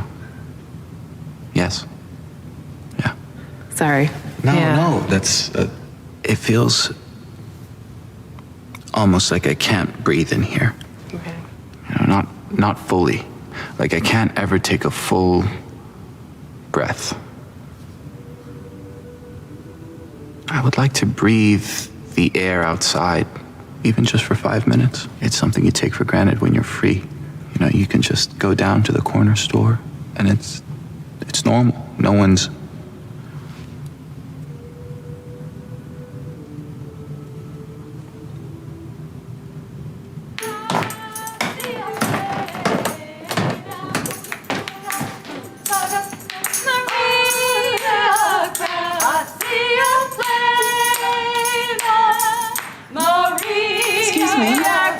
excuse me. Oh, hi. My name's Lucille. I'm with the Brooklyn Seagull. I was hoping to interview you about being a sanctuary church for the paper, if that's okay. Oh, that is so cool. She wants to do an interview with us for her school paper. Oh, no, it's actually not a school paper. It's a paper. We write articles with clickbaity headlines, I guess, like find out why Hollywood won't work with The Rock, even though obviously Hollywood loves The Rock, so that's a bad example. Who's The Rock? Oh, he is an actor who used to be a wrestler, you know, like John Cena. No, Steve Austin. Stone Cold Steve Austin. I don't know why I'm only thinking of actors who used to be wrestlers. We love Andre the Giant. Oh, who doesn't? Anybody want a peanut? That's very cute. Yes, that is one of our favorite movies. Amazing. So is it okay if I ask you a couple of questions? Oh, then? sure. I'll keep it very short. So you're a sanctuary church and you're currently housing an immigrant, Jamal Amari, and I'm wondering how that makes you feel. Are you feeling hopeless at the moment? Oh, well, can I speak candidly? Of course. I mean, on the one hand, we are very happy to be of service, right? But the fact that someone, a human, is being forced to take sanctuary in our church, I mean, that's fucked up, right? And our country, it's separating families, treating them like animals, worse than animals, really. I mean, come on, that's fucked up. And the pain that's being caused because of it, it's gonna ripple out. It's gonna infect our entire society for generations to come. So yeah, it is easy to feel hopeless, but we keep the faith. Yeah? We believe in the ultimate kindness of humans. Yeah, that's what keeps us going. Hope in humanity. You said it, sister. Thank you. Thanks very much. Okay, this is no longer a sexy memoir. It's just a food diary. No, we had lemons in Sicily. Okay. We had a lobster over the bay in Cape Cod. Big deal. Nobody cares. I had a fancy seltzer on Arthur Avenue. Now it's just a list. It's not even a diary. Like. Oh. Wait, what is this? What is this? It's a contract between Louisa and Inga. And it says in the event of death, Louisa has to wait 180 days before she can sell the building. 180 days? She can't sell yet. What's 180 days? Well, there's 7 days in a week. About 28 to 31 days in a month. How many in a fortnight? It doesn't say anything about a fortnight, but this is great. We have to tell Mick.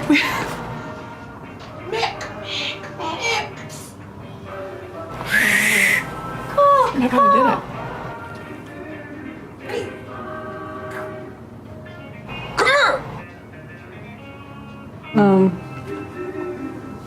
Hold on. I'll be right back. Read this. Holy shit. Yeah. This buys us 180 days. Yeah. How long is that? Nobody knows, but we'll figure it out. All right! Yeah. Woo! I know.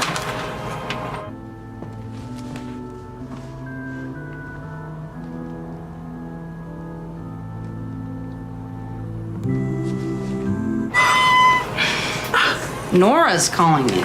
Congrats. You want a medal? Well, what do I do? She never calls me. You pick up the phone, you put it to your ear, and you say, Jack speaking. Jake speaking. Yeah. Yeah. Oh, they'll love to help. I told you, they're really cool. Okay. All right, I'll get cracking. Well, folks, old Jackie's been called into the fray. Time to lace up my boots and get in the fight. Coach is putting me in. By the way, guys, I gotta tell you something about the eye patch. It's just a costume. It's part of my initiation for the secret society. No kidding. You had us fooled. You mean you don't have a scratched cornea? Thank God, right? Those are dangerous. All right, I gotta text the gang and tell them we're needed. Oh, I totally forgot about this. Buys us some time. 180 days. Yeah. I gotta get my baton, too. Oh, I think I left it at home. You gonna be okay? Holding on to the place? I'll be fine. I'll figure it out. So you'll tell your lawyer to hold off for 180 days. However long that is. 6 months. Oh. Smart girl. I gotta go tell them.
keep this thing going and give it up for Norvis Jr.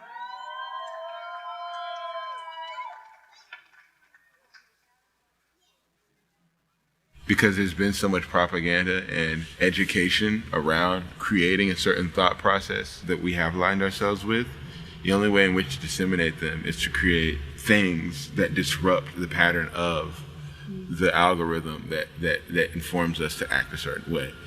So rather that be just through like raw like artistic creations, or rather it be through like inherent propaganda that educates us through the ridiculousness of the things that we can now exist underneath. I'm not of the belief that like one unified effort is going to get rid of it, because Ninja Rule says if you put all the ninjas in one room, then everybody can kill all the ninjas. Ninjas spread out and do different ninja shit. There's too many ninja tribes. That's the reason why the ninjas are still out here. Like,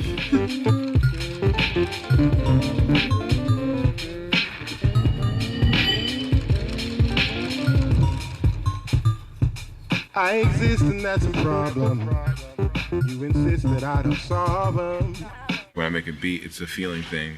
And I say like, I like tap out random shit. Like that's literally just me like feeling how I feel in the environment and using what devices I have to create something that is melodic and has a certain definition in terms of the way like the beat hits. I was like drawing something, I was like, wait, this is literally the same process as some shit I did like an hour and a half ago when I was making that beat. And I was just throwing a collection of chords or a collection of melodies, and then and bringing in some like emphasis to it with like a beat that's rhythmically inclined. I draw rhythmically.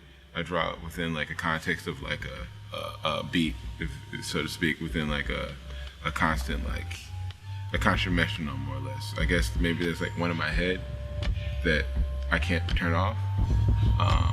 But yeah, so there's that correlation. So I just feel like I'm a musician or a beat maker or a singer or a songwriter who makes visual things.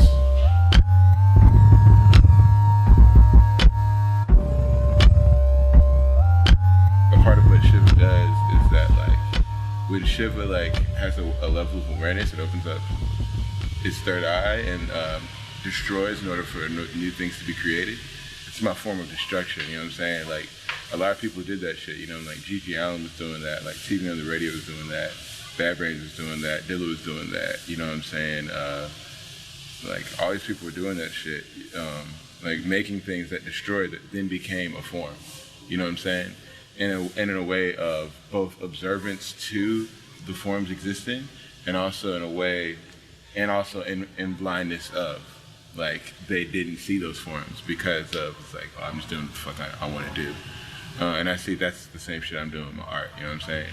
I'm aware of the forms, but I'm blind to them when I'm making, so that, in hopes, like, new forms will be made. And I don't care if it's my form or whoever's form, you know what I'm saying? There just needs to be more shit. I exist and that's a problem. You insist that I don't solve them. And I done tried evolving, but every day I'm walking from my past to provoke all this talking. I'll sit around and pretend it ain't true, cause I don't even think about you. So SWIM stands for, or swimmer's ear. There's like 3 M's in it, and it stands for music, math, and mechanics, like social mechanics. Or like, you know, engineering or whatever. That like music is like my art, or like medium. It's like, and music it's like the waves, thinking like a sine wave. I was trying to make it go from being like the swim to just being like a sound wave. And so I came up with the logo like that.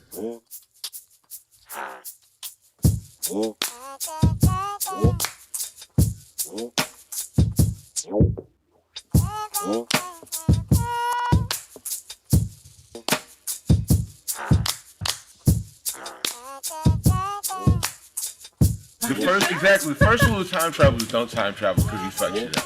But because we do time travel, once we have an awareness of that, that's like the present state. And that's like, as I am coming into the realization I am a time traveler and whatnot, and how to like deal with that, it's frustrating most days, you know what I'm saying? Like, the last thing I want to do is be like, oh, why am I over here when I can be here and I should be here, but I'm still over here.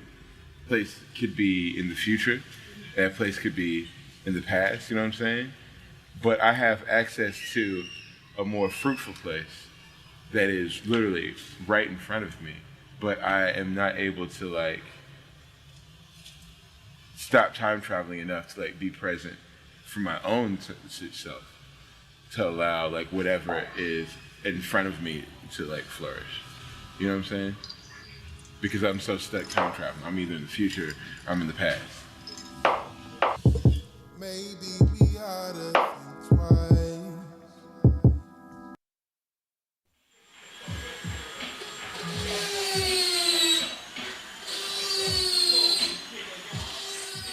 I've always been interested in jewelry. I wore lots of jewelry throughout like junior high school. My dad actually hated it. I would have like, be 11, 12 years old, rings on every finger. I was always into metal. I didn't really understand it at that point. It wasn't until I got older when it was like, aha, that makes sense. There was like a personal epiphany that happened that I retreated into this darkness, but what I would call it was me retreating into this void. There's a level of darkness that has to happen to me for creation to happen. So in that personal going into and retreating, it also reflected in my creativity, because at that point of darkness, then this creation was happening.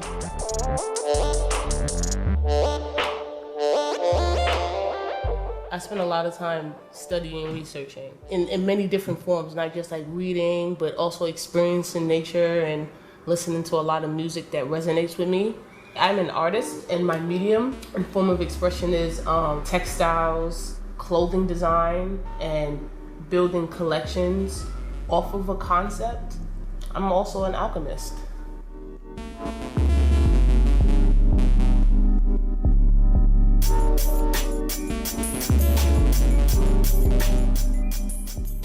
We're born in Brooklyn, we're first generation. Our parents aren't. So our Brooklyn is seen through a different scope than I think people who go back generations and generations of being in Brooklyn. And it's because the way that our mother moved us around through Brooklyn, growing up in different schools in different districts, it all sprouted from my mother, like, oh, you're not gonna go to your zone school, you're not gonna go to Erasmus. You're gonna go to some school in Midwood. You know what I mean? You're gonna take a test to go into a school. It was just, I don't know, being in Brooklyn, where we were, how we were raised, our parents, and what they thought about our education, it just taught, I don't know, it just took us to another level.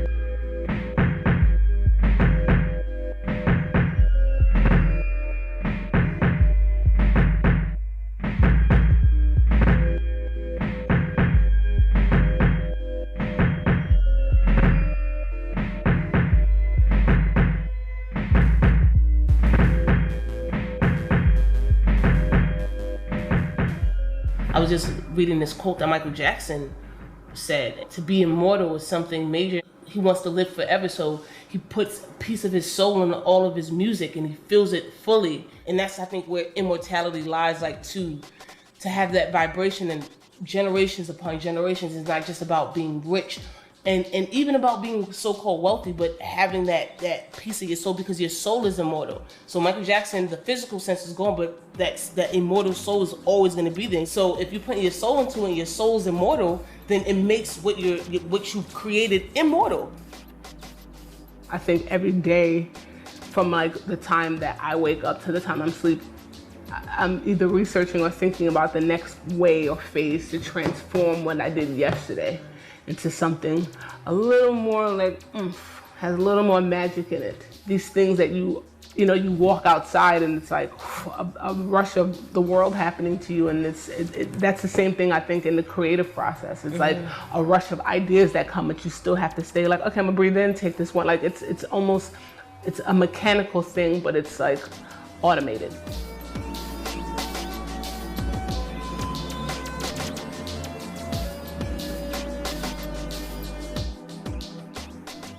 Our brand is to plant the idea and bring back artisan, craftsmanship, and also empowerment through our art form. We want to empower people through connection, you know what I mean? And empower people through our work and empower them when they put a piece on, they actually feel like they have a glow. you know, or that they're receiving our energy through our pieces. It's showing that, you know, energy never dies, it's just transferred. We want to kind of bring ourselves to higher levels of understanding because the world is changing, the world is transforming.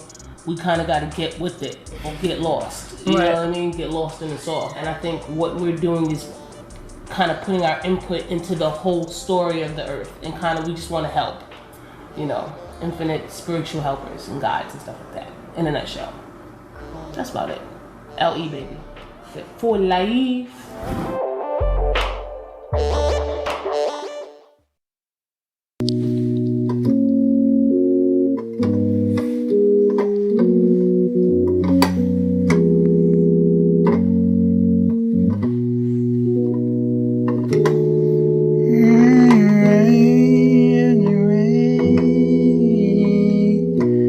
Saturday sun.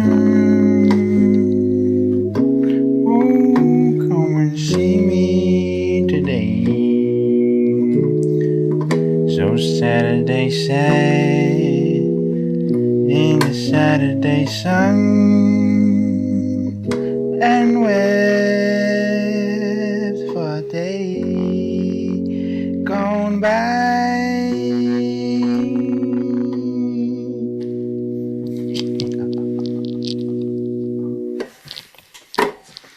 Are you nervous on stage when you go on stage? Yeah. Yeah? A little bit. Every time? Well, yeah. I guess Well, before I'm nervous. Like, I'm not nervous to the point where, like, I don't want to do it. It's just like a nervous energy that I think when I get on stage, I kind of forget about it and then channel that into what I'm doing. And it's,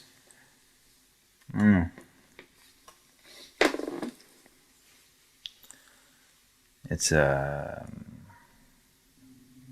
like a moment of, I don't know, a moment of like freedom, or a moment of just like energy that you just, that you possess, that you're like possessed for like that fragment of time, you know? Yeah, it's.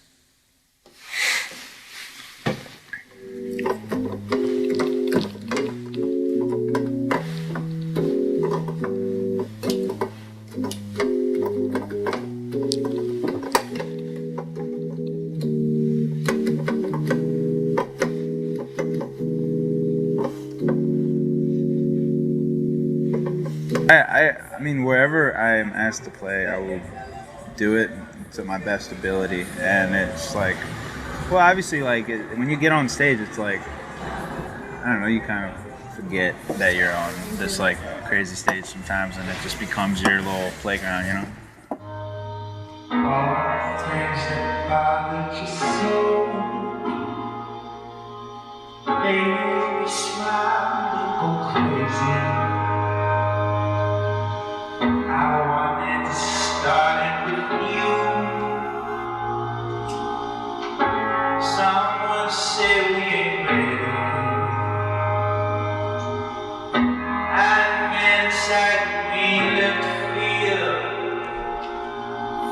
never wanted to show you.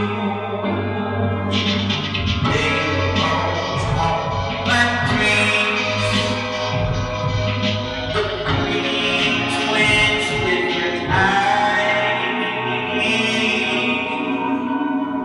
Oh,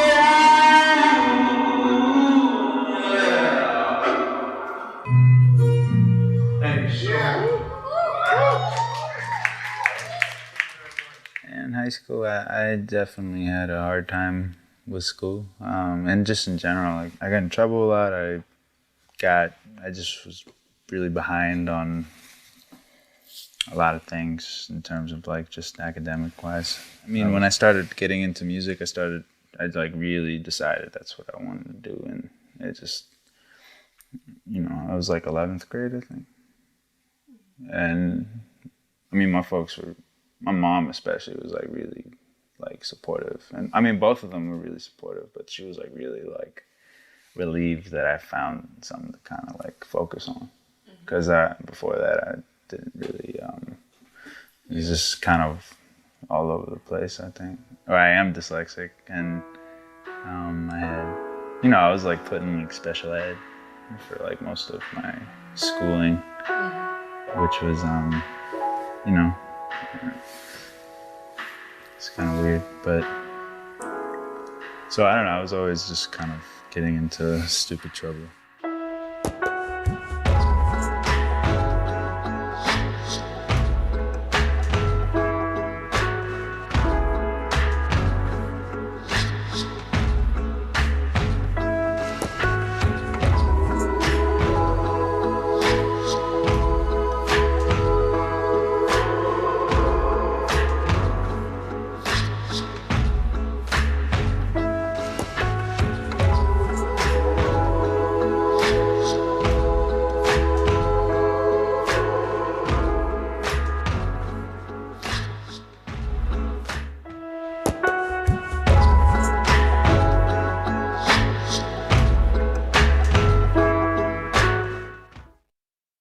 There are people who are invisible and who are made to be invisible, who are forced to be invisible. And I think the greatest form of social justice is to acknowledge them and the power that we have as writers. It doesn't have to be a book as pressing as like, look, there's an issue and we're gonna tackle an issue. Sometimes it's just writing a character that hasn't been written.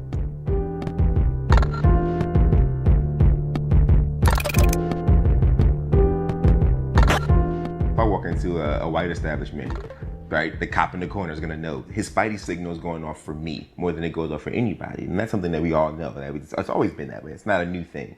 But in the meantime, I think that when it comes to like invisibility, I don't think like here's a prime example. A prime example is Black people are in the news all the time. Black people are in books, never. Or why aren't there any Black people in Harry Potter, right? One of the biggest books in history that shifted the entire literary industry, right? The only reason I have a career as fruitful as I do is because of J.K. Rowling turning it into a bigger thing, right? And there are no characters of color. We just don't exist in Hogwarts. There was the one Asian one. There is the Asian girl. Shout out to the Asian girl. But I think about all those things, and even when I'm working, like when I think about what I'm gonna write next, right? I'm always like, yo, where do we not exist? And let me like, all right? I'll make us fly.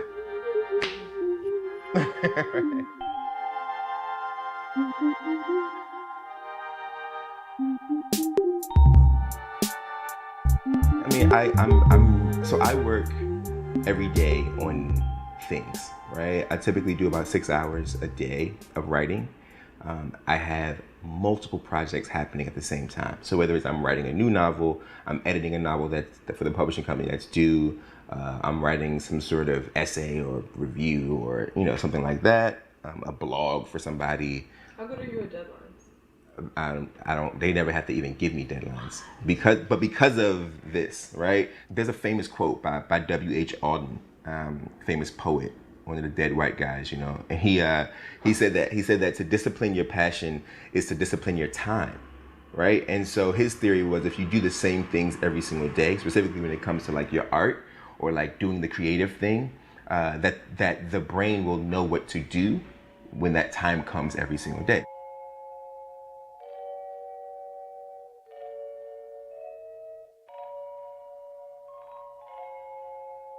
Between the 80s, 1980 and 1999, besides Walter Dean Myers, for young people, I mean, there's a gap, right? There's like a 20-year gap, right? So if you're a Black kid in this country, especially if you're a poor Black kid in this country, and you were living in a poor Black environment, where the three biggest sort of like movements, so to speak, in your community was, crack cocaine, HIV, and hip hop music.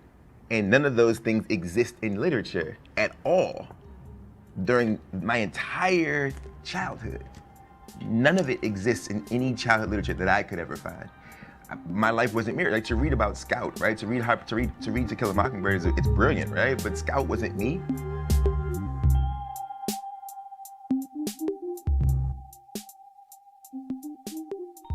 Signed some books. So my newest book, which I co-wrote with a buddy of mine, Brendan Kiley, called All American Boys, which is, it's one of these books. It's like it's a dual POV book about police brutality and white privilege, right? Written for teenagers. How did your collaboration come about?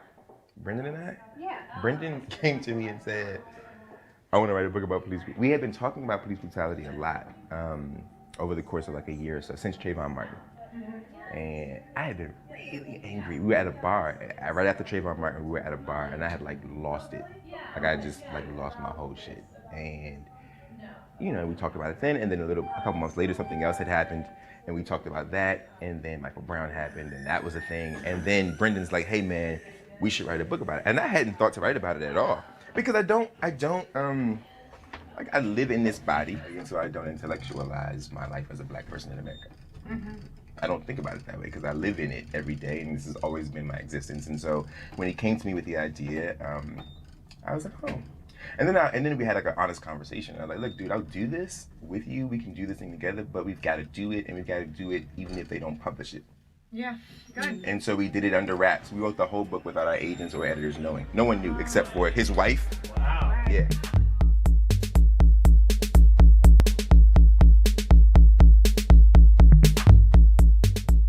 No matter where I am in the country, 9 times out of 10, there are students who are so surprised because they didn't think that any writers could look like them. Right? Like, oh, he's got crazy, you know, hair, and he's got tattoos, and he wears sneakers, and he's got on jeans, and they can't understand how it could be possible that a guy that looks like me can do this, right? Can do something other than play basketball or be a musician or a rapper, right? All of those things, which I actually think are awesome, right? That as much as you practice basketball, as much as you practice freestyling, practice like telling yourself your own truth. Because sometimes it's that truth that is your golden ticket. Your story in and of itself is worth a gazillion dollars. So yeah, it's cool.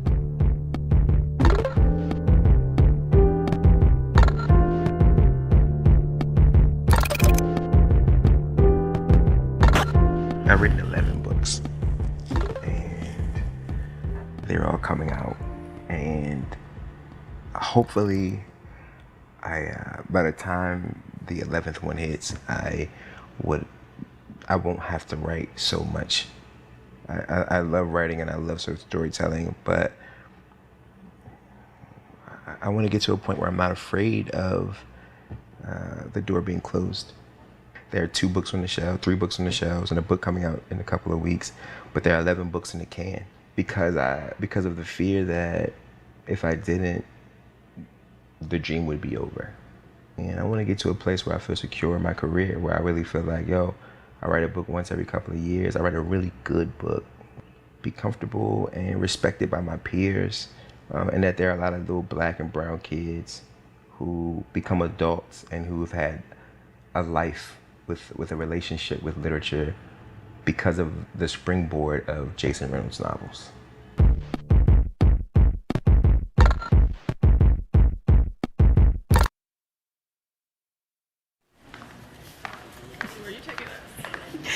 Going upstairs to the 4th floor, and we will walk through the.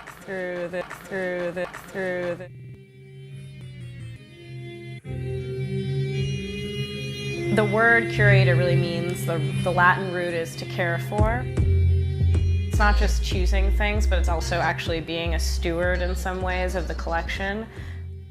I think that sense still of being kind of just caring for these objects, caring for these ideas, caring for these artists, these people, and the public is really central to it. So I think that gets overlooked a lot, and just especially as the word becomes very popular outside of its kind of original realm.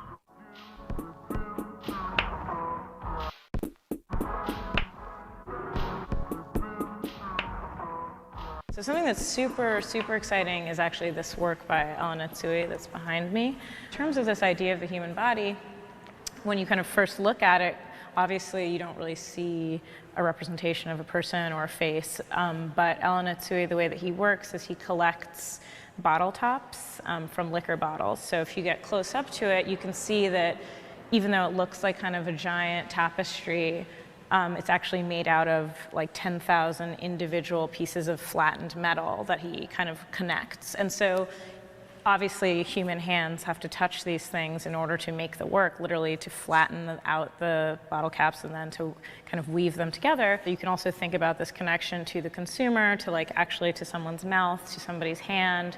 You know, they really carry this like bodily ephemera, this really bodily like connection, even though when you look at it, it's obviously a very abstract work. So this is how these things kind of work together.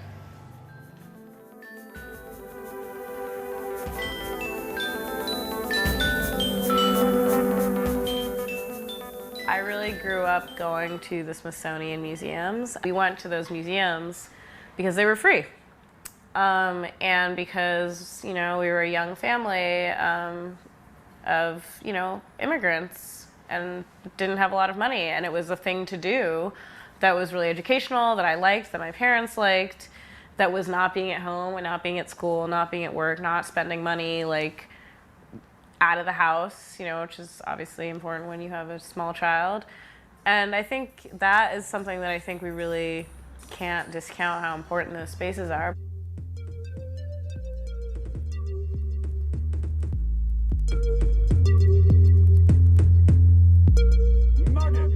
I think that there's all sorts of different types of people who have felt excluded from this sort of institution.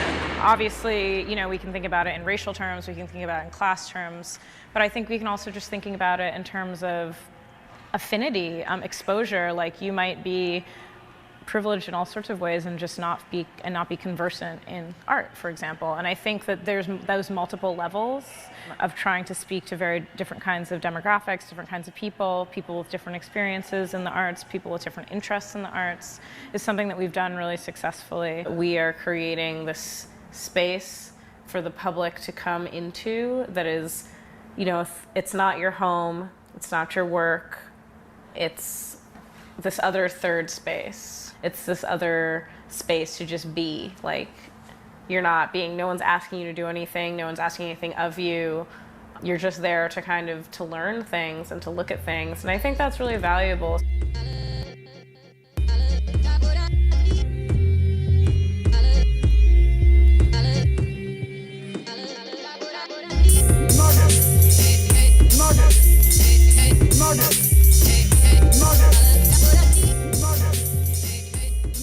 We like work with artists all the time, and that is actually, to me, one of the most amazing, like the deepest privileges of the work that we do of being contemporary curators, that you work with artists, that these people like invite you, both literally and metaphorically, into their space, like into their personal space, whether that be their studio or their home or just like their mind, you know, that you get to be there with them and to hear about their ideas. I think fundamentally it's a really kind of baseline thing that I love and that I really appreciate and I'm, you know, very grateful for.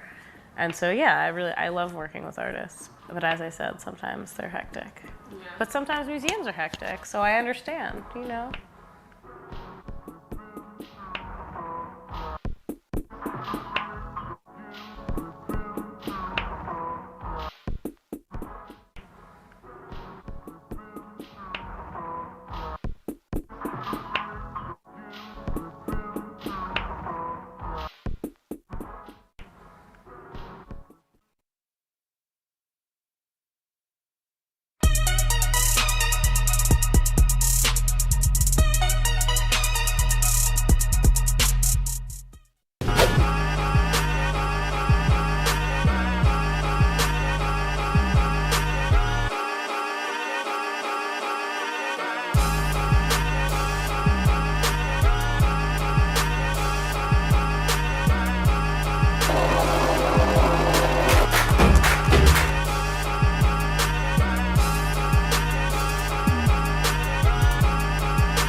U.S. law, any child bought or sold into the sex trade is a victim of human trafficking. Why is the first time I'm hearing about this? On the same websites where you sell a couch, there are sections to buy people. Really? And up to half of these victims are boys.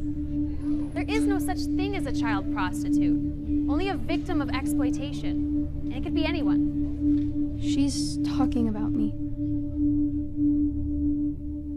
Should I say something?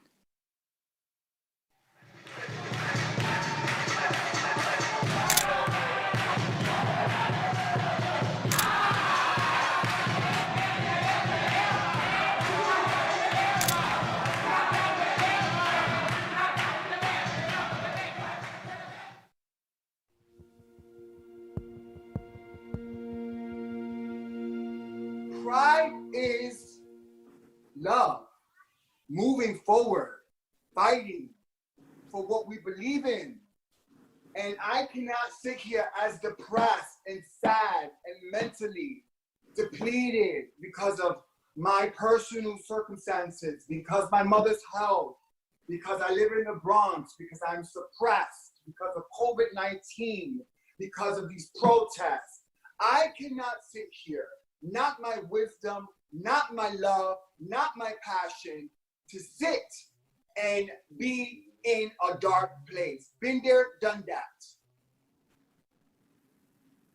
Pride is us. Live it, learn it, and pay it forward. Love and light. It's the 50th anniversary of Stonewall, such an important anniversary for the LGBTQ community.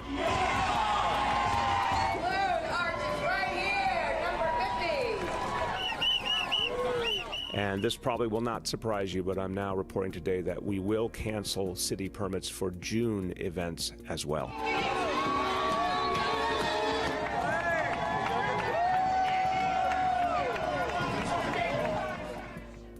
Due to COVID-19, we had to shut our services. It has been absolutely difficult to keep our clients engaged and connected.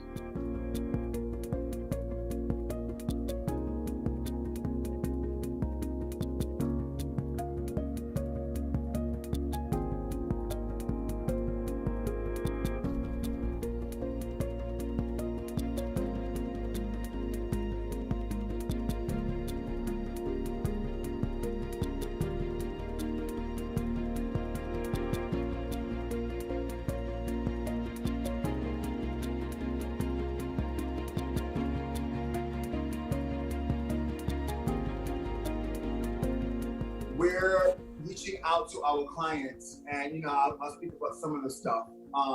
We're providing HIV home test kits, but now we are sending them out to people. And for the trans community, likewise. Even though there's a male empowerment program, we accept all. But we're real close and connected with the trans community and the coalition and leaders in the community that can support our trans community.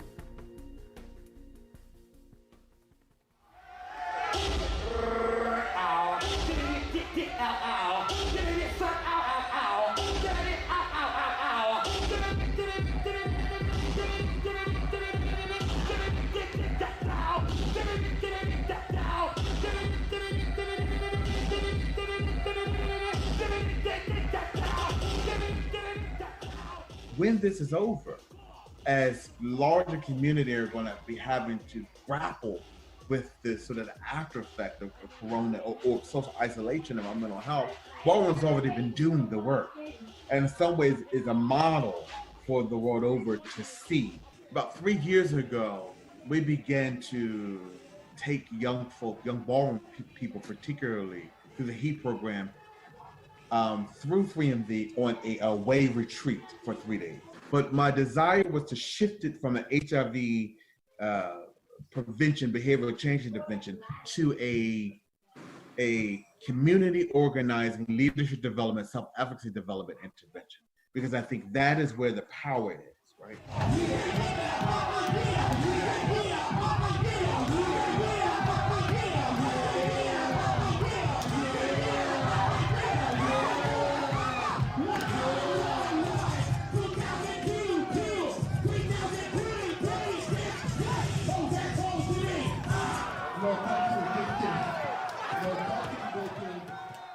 So across every geographical region, particularly in the US, there's a coalition of leaders. And that translated to social media. So if you go on Facebook, every ballroom coalition, so there's a West Coast ballroom coalition, there's an Atlanta ballroom coalition, but every house, for the most part, has its own Facebook forum. So when this happened, ballroom immediately just does what ballroom does. You know, I think marginalized communities, when they're at the brink of annihilation or extinction or crisis, they're very creative in our survival. And so we went just virtual. And we wind up having these virtual balls. The future is unrestricted. Precious. Dynamic. Latinx. The future holds that we continue to be wise, but not forget where we came from and what we have fought for and what our ancestors have fought for. So I see a thriving, hopeful future with lots of abundant and joy and happiness and pride. Pride in and of itself was born and birthed through the backs, from the backs of Black and brown trans women specifically, right? And mostly. We must remember that in this moment. So we can remember, number one. Number two is our ability to adapt and respond to crisis is beyond, right? It's in our DNA. It's absolutely in our DNA. And so it's why ballroom responded almost immediately. No, not the notion that, oh my God, after this, we're gonna have to deal with communities' mental health. No. We do this all day, every day. If I can get on a live with another ballroom person and read each other, I can get on live and take care of each other. Everybody bring it, let's have a fun at a ball. You matter. Black lives matter. Trans lives matter. LGBTQ, Latinos matter. We matter. We're not gonna settle, and we're not gonna fall behind. We won't let those fall behind. Not on my time. My name is Leanne Field Stewart. I use they, them, she, her pronouns, and I'm the founder of the Oprah Project.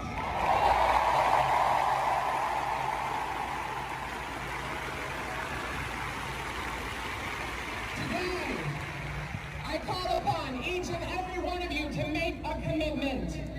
Today, I urge you to commit that today is the very last day that transphobia will bring the lives, loves, and joys of Black trans people.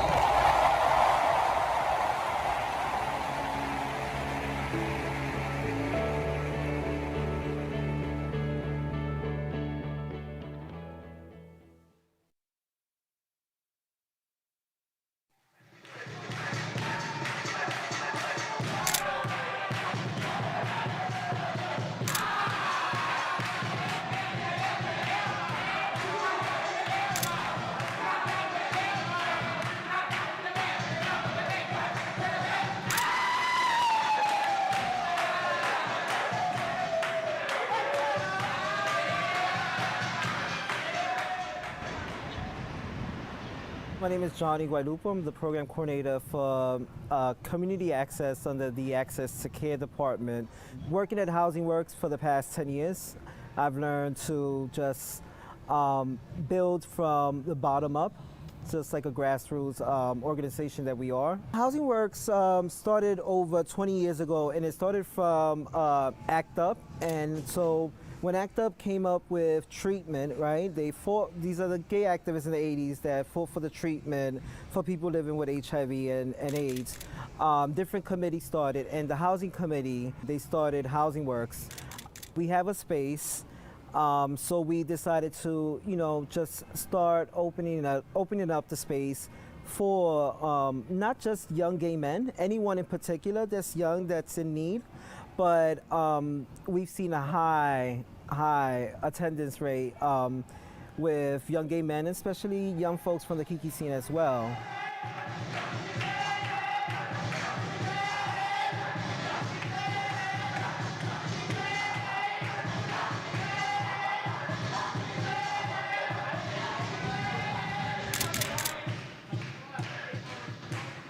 So after hours, Monday through Thursday, they have different Kiki houses come and use the space for practice to prepare for any balls that are coming up in the Kiki scene. Kiki scene has been around for, I think, about 10 years.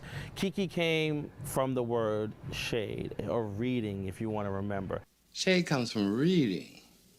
Reading came first. You get in a smart crack and everyone laughs and kikis because you found a flaw and exaggerated it, then you've got a good read going.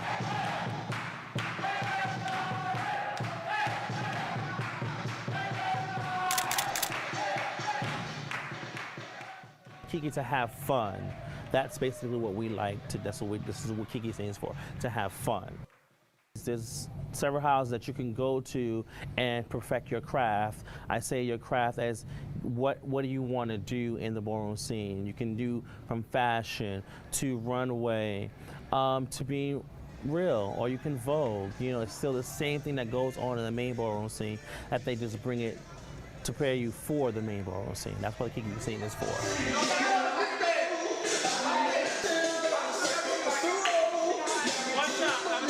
Different agencies throughout the 5 boroughs come together and they form a coalition. And these coalitions are to help these houses to have space for them to practice. It's amazing. These teens come out and they have fun and they compete, you know, with each other. But the best thing about it, at the end of the day, when they're finished, they go home as friends.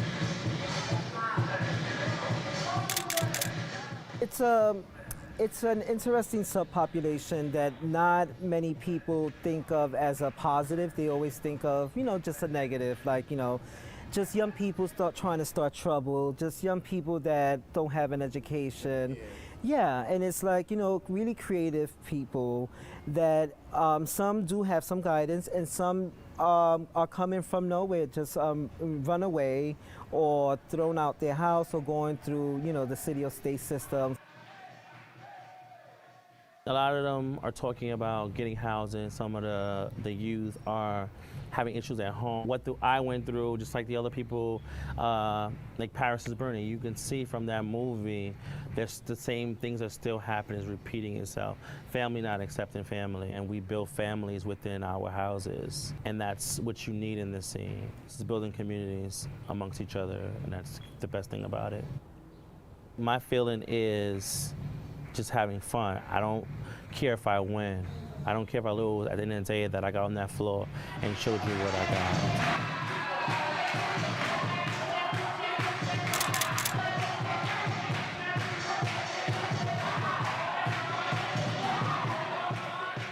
I was given a little taste of Vogue because I do Vogue. I am legendary for my Vogue, okay?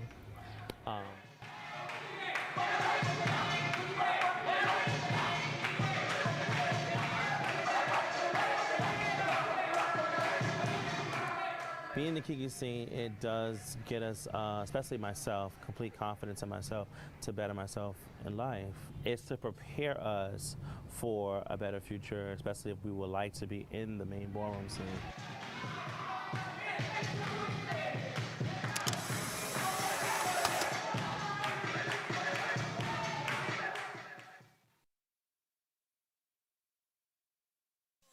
Shake these motherfuckers out of this money to throw this free ball in this big venue and give out prizes and trophies and awards. Clap. This is the maker of Black Pride, the creator of the Heritage Ball. I do it all. I do it all. Bizarre. My name is Lee Soldier Simmons. I am a visual artist, dancer, promoter, and the executive director of New York City Black Pride. Hey everybody, make some noise. Happy Black Pride. Now we're gonna do it one more time. I said Happy Black Pride. Y'all know what it is. You know the Heritage Ball. Tonight is your night to make a moment, to have a moment. Are y'all ready to do that tonight?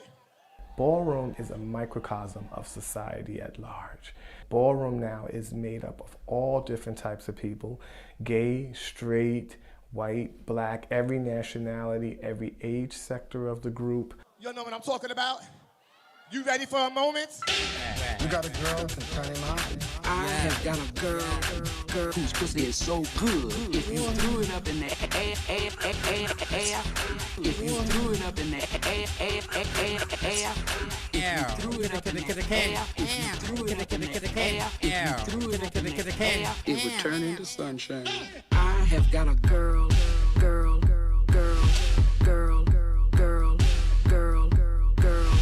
I have got a girl. Show me what you got. Hi, my name is Precious Ebony, and tonight we're here in New York City for the biggest ball in New York City. It's called the Heritage Ball. It's a free ball. Everyone's here to have excitement. Everyone's here to compete, have fun, acknowledge, give homage, pay respect. Everyone's here for the heart, the love, and the history of ballroom. And we're going to have fun. There's going to be drinks. There's going to be some drama. I hope you guys are here. Stay tuned and be alert because it might happen tonight. All right. I want to say a few words. Every year, it takes a lot to raise money for Black Pride here in New York. It takes a lot for me to do this so that all of the events are free. You don't go to anybody else's Black Pride that all of the events are free except New York City. Can I have a round of applause for that? When I came to the ballroom scene, immediately I felt like I was a part of something. Just the warmth of that took me by surprise. I walked into a ball not knowing anybody, and all of a sudden I had an instant family. Family coming together and using these categories to represent themselves. You have your mother, you have your father, and those are the people that represent you with these houses when you go out and compete for your category. There's several different categories. You have your femme queen, which is your transgender women who go out and vogue. You have your butch queens, which are the feminine boys. And you have your butch queen twisters, which you're still real and you still can vogue. Now they're opening up the category for women, cis women to vogue, which is amazing. I came to the ballroom scene in 1986, so it was before we really began to have a wider public acknowledgement. Also, surprise, surprise, I'm white. I was not your typical member of the ballroom community, but I came to the balls and I was accepted. I became a member of a house. I became a member of the ballroom community. And as we've seen it continue to grow and embrace all different people all over the world, it's really amazing to see how it's grown. My name is Labelina Milan from the Royal House of Milan, and I'm at the Heritage function today to judge. For the voguers, the 5 elements are critical. Your spins, your dips, your hands, catwalk, floor performance, duck walk. I'm looking for all of that. If you're missing an element, you're not going to get my vote. For the fashion categories, absolutely a tailored look. It has to look like it fits you well. I don't need any waves like you're in the Pacific Ocean. I don't need any ruffles. I just like a nice, clean look, and it can't be fraudulent. First and foremost, it's important for the LGBT community because this is a segment of that community that is often criticized, marginalized. We've been segregated, and yet they take our talent, they take our fashion, they take our dance moves, and they take it into mainstream, and they don't credit the people they need to credit. In general, just in the community in general, the talent itself, it's what you see on the stages, it's what you see on the runways of Paris and Milan and New York. It's ballroom. They just won't give the credit to ballroom. This is our heritage. Who we are is nothing to apologize about. So clap your hands in celebration.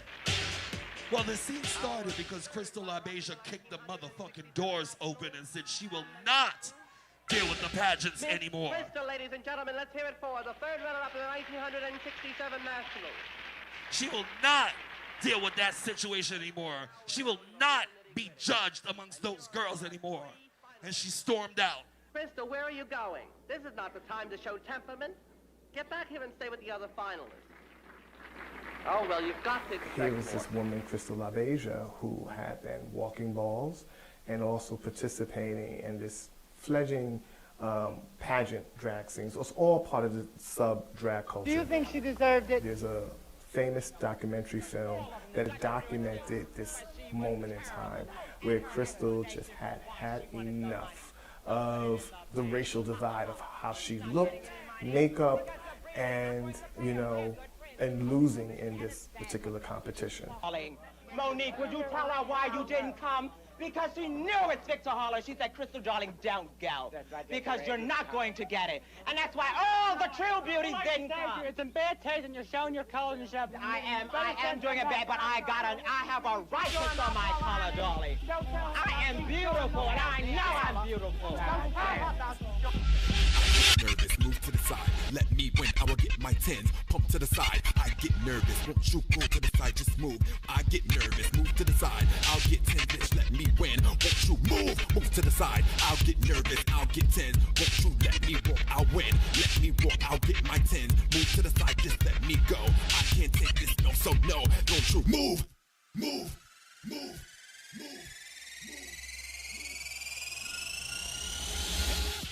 We often don't connect it, but it's the whole reason why there are Black Prides. It's that, you know, these are trans people of color who started these movements. These are trans people of color who were fed up and decided to fight.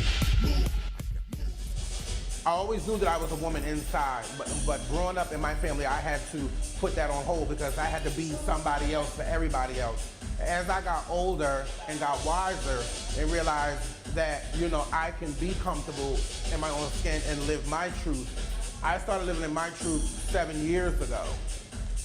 After, you know, my drug addiction and my alcohol abuse and the attempt of committing suicide.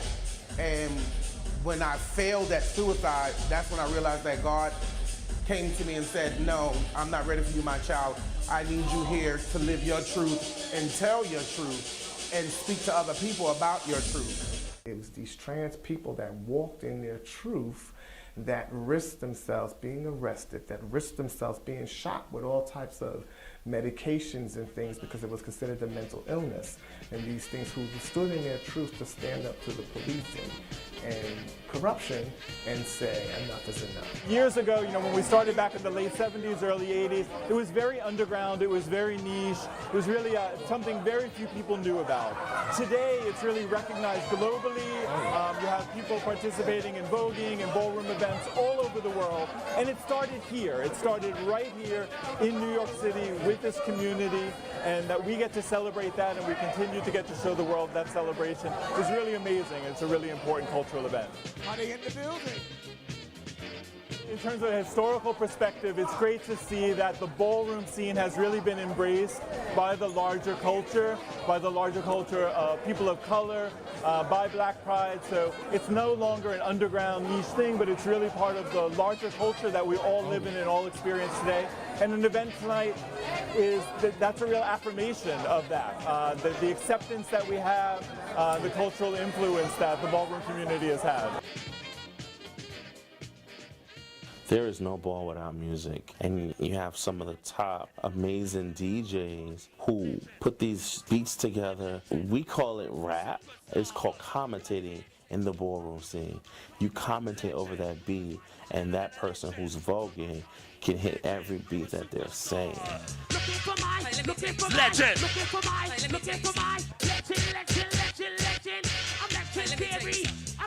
my legend. Yeah, look at my legend. Come on, legend. Looking for my legend. Legend for a reason, not for a season. Bitch, now give it to me now. Ow. Give Amari a round of applause. Legend. See a bitch, let it all out. Damn. Bring it back on a count of 3. World. 1 for the ready, 2 for the set. DJ. Let it all out. Let it all out. Let it all out. Let it all out. Let it all out. Let it all out. Bitch, let it all out. Let it all out. Let it all out. Let it all out. Let it all out. Let it all out. Let it all out. Bitch, let it all out. The voice of ballroom is about coming together as a community. Lessons that society can learn about being able to create a house that has someone that's straight, someone that's trans, someone that's non-binary, someone that's gender non-conforming, and all to be in something that's considered to be like a family or a house, can show the greater society how we can get along and work together and thrive together. Ballroom has a lot to teach the world. Somebody need to tell her that she need to quit. I wanna see a bitch let it all out. DJ, drop the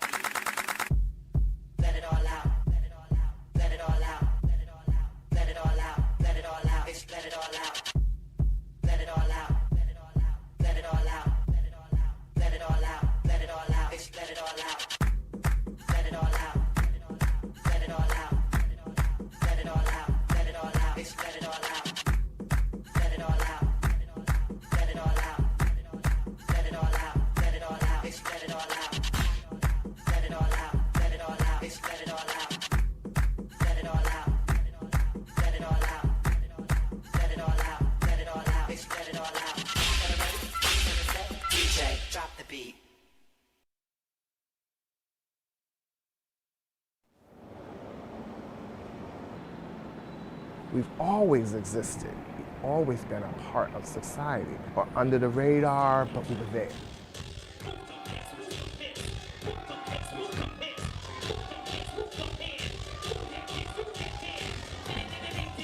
As time changes, ballroom changed, the drag world. 100 years even before Stonewall, here we are creating a space for LGBT people to express themselves.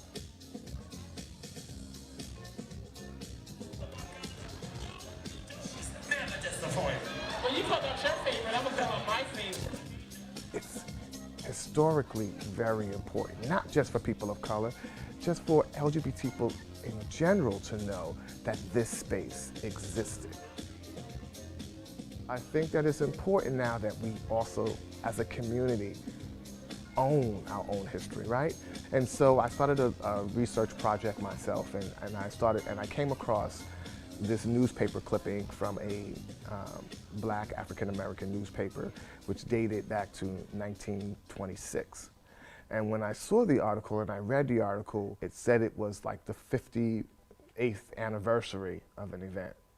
The first thing that came to my mind was 58th anniversary. Like, okay, that means that this was going on a lot longer than I first anticipated. Ballroom started, or the first drag balls started in 1869. It has always been our thought that because white people were winning the bulk of these awards, that it was white people that initiated drag balls. So to understand that it really was a black organization that was giving it, now I had some dates to go back by, and I started this project. That newspaper article stated in it that it was a black organization that was giving this function. And so that organization was known as the Hamilton Lodge. So during that, I came up with this research. In 1842, a fraternal organization of free black men called the Philadelphia Institute in New York City petitioned a Manchester, England aligned lodge of American Oddfellows for a dispensation to form their institute into a lodge of Oddfellows. They were denied because they were black. Peter Ogden, a black sailor who was a member of the institute, suggested they try again directly in England. Peter sailed to England and obtained permission to form the Philadelphia Institute into the Philadelphia Lodge number 644 on March 1st, 1843. By 1847, there were 22 lodges under Peter's organization, including the Hamilton Lodge number 710 of the Grand United Order of Oddfellows, which opened in February 1844 in Harlem, New York. The Hamilton Lodge number 710 gave their first annual masquerade and civic ball in Harlem at the Rockland Palace Banquet Hall and Casino. This is the first known ball on record in Harlem of men dressed as women.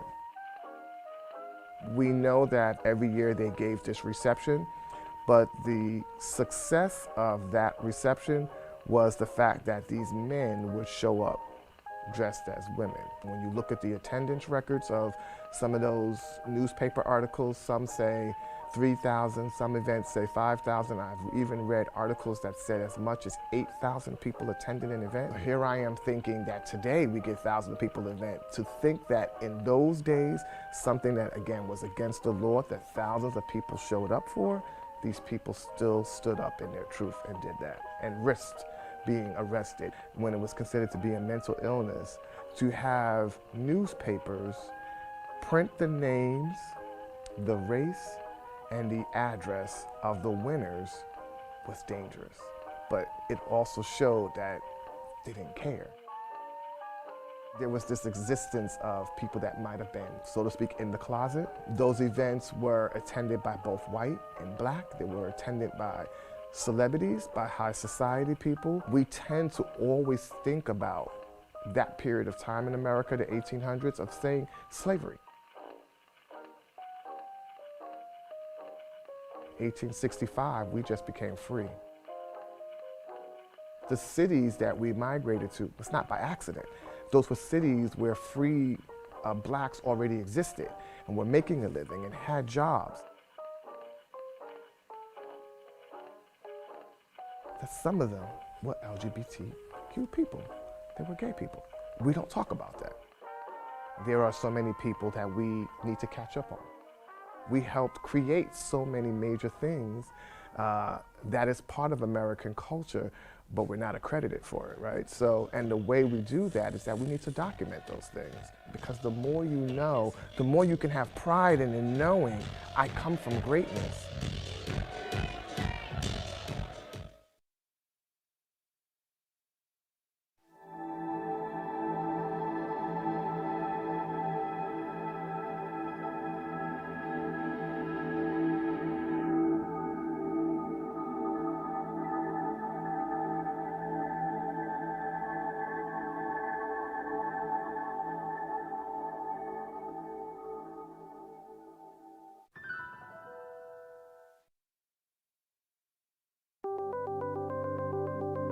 My name is Nola Hansen. I'm an artist and the founder of Trans Boxing, boxing club exclusively for trans and gender variant people in New York City. So Trans Boxing came to be after I had been personally training for a couple of years. I had a fight.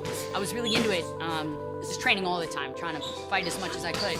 And I got an injury. And I wanted trans community. Like, I wanted queer community, and I didn't have it. And so that's why I started it. I thought, well, maybe if there was a class just for trans folks, like run by a trans person, we could see, you know, and provide the space for people that want it. And for people that don't, that's okay, but it's there. In New York, there's a good amount of self-defense programs for queer and trans people, but trans boxing is not really that, right? And so I think that those are important and they're life-saving for people. People rely on them. But we wanted to offer something that was different, that just for people who wanted to learn how to do a sport, right? It was like a personal desire that I had to connect with people through boxing. And, you know, my experience at the gym I box at has shown me how boxing can build really beautiful community and deep, unique relationships. And so I thought, well, this is how I know, this is how I want to relate to people, you know, and I've seen how boxing can do that. So it just felt right, you know, it felt right. And I thought, you know, maybe I can connect with people, keep doing the thing I love, you know. Trans boxing started out of a gym in Brooklyn, and then we moved over to Overthrow in November of 2017, and that's when Liv Adler came in as my co-trainer. And I would say, to me, that's when I really feel like it sort of solidified.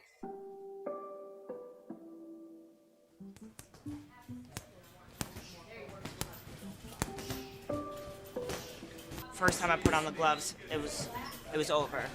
I've been training for years as a boxer and as a fighter, and when I started boxing, everything just felt very like natural and normal, and like I'd been doing it forever. It just felt like it fit.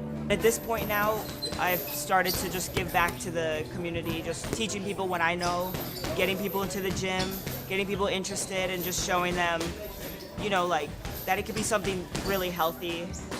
And I think that's a really special part of trans boxing, because it is a really binary sport. It really is.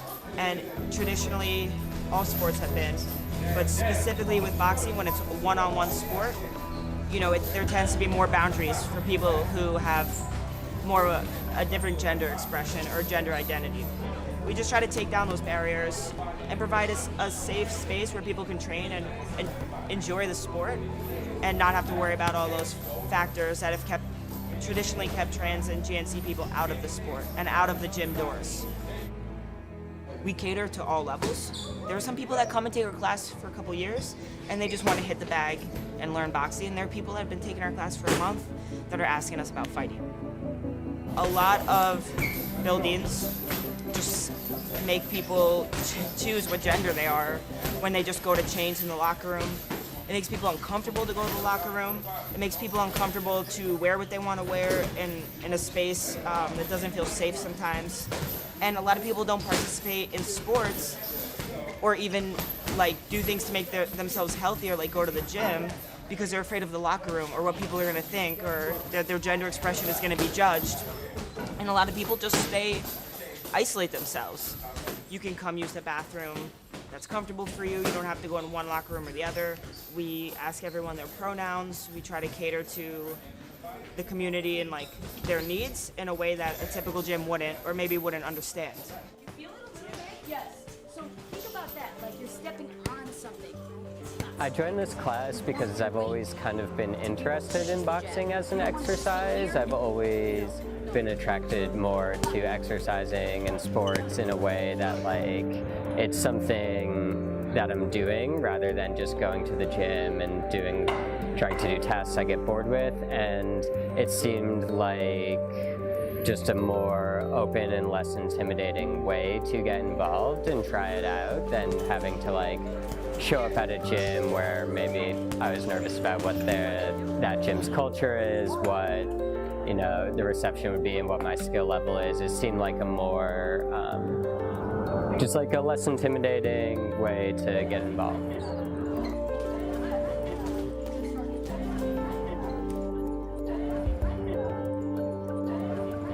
It's really, really more personal than a lot of classes I've been in. Some other classes I've taken are very like fast-paced, like calling out the exercise. You got to do it. Maybe you don't know it. You might feel a little lost. I appreciate a lot that they take the time to like explain everything they're trying to teach, every move, make sure everyone is on the same page and knows what they're doing. Jab is out. You slow it down. It's like at the same time, right? So when this foot, there it is. That's what I'm talking about. Good.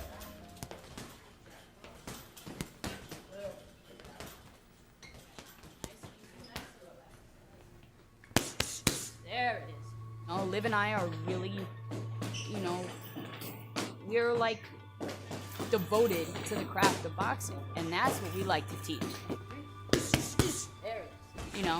So it's technical boxing, cardio, warm-ups. We have everybody, do warm-ups together, and then we go into, we'll split the class up. Usually we have a big class, so we'll split it up. Folks will do partner work, partner drills in the ring, and then people will do bag work, and then we'll switch, so everybody gets a little bit of everything. And then at the end, we usually all do burnouts together, which is like everybody hitting the bag fast, getting sweaty, and, making it funky. And then we cool down, Trans boxing is important to the community, I've been told, because people have said there are not enough trans-exclusive spaces. People have told me, like, oh my God, like, people come to class and they're like, I've never seen so many trans people in one space. For me, boxing allowed me to embody my identity fully and confidently, while also knowing that, like, there were changes I might want to make, right? And that knowing that the way I feel inside is not necessarily the way the world sees me. But I think it just helped me get back into my body. Just really helped me to feel in my skin, because I had to pay attention. I had to know where my hand was. I had to know, if I'm turning my jab over, okay. I had to know, okay, when someone's throwing the body, I have to pick back up. So I think, like, for me, the biggest benefit has been, like, yeah, it might be uncomfortable. Can I tolerate it? Like, building up that distress tolerance. And that boxing did for me. Because, like, you get hit in this sport. It's not comfortable, right? And, sometimes I get in there and especially in the beginning, I felt scared, right? And so I think for me, as a trans person, before boxing, before, like, really getting back into a physical discipline seriously, I had just tried to not be in my body. What I want people to take from this class is that, boxing is for them, if they want it, and we want to help make that happen, right? The challenge is getting people through the door, right? Because once you're in, it's like, oh, hey, what's good? If you work, right, a lot of time, from my experience, like, if you're there to work hard, and listen, that's the most important thing.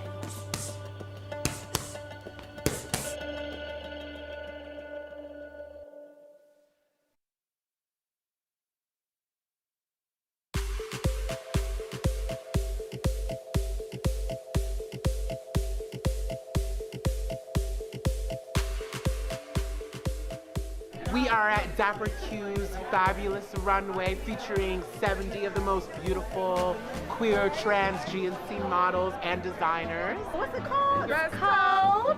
The biggest queer fashion show in New York City and during Fashion Week.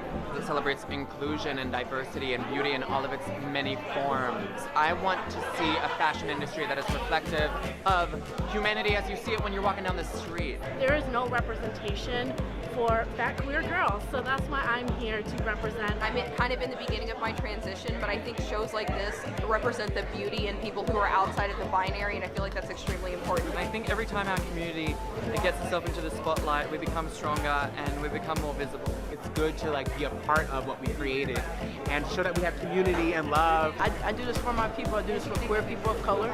I'm here for them, and I'm here for non-binary folks. This is for queer people by queer people. Queer people run fashion.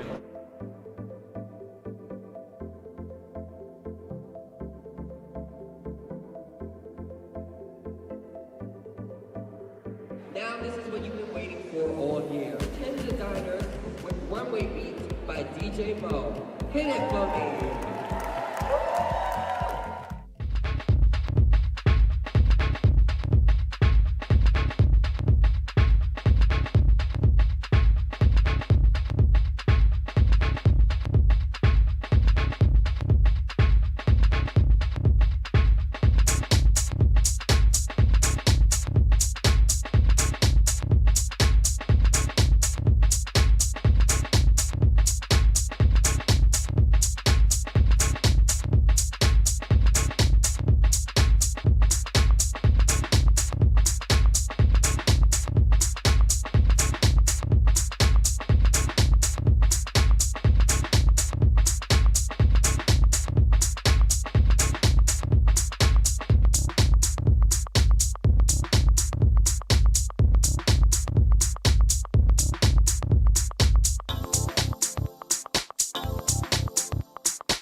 At birth, I identified as female. I was born biologically female. And now I identify as trans male. Growing up, you know, nothing, you know, I wasn't the one, you know, who got raped or treated bad by a man in a bad relationship. You know, my father was there all my life. He grew up in my life all the way, you know, until I was 24 years old. I've been in a relationship, you know, with men before. They've never done me wrong. But that's not, you know, the reason why, you know, I'm going through with this transition.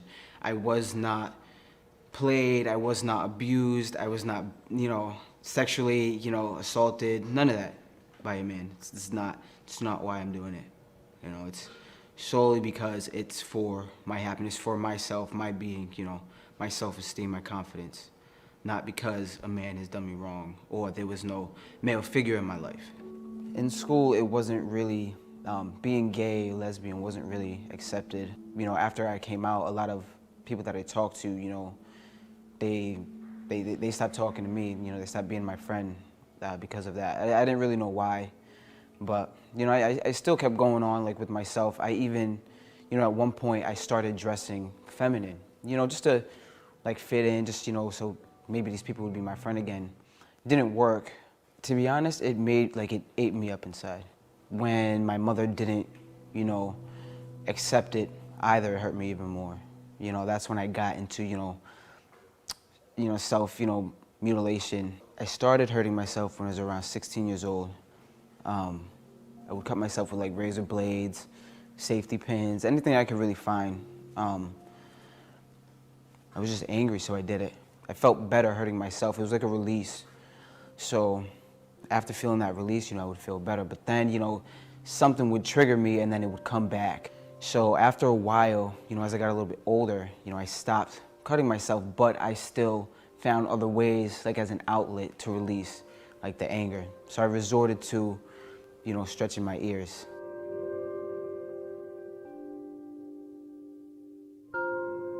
I haven't had a name change yet, and that's where it gets really, really hard.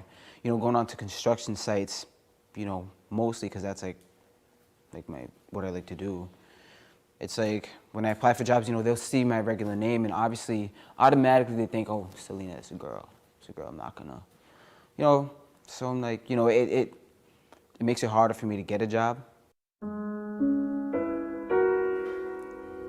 So the dysphoria plays, you know, a big part in this. Every day, you know, I wake up and I'm just like, shit, you know, I gotta put this binder on. It's like, you know, can people tell, you know, that I'm still female? Can, you know, is my face not, you know, masculine enough? You know, is my, you know, it just doesn't stick out, my Adam's apple. You know, I feel like, you know, there's certain things that I do that people can still tell that I'm like female. So it gets to me, it gets to my head a little bit. You know, so it's like every day I kind of gotta like practice, you know, masculine like traits, like the way I walk, you know, the way I dress, you know, the way I talk. It's just about me not being, you know, dysphoric and being, you know, hating my body. You know, it's not about like privilege and them having, you know, man having it over women. It's just like how I feel like as a person. I feel like I would just feel better, you know, have more self-esteem, be more confident, you know, if I was if I looked more and felt more, you know, masculine. As far as where I am with my body, I'm not where I want to be yet. I'm still waiting, you know, on the first surgery to happen, which is the top surgery. Once I get there, then I will be, you know, somewhat, you know, closer to happiness. But for right now, you know, I'll take that for what it is.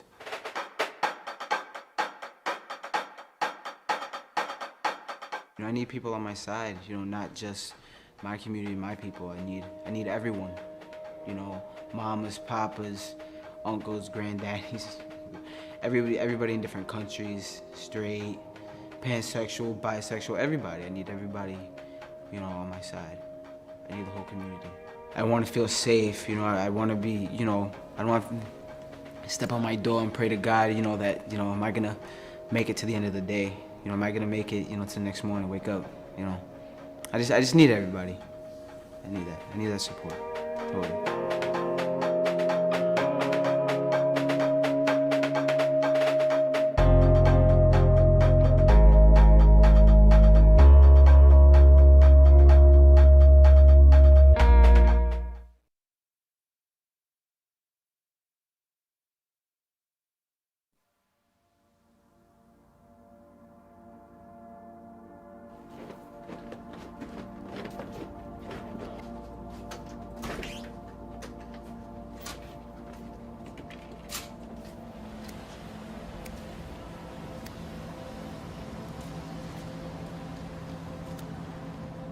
My mother came to visit me and lived with me when I was dating my ex-boyfriend.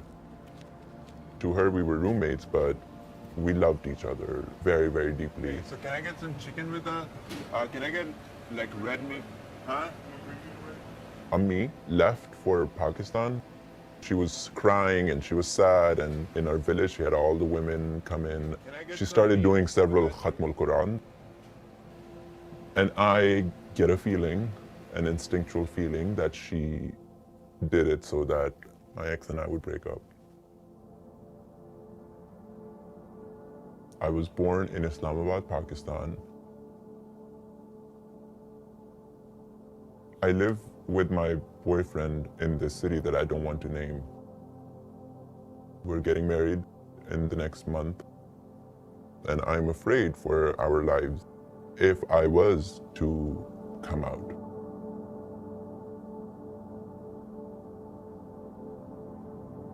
If my family tried to erase me or my voice,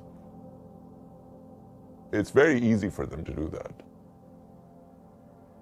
My dad, if he demands something, like, people will listen to him.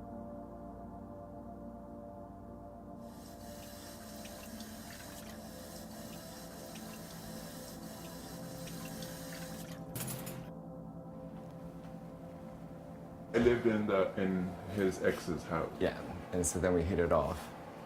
And so then he moved out of there and moved into here.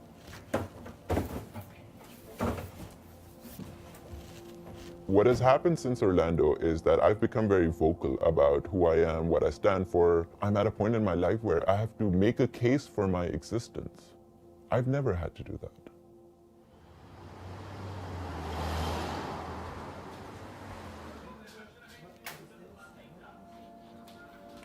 As a Muslim and as a queer person, I could have been Omar Mateen due to the parallels that exist between our identities. Becoming very bitter and frustrated due to what I would have had to suppress, what I did not end up suppressing. I do feel like he's a brother of mine who wasn't able to survive his fight for his independence as a person, as an individual, against the traditions and the norms and the expectations. And for that, my heart reaches out to Omar. For that, he's my brother.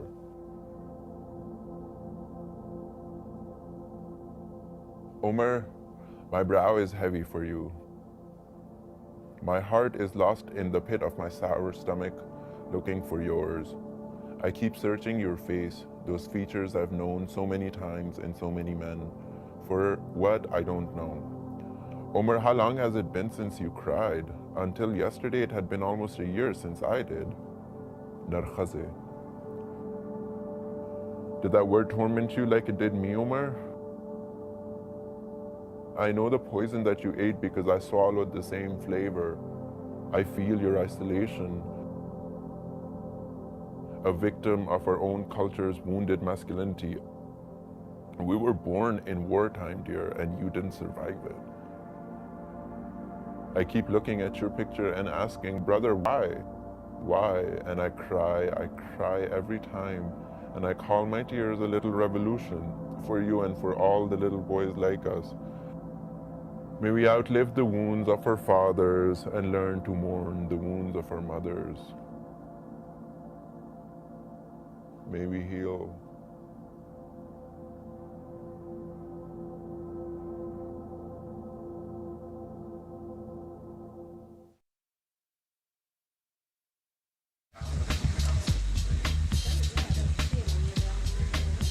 Yes, let me just go. And then these are the same thing, but they're at the entrances. And they have a little bit of a different hierarchy. Hi, my name is Matthew DeLeon. I'm a graphic designer by day. And Brooklyn's drag queen of the year by night-ish, 7-ish on forever till morning again. And then I wake up and I'm back into a graphic designer behind the computer. Bodega's always a good shit. Very New York. So I was going to art school. I went to grad school at Parsons, and I was doing these kind of video character kind of dress up things. And then a friend that I was going to school with suggested that I should try drag. She was kind of into it. And I was pretty resistant because I was like, oh, this doesn't make sense. Even though I'd seen a few drag shows, it wasn't something that like piqued an interest in me.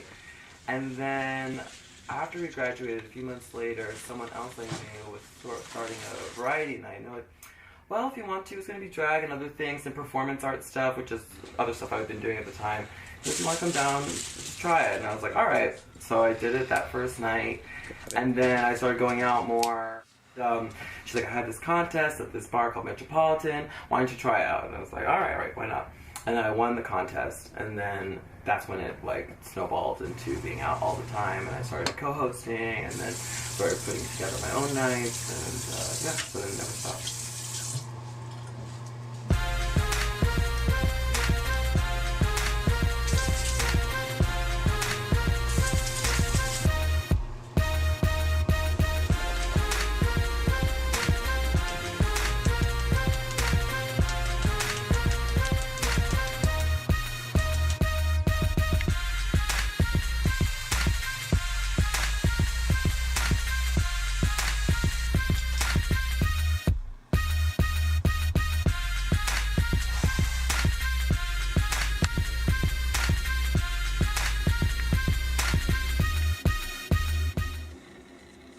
Doing it for 3 years in various shows. I'm usually out once or twice a week. And then of course I work 40 hours a week, Monday through Friday. And yeah.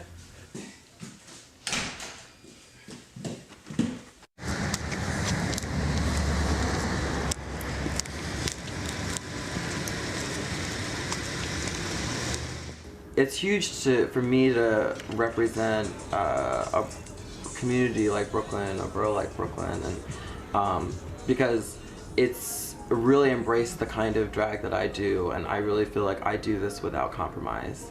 It's I don't conform to do a certain style of what I think people would imagine or want drag or think drag should be. I've always sort of done it my way, and not met that much resistance. And I think for that, like, Brooklyn's really kind of opened its arms for me, and it's always had a space for me. And then not only that, then I've been able to challenge myself and now be sort of appreciated for those things. And it's like, yeah, the best thing in the world. This is the list. So this is the list of all the outfits, and you can see it's just the two of us. So Havoc is that other model right there. So it's like Havoc, Untitled, Havoc, Untitled. So then it shows like silk sleeveless top.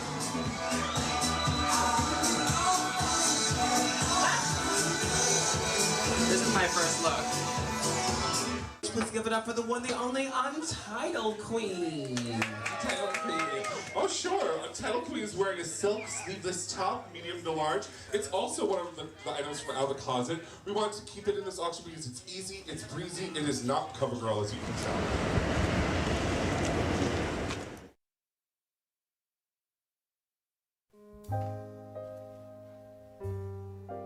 My name is Jason Daniels, and I am more known as Mary Cherry, and we are in Williamsburg, Brooklyn. Mary Cherry is a international drag performer, MC, actor, event producer, and all-around character. I started doing drag in San Francisco just for fun. I would go to friends' parties or go to office events, you know, and drag, but nothing too serious. And New York was gonna be that place where my dreams and my destiny was gonna happen. I didn't perform on stage until I was in Brooklyn.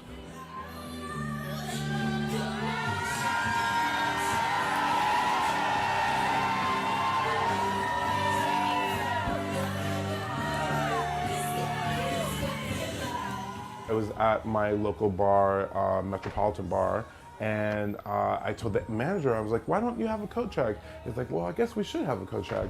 Do you want to do our coat check? And I was like, well, I have a 9 to 5, but more coin? Yeah, let's do it. So I ended up working the coat check, and maybe a few weeks after working coat check, I decided to just start putting on a little makeup just for fun. And I realized I made even more coin doing that. So I ended up doing even more of the fantasy, because it first started off as like a little lipstick, and then darkening my eyebrows, and then putting on a fascinator, and then eventually it became a wig, a dress. It was like destiny took control. And I went from coat check to having one party, and then having people contact me to speak at their event, to performing at their event. It's been almost 6 years now that I've been doing drag in Brooklyn.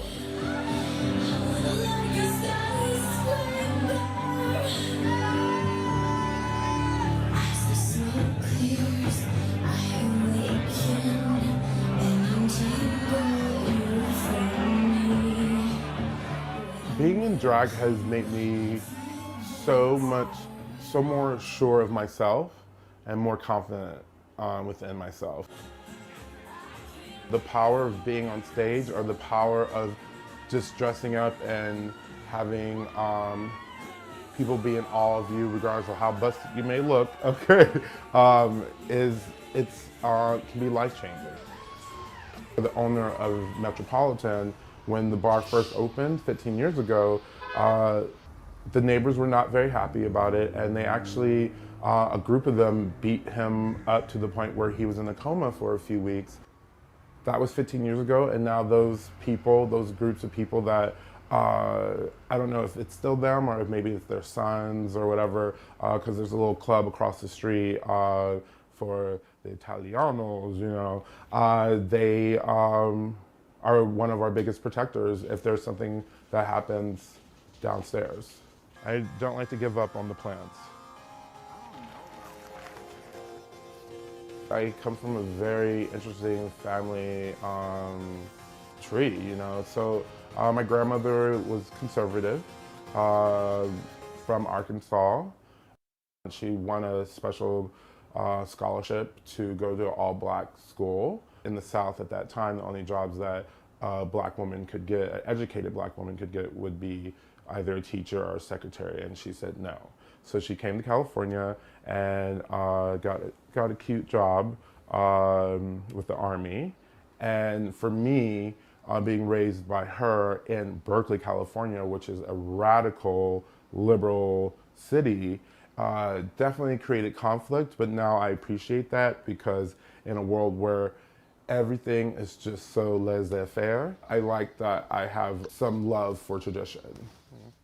My father was a huge part of the Black Panther movement, and my mother, who was raised in the conservative household, met him and was just like, hey, you know. My grandparents did not like that at all, of course. And eventually my grandparents got their way and removed my father from the picture completely. And my grandparents paid him to leave my mother and I. He tried to kidnap me, and then my grandparents had to give him more money. So yeah, drama, okay, yeah. Because I do remember being in a field and having my grandmother like yell at me to come to her, but then having this figure holding my shoulders, but not, I don't remember the face that well. And I think that's when it all happened. And I remember police. I went to my first protest at 5. My mother has definitely taught me to be passionate, and I think activism and compassion is something that my mother taught me. And then my grandmother taught me how to use my mind and be strong and not let anyone break you, regardless of how much they'll try. People need to pay attention, because we are going to be the foot soldiers of the revolution. It's not about color, it's about heart. It's not about gender, it's about heart. I do sausage, egg, cheese on a croissant, actually, not a bagel. America has spent so many years building these walls that I just imagine it being that's how change will happen, is from the inside. Are we there yet? Hell no. We have to completely squash the establishment that exists. All I was hearing the bang, bang, bang, thought it was part of a song. Regarding the Orlando tragedies, you know, it was an interesting moment for me, like everyone else. It's kind of reminded me of 9/11, to be honest, where everyone was so much about community and coming together. And it gave me a glimpse of what the world could be like, what our community, the gay, queer community could be like. It was gorgeous, you know. People were hugging each other. I had no help financially for college, so I am in huge debt. And it angers me that I'm in huge debt. What I want to really do is create a fund for queer youth that are going to college. Specifically, the fund that I want to create is going to be queer people of color, and put some money in some kids' pocket that has dreams just like all of us that are accepting the awards. It's not going to be just drag. Drag is my stepping stone, but there's so much that Jason can also do.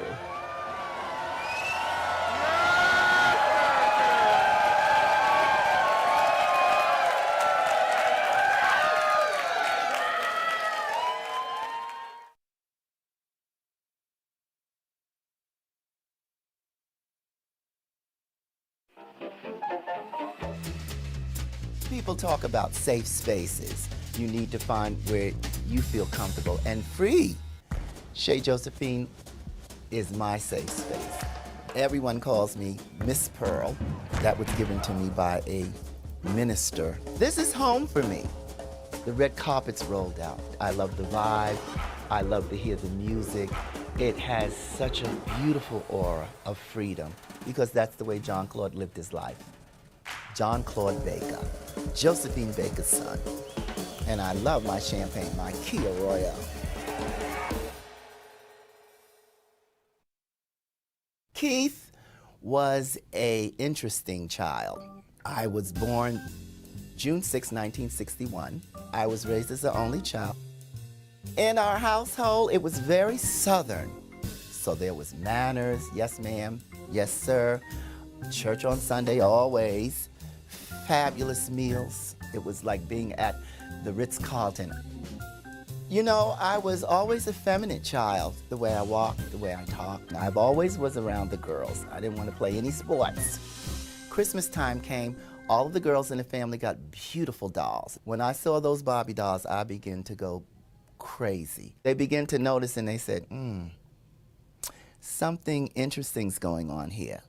My father took notice that I wouldn't play with trucks. Never once did I hear, be a man or be a boy or sissy. Never from my parents. I got those names outside. I met a wonderful friend by the name of Jason. Jason was one of the first ones to take me to a trans club.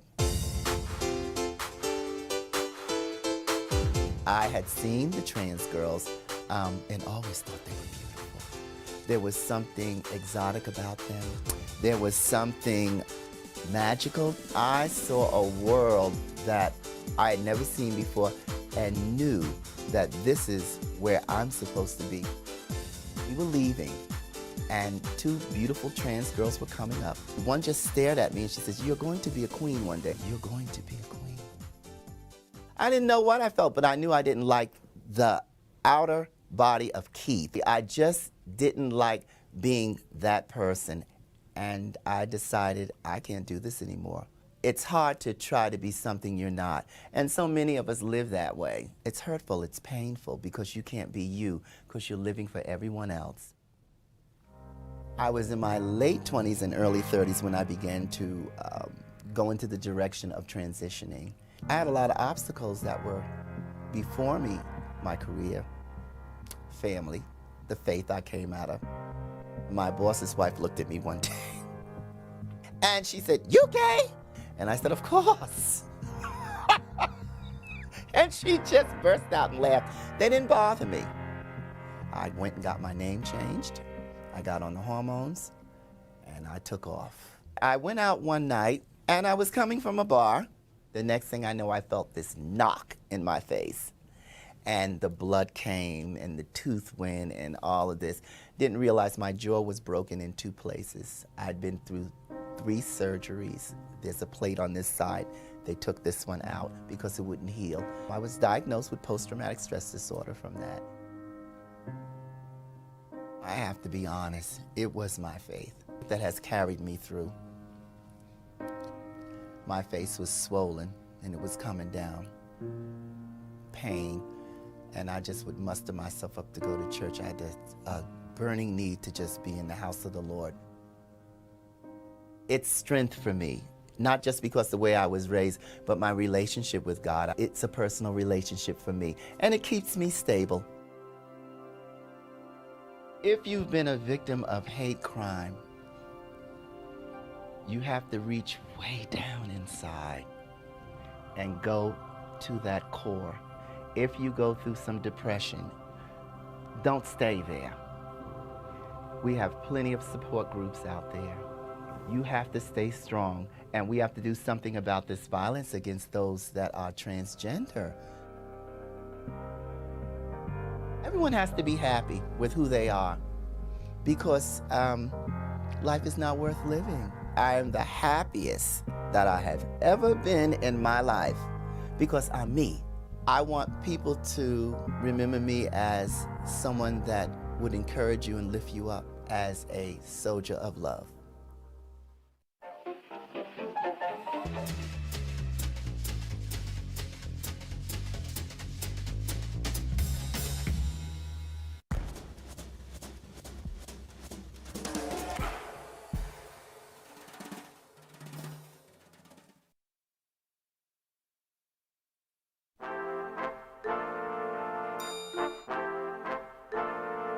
This is a family here.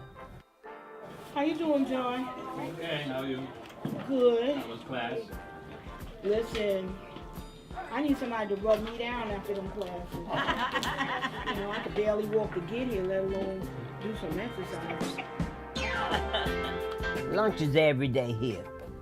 It's like you get so much information and you can people share everything with you. I feel like this is a part of my family. Our biggest program we have is our lunch program, where seniors can come together, have a meal, conversate, tell their stories, hear other stories, and don't feel isolated. The lunches are excellent. That's not a little too sweet for me. I was watching TV one day, and I saw a program on Channel 13 about Grill Circle. And I found out about it, and I just called the phone number, and the young lady on the phone said, "Oh, come on down, we're at such a location." And I went there, and it was very accepting and very accommodating and welcoming.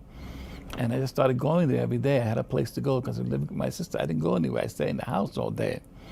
But finding Grill Circle was a godsend because I didn't have a place to go. Grill Circle has been here for 20 years. Our mission is to reduce and eliminate all forms of oppression as it relates to our members. We do this by offering health and wellness activities, leadership, and advocacy.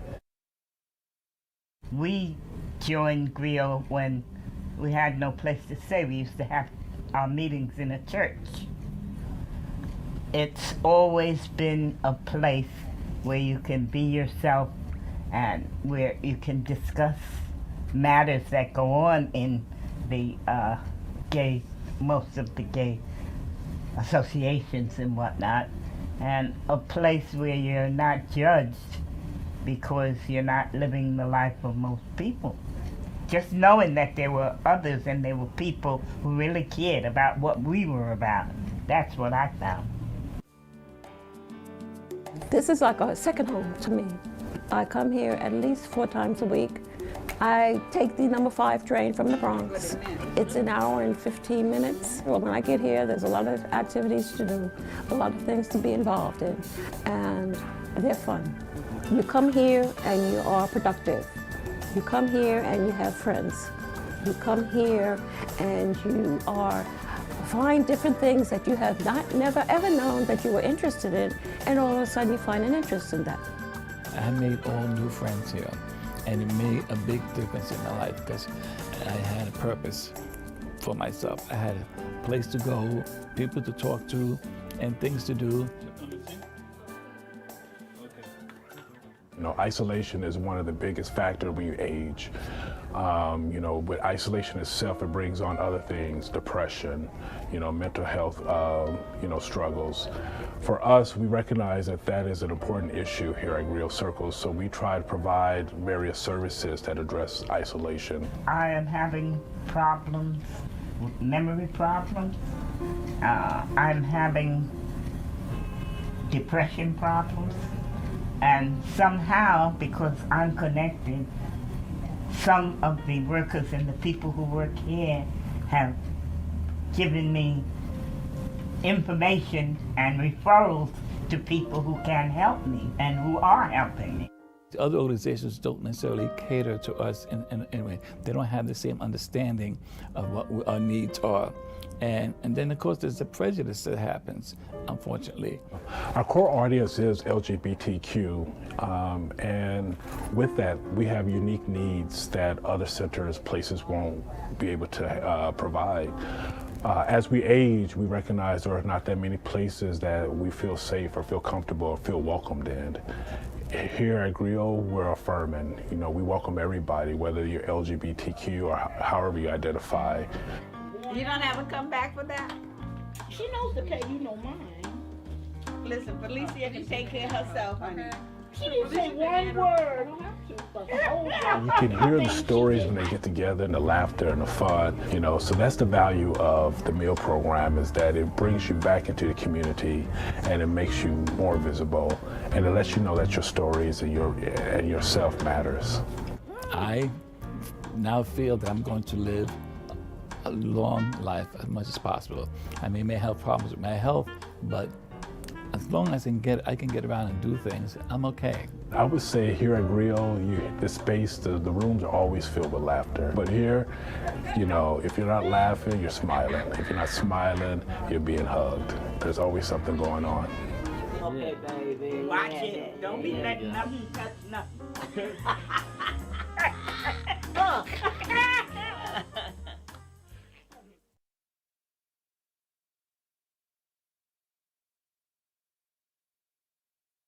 My name is Nia Astro Witherspoon. I am a playwright, director, theater artist, vocalist, composer, and scholar. And I am premiering my play, The Messiah Complex, at Bric Lab Premiere. Right, so he's already there. Maybelline has just like him into the space.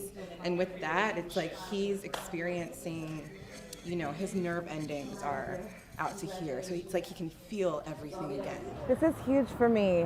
I've been working on the Messiah Complex for 10 years now, almost a decade, which makes me feel really old.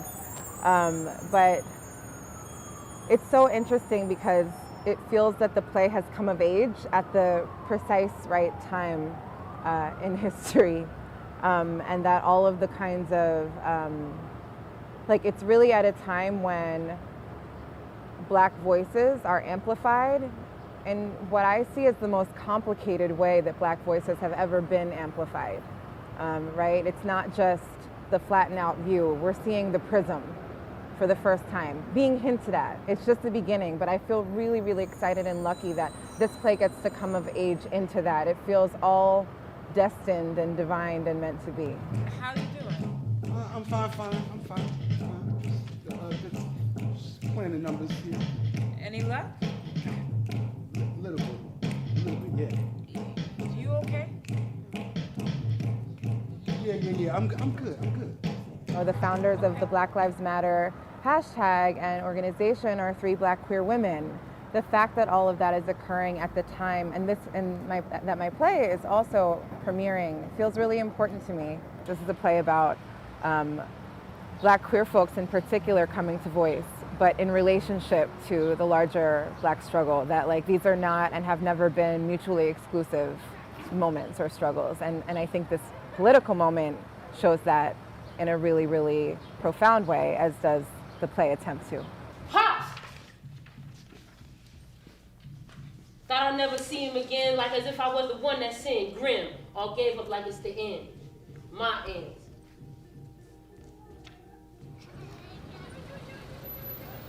Because of the nature of creative work, we have the opportunity, and particularly because of the nature of theater, where we get to see, right? Theater comes from seeing place. So we get to actually create vision before it happens in reality. And it's like a little mini world in there. You know, we have the opportunity to reimagine worlds. We have the opportunity to reimagine past, present, and future. And so when we're thinking about injustice, how powerful is that to have the chance to reimagine the world? Thank you. Quiet them down. Go now. All around the world, we got blacks at the bottom. I got them. Clock. The feds are shot because they couldn't hide them. Also, for those of us in the African diaspora whose histories have been so really intentionally lost, intentionally denigrated, intentionally brushed to the side and disappeared, the ways in which peoples are disappeared. It's really important for us also, I think, to do that work of looking not only forward but back. So my father was involved with the Panthers when he was young. He was young for them, but he would help out, you know, he would just follow them around and help out in Philly, in West Philly. And, you know, he would help with the free lunch program, he would deliver messages, he would kind of spread the word. I've always been really fascinated with this idea of a Messiah, with this idea, not necessarily of only one person, which I know goes against the idea of Messiah as we usually hear it, of the Christian idea, but more so about this power, this potentiality of a human to rise above whatever we think is possible.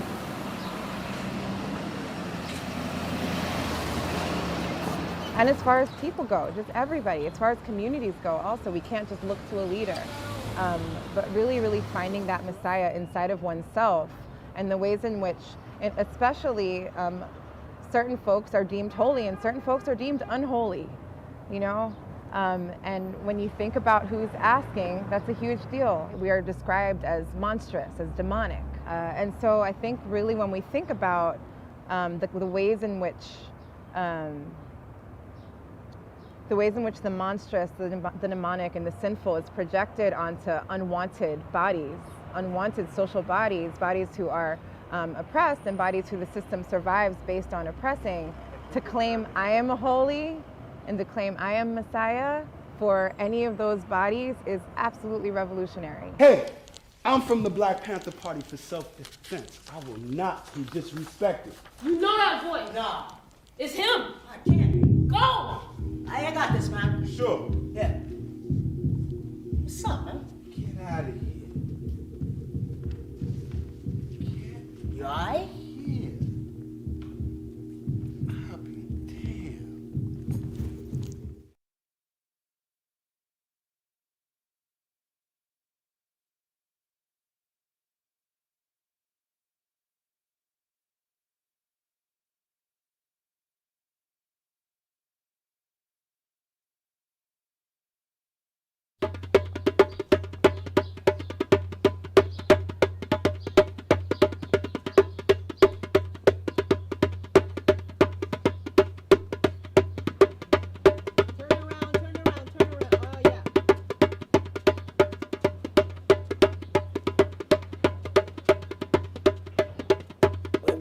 It was always a struggle. And, you know, how to be yourself without all this discrimination that, you know, that we faced on a daily basis. Today is trying to bring people back. Where are we? What's our community like? I was always curious about what was happening on the outside of my community, and I wasn't allowed. And when I found New York, I was just elated to find something different from where I came from.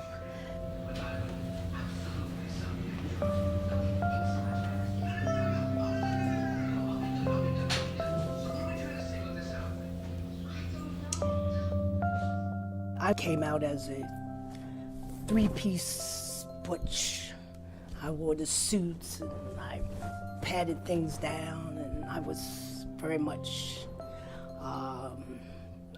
so-called butch. And but that whole look brought negative attention to me. So men would want to stop and cause a fight. And if I was with my lover, the first thing they would pick is, hey, sister, you know, what you need is a good male, stiff, and you need this, and, you know, and I would get so harassed on the street.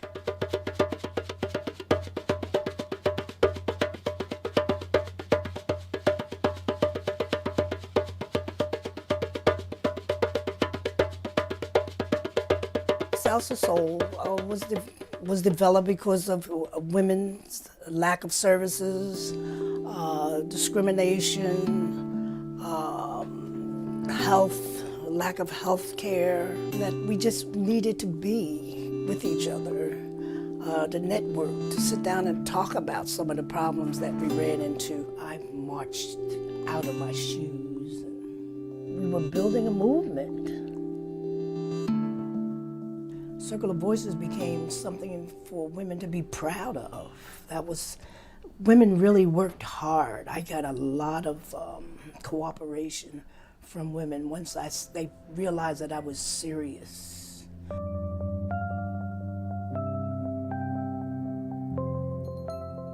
The next big issue is where we're going, and sitting down and talking and deciding where we want to go.